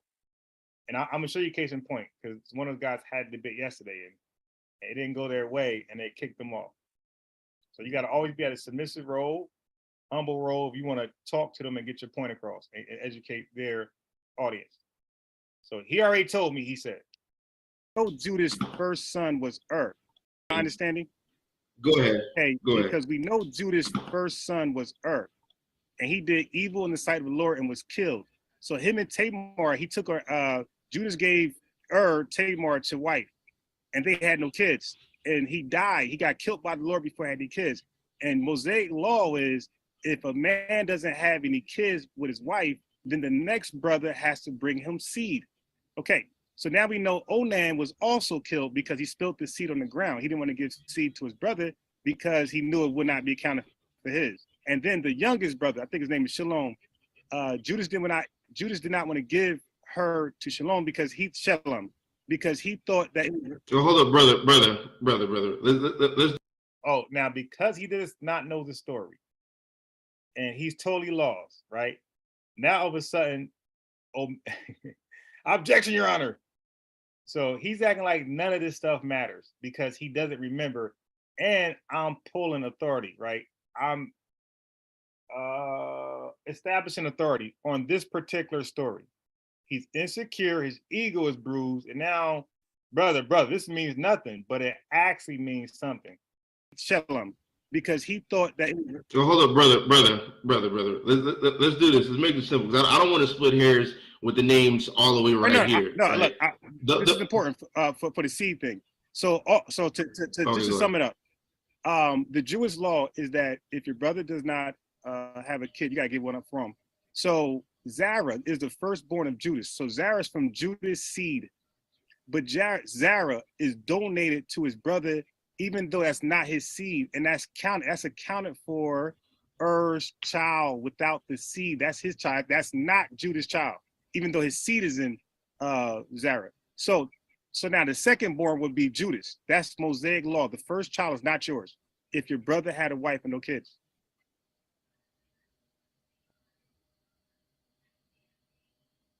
I mean, okay. Okay. I mean, I'm not agreeing with that. I'm not agreeing or disagreeing with that as a Jesus. Okay. I'm just let you go what you're gonna go. Because like I said, like I was going to say before you went back into this, I'm not gonna press this. I'm not gonna split hairs about the descendancy right here. So the point I'm trying to make is, hold on, the point I'm trying to make right here is this is physical lineage. That's very and true. It makes zero sense. It makes zero sense to have it makes zero sense to start at verse 2, where it talks about naming names from Abraham all the way until Joseph, to say none of that matters. He doesn't physically descend from any of these people. It's all spiritual. That's the point I'm trying to make. Yeah, like to the whole thing splitting hairs with the name, I could care less about. No. It's not about that. It's about that Zara is donated to as his kid, and that's spiritual because there's no physical seed there. And that's Mosaic law throughout the Bible. So anyway, when you go to Tamar, she's a woman, right? And she's in his lineage. So it says, and Judas begot Phares and Zara, and Phares and Zara is of their mother Tamar. So it's telling you that the father begets the kids, and the kids are of their mother. So when you go to verse, can you read verse 5? So here it says, and Simon begot Booz, and who is Booz of? Of his mom, Rachel. Oh wait, no, I get the point you're trying to make. You're trying to say all those are spiritual when it's talking about like when it says of these women. Nah, that's the physical mom. Okay. No, I mean like you're talking about the spiritual thing, the spiritual aspect you were trying to prove off of the first one, like on verse 2. No, that's only with that one. So it's only with Judas and Tamar. That's the only case of spiritualness. Everything else is what you said. I agree with you. Everything else is physical. So but I'm just pointing out the language, like the dad begets. And when it talks about the son of the dad, right, in relation to the mom, it's going to say of. So it's going to be dad begets, and the son is of their mom. So if you read verse 5, it's going to say Booz is of Rachab.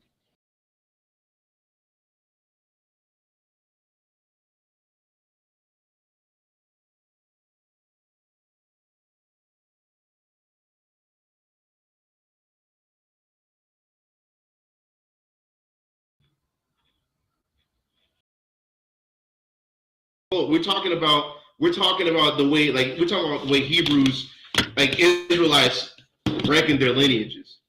Just like when you see in you know about the book of Ezra, the 2nd chapter.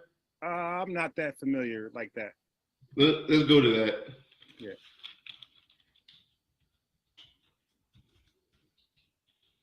All right.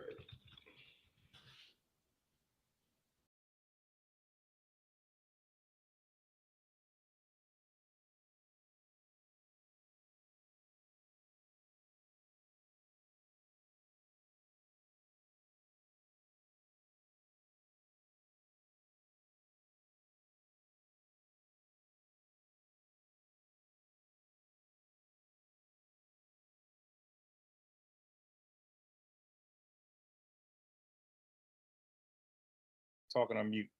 Yeah. So he's trying to prove something that doesn't disprove anything, right? I said. And it doesn't really support anything he said. He's just winging something and just hoping that it hurts somehow. But like the prosecution team or the defense team, let's say if the prosecution has an expert or the defense has an expert or even an eyewitness, don't the other side get to say, no, don't send that person home. I want to cross-examine that person. I think this person works for me rather than for you. This person helps my case more than it helps your case. So when they bring out Ezra chapter 2, verse 59, at the time, I didn't know, I wasn't familiar with it. So when I read up on it after the debate, I'm like, oh, damn, Ezra chapter 2, verse 59, that works out for me. So the next Israelite who bring this out, we're going to cross-examine that witness and see who this witness works, who case this witness actually helped. Is it mine or yours? Let them go. Let me see something. Preset.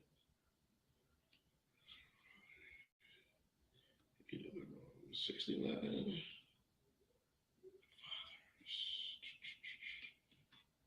Why is this not here?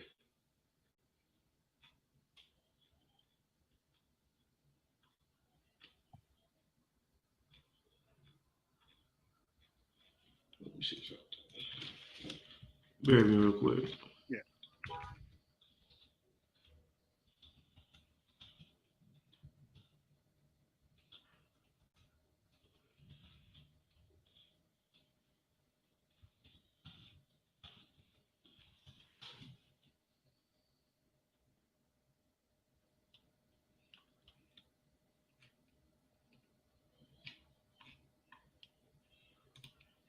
Yo, it's right here.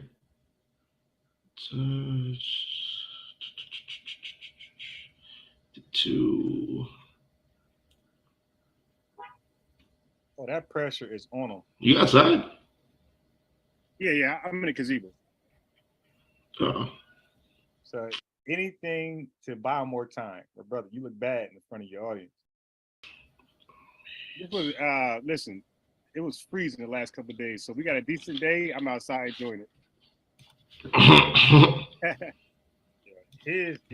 I came across the channel by accident. It was in my feed. I see live. I just clicked it. I was listening. So I'm just, because he's very tense. He's in his feelings. So I'm just trying to like cleverly just get him to relax. Like, dude, let's just have the conversation. I feel like he's going to stop the conversation.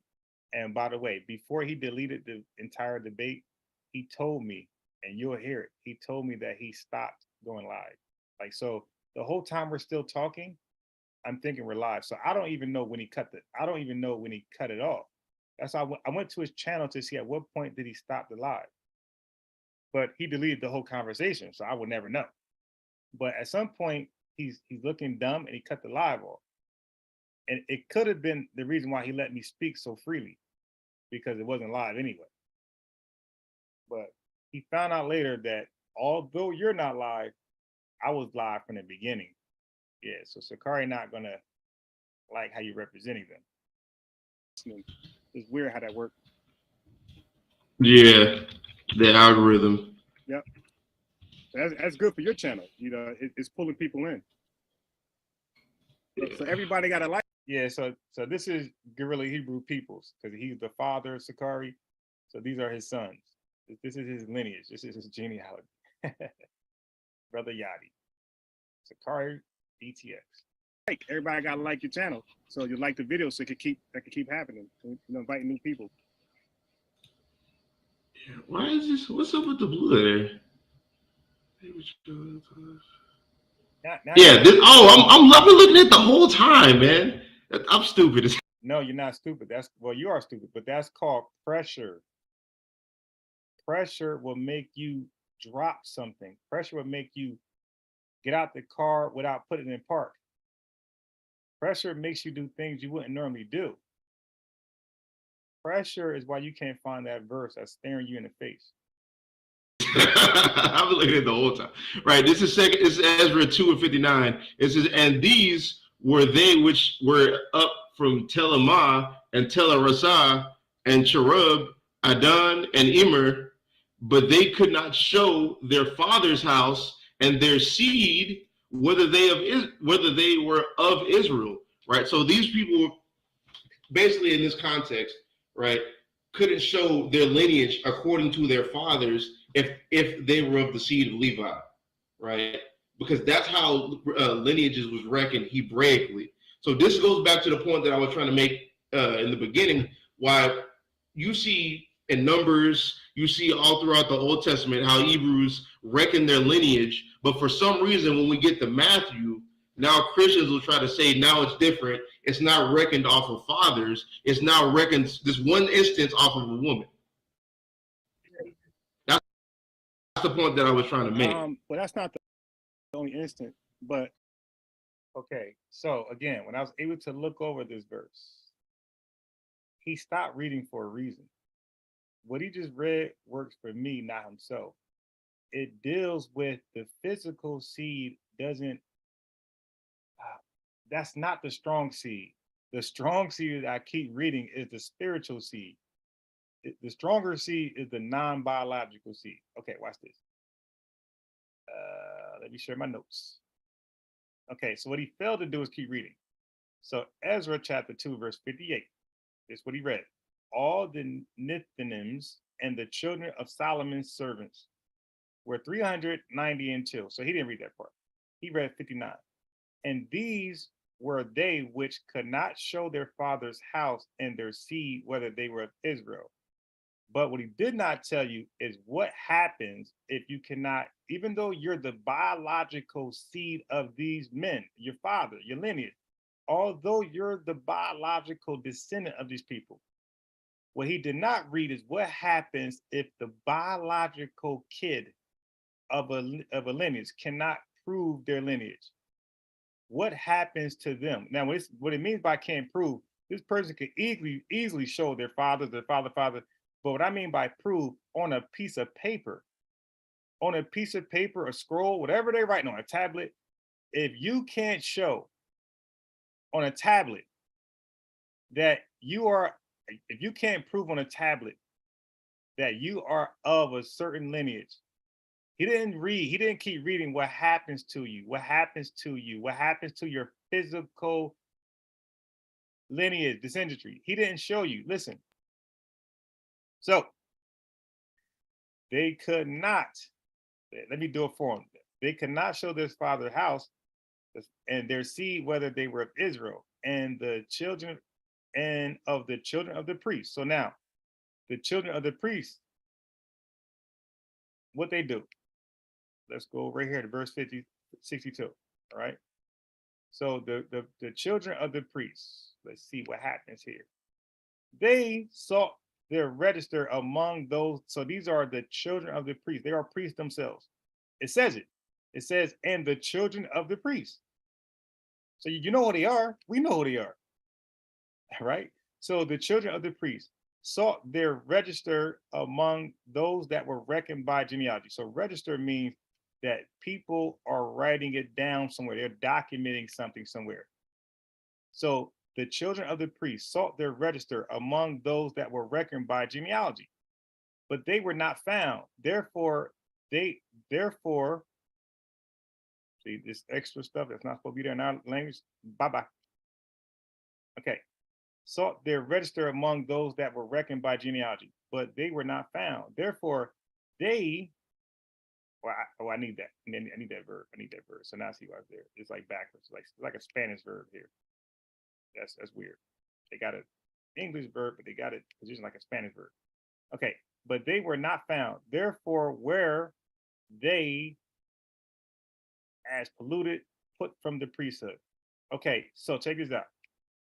So we know that they are of the children of the priest because they say it. But because somebody wrote them out, somebody didn't document them. Somebody didn't document them as the children of priests, although they are. The documentation overpowered the physical lineage. They were polluted and put out from the priesthood. they were no longer recognized as children of the priests.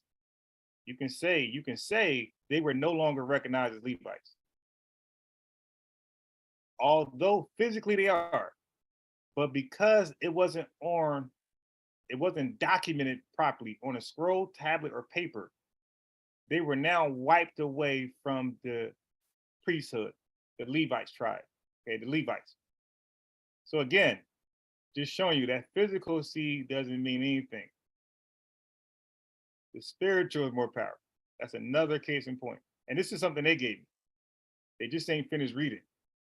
Every time they present their evidence, most of the time, the evidence I end up using, it works better for me.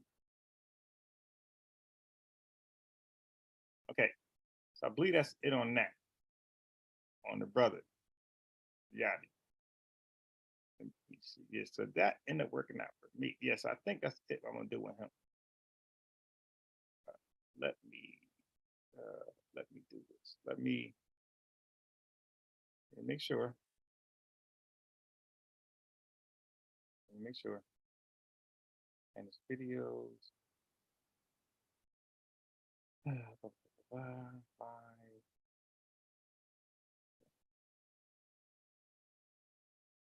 Let me just. I gotta rename the video, the brother Yachty debate, because I did a recap, and the recap is almost okay. Now I got it. It says virgin birth. So let me just put in. They both say virgin birth. Shit. So let me just reword. So I gotta reword the.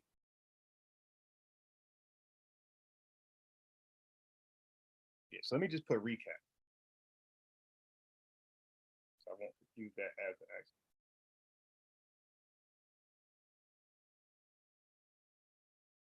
So I think I got it now.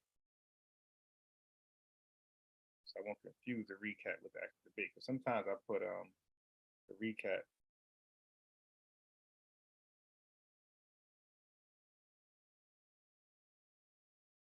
That is the actual debate. I don't want to recap. This is the actual debate.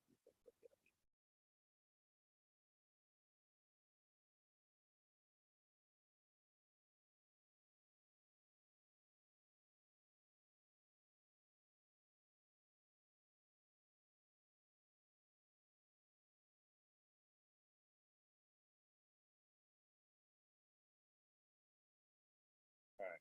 Okay, I got it. So now, I got the, I renamed it. So now I won't confuse the recap with the actual debate. Got it. So the actual debate was pretty lengthy, 3.5 hours. And you can't find that at all on his channel. Okay, unless he decides to do a re-upload, edit it out, re-upload. All right. Where we are. So am I done with what I was doing with that?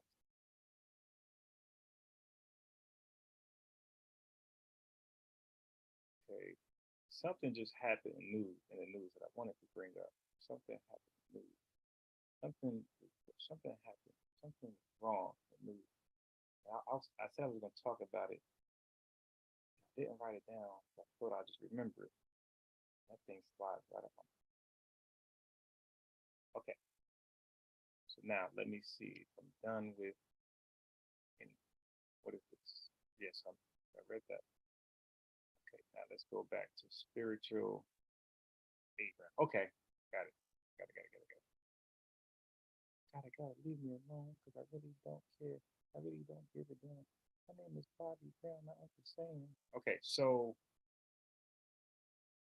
let me see if I got it in my notes. I thought I didn't have it in my notes, then I did have it in my notes. Let me see. But the other notes are just rough drafts. So the notes I thought I lost are just rough drafts. I never got to fine tune them. So let me see.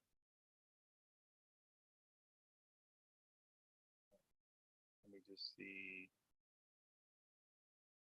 if I have any more.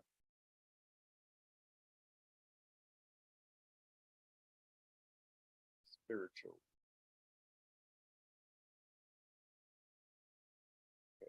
This might be something right here.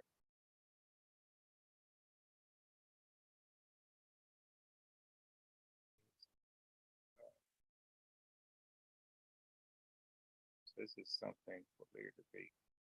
Blah, blah, blah. For the comments today.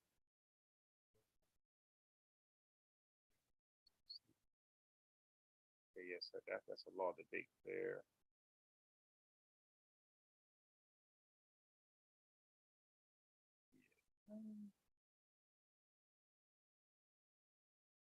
That's something.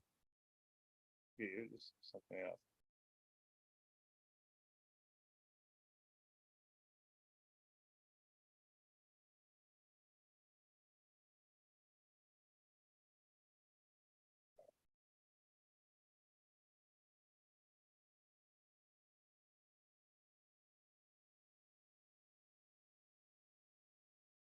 Give me a second. Well, I'm going through the rough draft of the first note. See if I was done there. Yeah, I was done. I was done. Yeah. So I show overwhelming evidence of adoptions and yeah, just adoptions. Like, and adoptions can be seen as grafting in, right? Over and over and over and over and over. And like, and then I even show how like the most important adoption is this. For this one. The most important adoption to prove my point is this.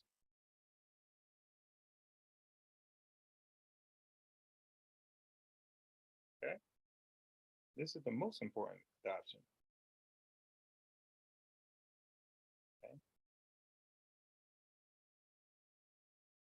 Okay. The Jews said we be Abraham's seed. So the Jews are telling you physically where they from. They from Abraham. But there's going to be an adoption here. Okay. So even Jesus acknowledged, he said, I know that ye be of Abraham's seed. Okay. And Jesus said, I speak that which I've seen with my father, and ye do that which you have done with your father. Now they think when Jesus is saying father, they think he's talking about Abraham. But Jesus is talking about the adopted father. Jesus said they got an adopted father also. Okay, now watch what they say. They answered and said to him, Abraham is our father. Okay. So they say, no. We ain't got adopted father, Jesus. Abraham's our father. So Jesus said, I speak that which I have seen with my father, right? I got a father. And ye do that which you have seen with your father. So Jesus have gave them an adopted father. They don't want the adopted father.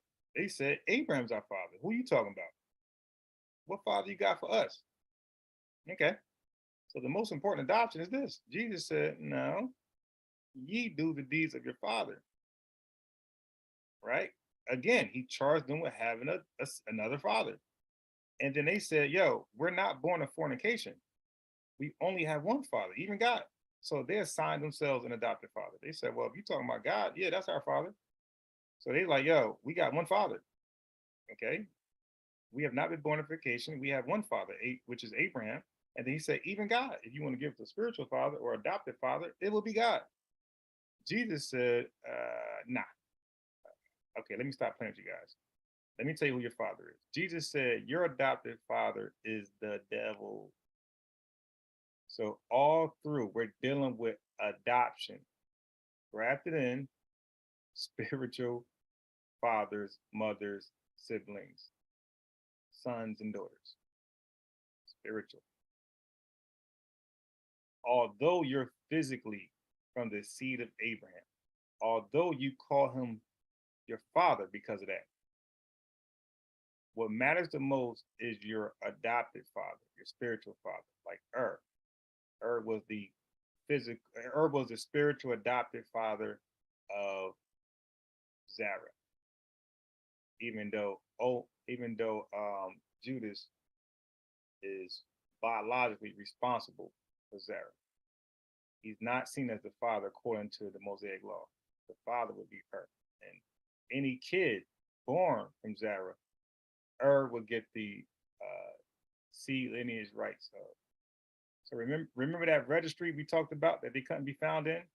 Well, if there was a registry of Zerah, would be the father, not Judas. But as you see in Matthew chapter 1, there's a registry there, and we have Judas as the father of Phares. You know, as far as continuing the lineage, because they're both listed there, but it continues to be Phares and not Zerah, and that's why. Because Zerah was donated to because that's the law. But spiritual, the Bible talks about the spirit is what matters over the physical. And Apostle Zaquan said that didn't even know. Okay? He didn't even know when he said that with Hagar and Sarah. He said it and didn't know how that all ties in. Okay, so let me see if I can sneak this in there. I had a whole thing. Oh, God. I had a whole thing built up. Gone. But somebody knows this.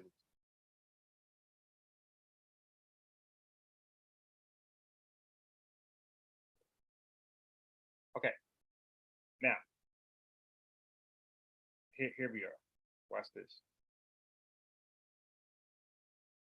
Now remember, they keep bragging about being Abraham's seed. Okay. Now look what Jesus said about that. So just to further my point, it was never about being a physical seed of Abraham. And I might. Oh, so I don't need this one anymore. Let me close that. Save that and close it. Let me go here. So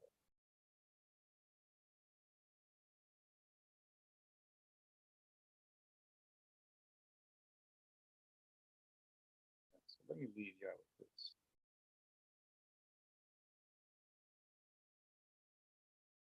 So I'm going to get at what Jesus was trying to explain to those Jews. So let me bump those Jews down. Let me bump them down. Yeah, I might.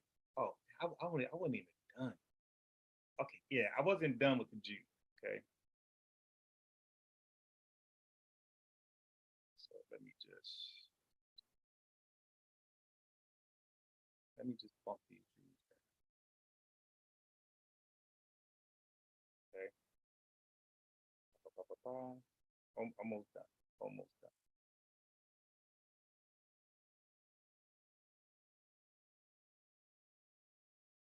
For this, I'll be done. So let me sneak in this scripture.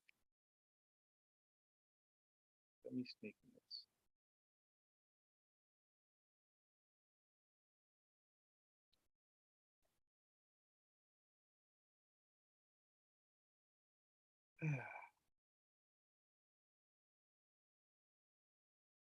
It's a lot of reading. John 8 I did, so I'm gonna take out some stuff.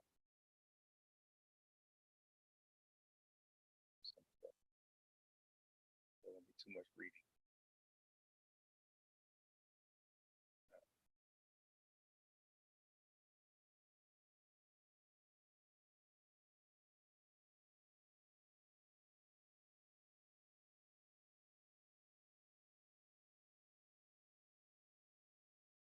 So I can leave that right there.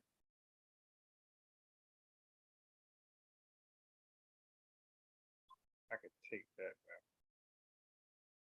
I don't want to put too much in here because it's gonna be a long read, but some of y'all find for it.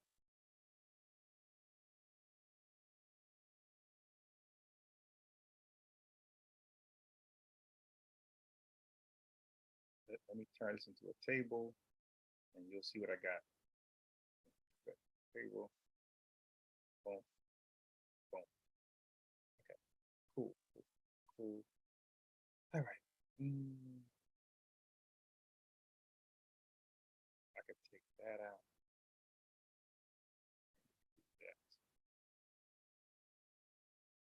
All right, there we go. So now let me go back to relations. So,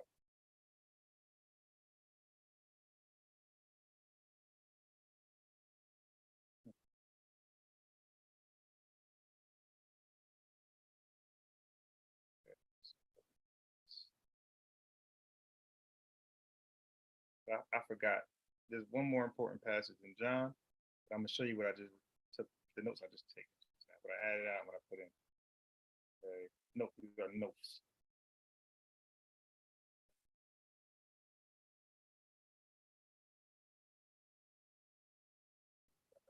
Right.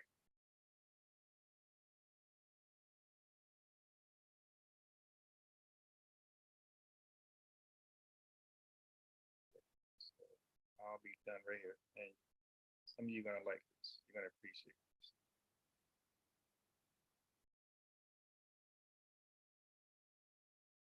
Okay.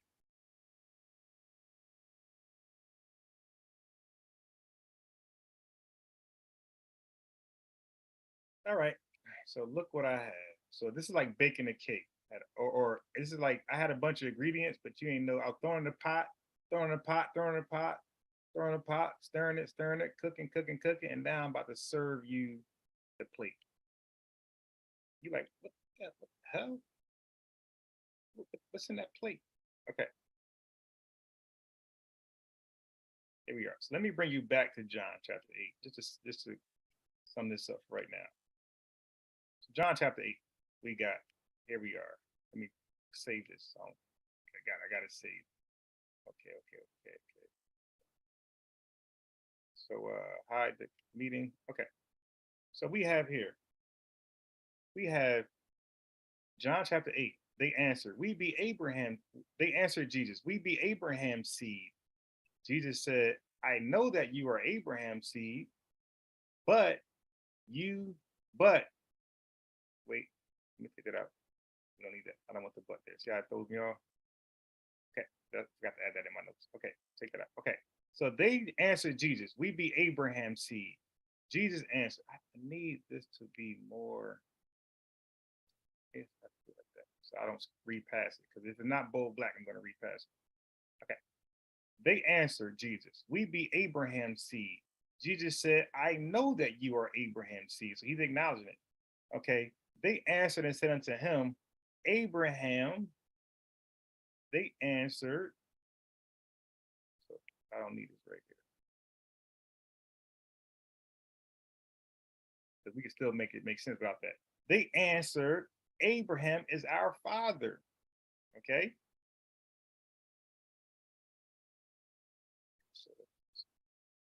Okay. So they answered, Abraham is our father. I need to save that. They answered, Abraham is our father.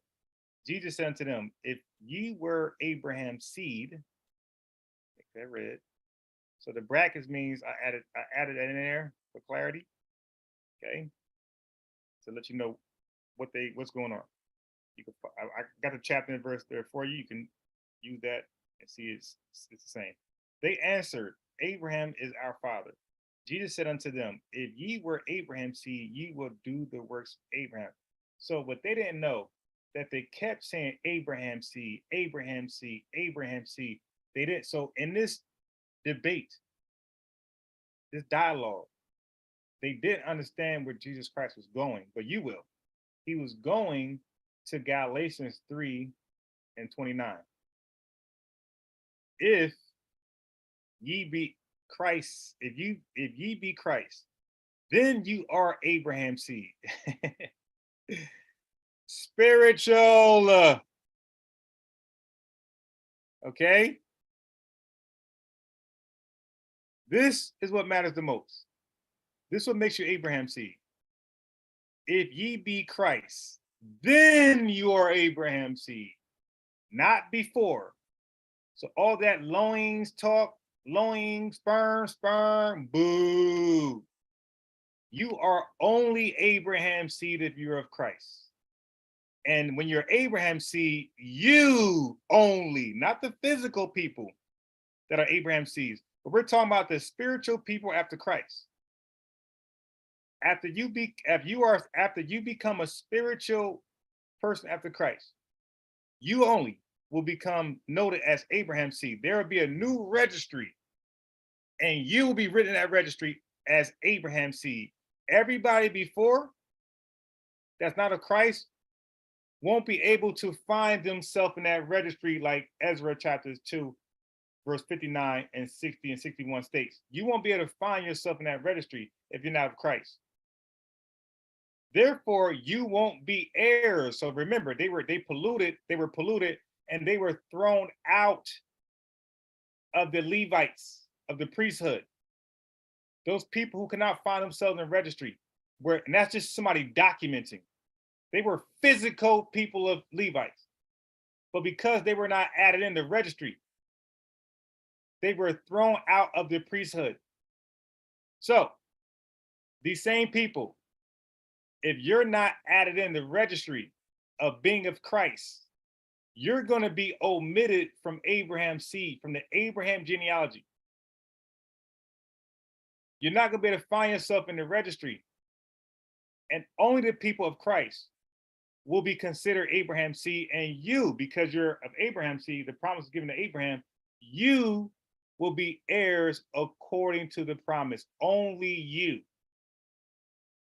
But it starts with Christ first, Abraham's seed second, and then you become the heirs and promise. They didn't know that, and they were not of Christ. So therefore, Christ assigned them a spiritual adopted father. Because you don't fit Galatians 3 and 29, you are of your father, the devil. Okay? They got mad and slandered Jesus, defamed him, and called him a Samaritan. Okay, watch this. Then they said, are you greater than our father Abraham, which is dead? So clearly in Galatians chapter 3, verse 29, Jesus Christ put himself above Abraham. I'm first, Abraham second, not Abraham and then me. So these fools said, are you greater than our father Abraham, which is dead? Same language that this Samaritan people said, which I should add in there. You know what? I will. I got you. Oh boy. Before I close out, almost 4, I will close out. So before I close out, let me add this.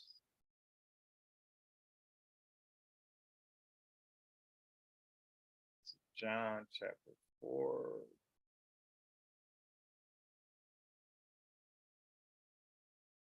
Let me add this in there. Let me take it off.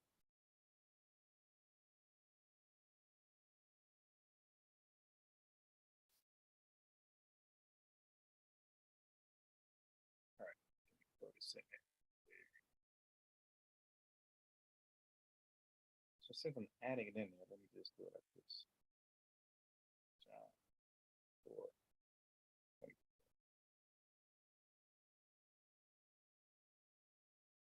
So we need there, boom, insert table, boom. Right, I don't want that there. Let's see. Boom, here we go. Bam, bam, bam. Okay.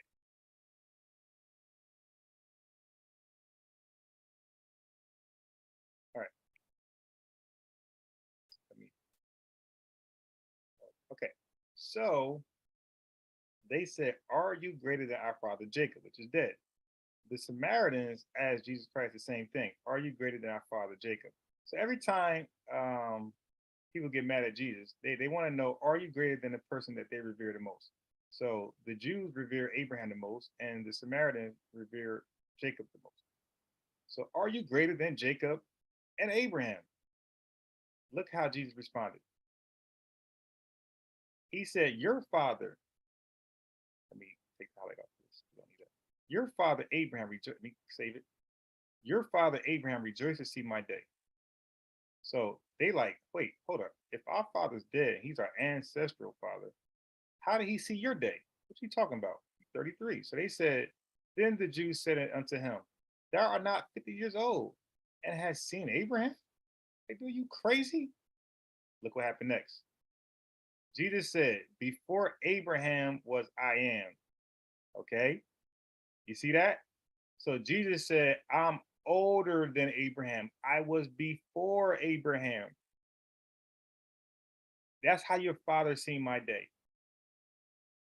Okay? I'm older than him. Look, I'm older than him. Look what happens next. Then they took up stones to cast at him. They try to cast him to death. They try to stone him to death. They consider that blasphemous. So now remember, are you greater than our father Abraham? That's the question. And Jesus is showing how he is actually greater than their father Abraham. They found that to be blasphemous, and they went to stone him to death. He bounced. Okay. Look at what he was trying to get through to them again. Page break, page fix. Revelation 22. I, Jesus, am the root and the offspring of David and the bright and morning star. So Abraham is not the root of any genealogy. Jesus is the root of it. So you're just trying to tell them, dude, I've been here a long time. I didn't come from anybody, originally. I was sent through somebody, but I was here before you guys, or those guys, you guys and those guys. Okay.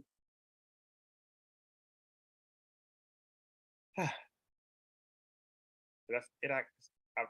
When I read the Bible more, or debate these guys, I can put more there. But you see how long that took? Like, how can I do that in actual debate? That's why I have to do a video, right, where just put it on wax. And this was just to prove that the spiritual seed, the spiritual father, holds more weight than the physical seed and the physical father. So the physical father is Abraham or Jacob, but the spiritual father is either God or Jesus, right? Okay, you can say God, right? Whatever you fit. The physical seed of Abraham are the Jews or the Israelites, but the spiritual seed of Abraham, Galatians 3:29, are those who believe on Christ. So everywhere there's a physical and spiritual, the spiritual wins. Thank you. Thank you. Let me keep the chat talking and then Wheezy. Mongo, peace. All right. So, hey, unbiased, what's your understanding on Mamzer? Yeah, do not let me falsely come off as a pastor or somebody who knows his word back and forth. No. I just researched this, so I came across it, but I have no idea what Mamzer is. What is Mamzer? You can't add to the scriptures. But Mongo, peace. It's not about Abraham's physical seed. It was about his physical chosen seed, which is Jacob, Ishmael, which with the seed, the Most High said there are not children of God. Romans 9:8. Yeah, so who is Mamzer? And maybe I could look into that. I have no idea what that is. Okay, so let me first look up your verse, Romans 9:8. That might be something I could add to my notes. Romans 9:8.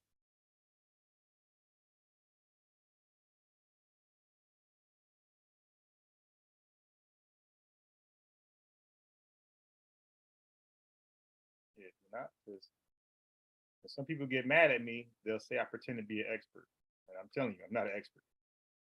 Romans 9. I just know what I know. You dig? That's all. I just believe I know what I know. Oh, so you took it. All right. So what Roman verse? Okay, I see it. 4. Right. All right, let's see. Who are Israelites to whom pertain the adoption and the glory and the covenants? Okay, so let me know if that's where you're going. Romans 9 and okay, 9 and 8. Says 9. Let me see 8. Let me see 8. Oh yeah, perfect. Oh yeah. Oh goddamn. Yeah. So I ain't gonna lie. LJ gave me this, and it slipped through the crack of my notes and my reading. But yeah. Okay, yeah. So let me add this. This is powerful. I just got to figure out where to put it in my notes. But right now I'm gonna add it at the bottom, and then when I go over my notes again later today, for doing work, I can figure out where to put it. But let me just place this. Let me place this here. Let's see. Place this here. Romans, that was what? Chapter 9. Let me just place that there.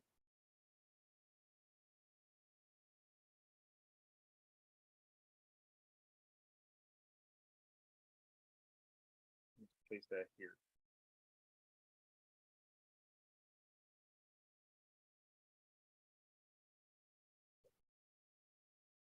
Isaac shall thou see. So let me look at this here. That is David shall be children of flesh. Wow, no, that's actually deep. I might not. Let me see. Yeah, I need that. Let me see. Let me see. Let me see if I need verse 9. You know, I need 9. Are they all children? Yeah, I need 9. That is they which are the children of flesh. These are not the children of God.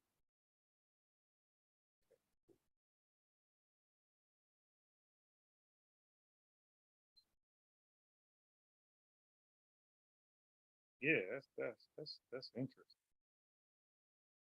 Isaac, right. So go to Isaac, not Ishmael. They which are the children of flesh. Okay, so promise. Okay, cool. Got it. Count it for the seed. Got it. Okay, cool. So here we go. So Mamzer, who is that?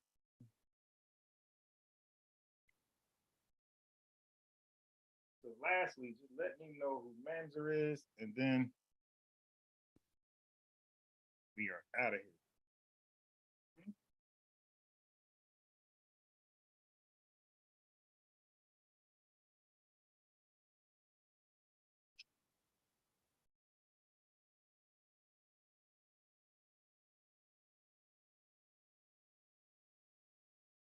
I got eat.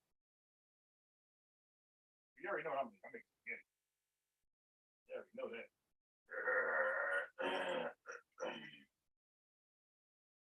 This live for longer than I thought. Okay. So Mamzer. Let me just Google that.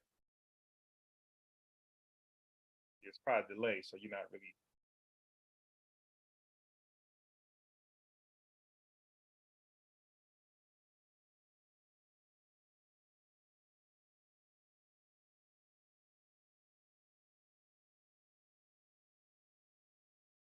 Okay, so you talking about Noah is a person who is born as a result of certain forbidden relationships for incest, as is defined with the Bible, or the descendant of such a person. Okay. I wasn't familiar with this term. Estranged person. Okay, cool. So you going into Noah. Yeah, so you going into Noah, right? And we can do that the next discussion because I do mention that. So look, I try to reserve a lot of information because I want to actually ask LJ. I want to ask these people on the panel or an Israelite person I'm debating. I don't want to give it. These are jewels, right? These are free. And when y'all give it to me, it'd be on a live, right? For the most part. So why can I get my jewels on the live too? So there's a lot of other things that I reserved. I have not asked LJ. I have not asked a lot of you guys a reserve. So you're either gonna know about it through me asking Apostle Zaquan that can't answer anything, or one of these Black Israelites that really can't answer anything. And then if I can get some allies on the panel, or at least to call in, I can ask you some fun stuff, and you guys can ask me some fun stuff. Like T just asked me what's a manager. I had no idea. So, and I said it immediately. I don't know, but now I do know. You dig? Just that simple. All right. So with that being said, I gotta go. It's really late. I'm really pushing it. I'm supposed to be out here like before 3. I gotta food shopping. Okay. All right. So peace, peace, peace. I might be debating later on. Let me see. Let me see if they hit me up. I know this parent is better hit me with the other money. They're gonna have an issue. You don't pay me weekly. I established that over and over with these parents, and they still try to pay me weekly. It's like, no, I don't do that. You pay. I'm a prepaid teacher. Pay in advance. All right. So no, none of that. All right. So I don't got no lined up. Nobody's responding to my challenges and debates. Cool. They talk trash in the comment section. They say email them. But when I email them, peace, Tonji, oh, you missed out. Good lesson, Tonji. But when I reach out to them and email them, they don't hit me back.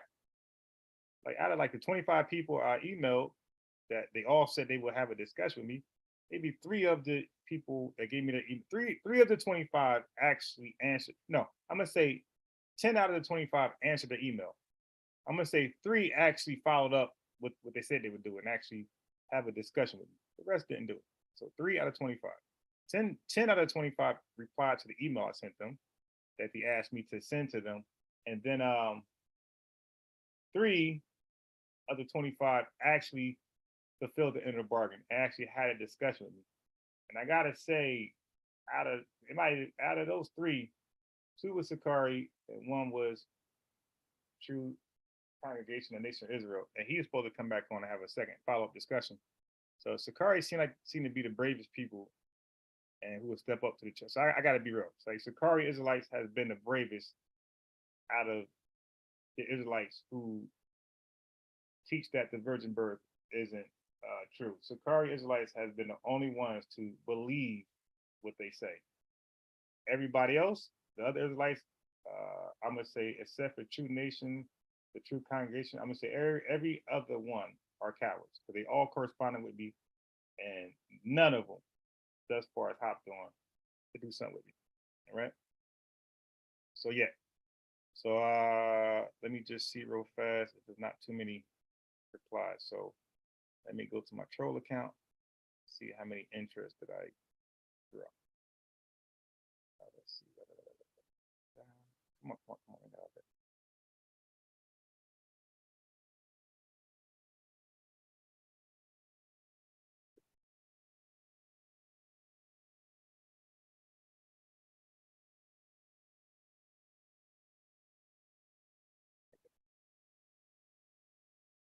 Okay, so let me go to my troll account. They on the troll account in the comment section, they're gonna talk tough. But do they accept my challenge to like have a dialogue? And I make it clear, like not a debate. Okay, so one guy is responding.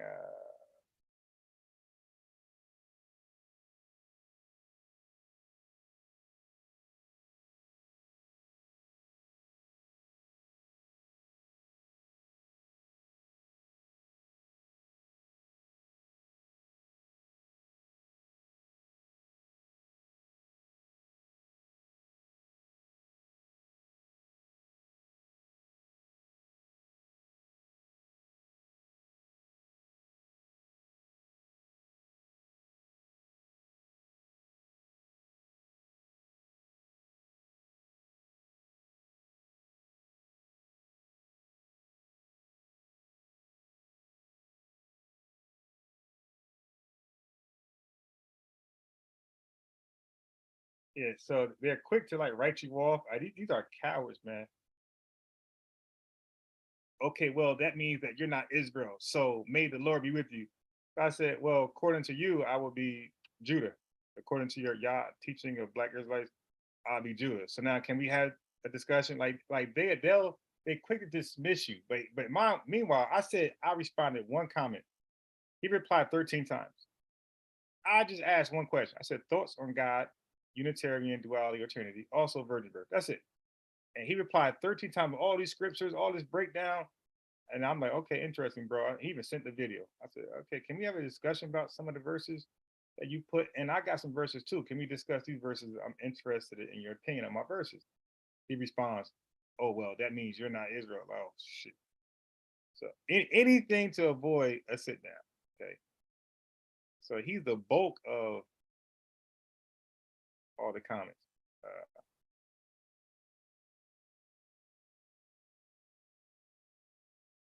Where yeah, okay. So he's the bulk of the damn. He's all the comments, the replies. All right. So let me see other accounts. Let's see.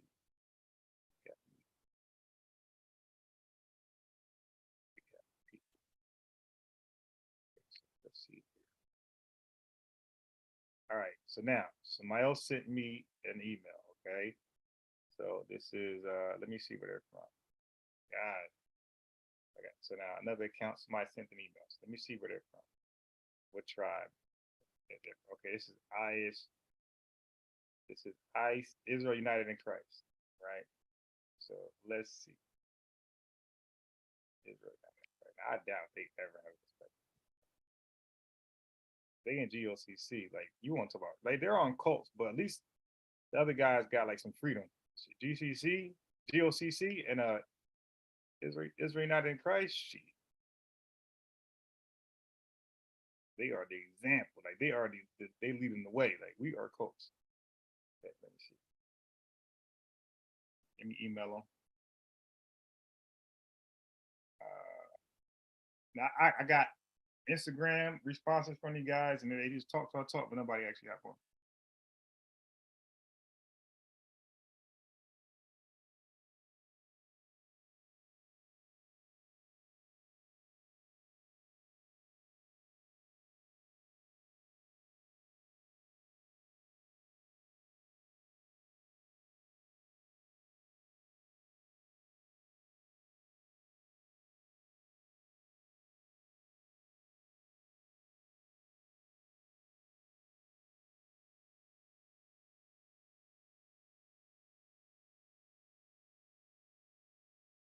Ah.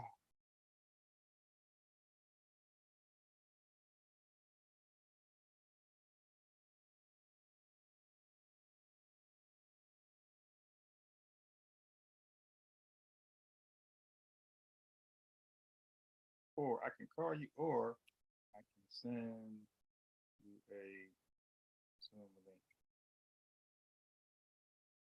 Either is good for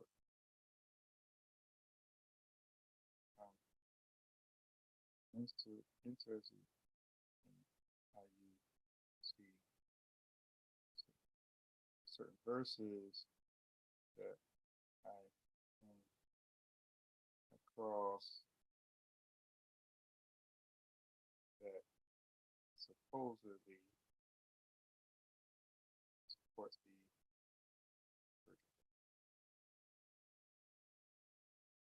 okay, cool. That email is sent. Okay, so let's hope this one goes somewhere.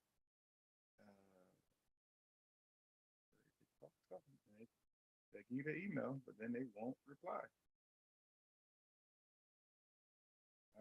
Let's see. So I got two more to look at. Let's see if anybody replied over here.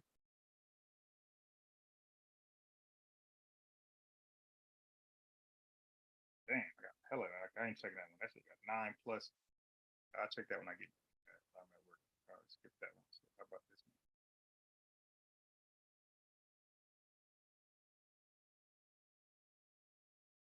How about this one? No notification. All right, so I'm gonna go back to the 9 plus notifications. And 9, when it says notification, that doesn't mean these are replies from a comment. It could be uploaded video that you subscribe to. Don't forget, you click the bell to get a notification. So a lot of that just could be uploads that you wanted to, interested in seeing once it was uploaded. So I'm hoping not up like that, although I am optimistic that these might be some challenges. Okay, so damn, I emailed them, but I did not put what Israelite camp was. I hate when I do that. I'll be like, "Yo, what camp are you again?" All right, so I'll leave it up. I won't close the tab.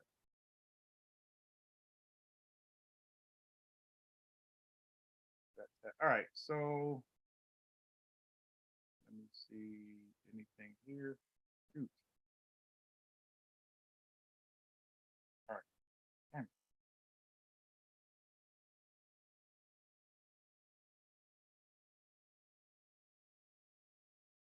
Let's see.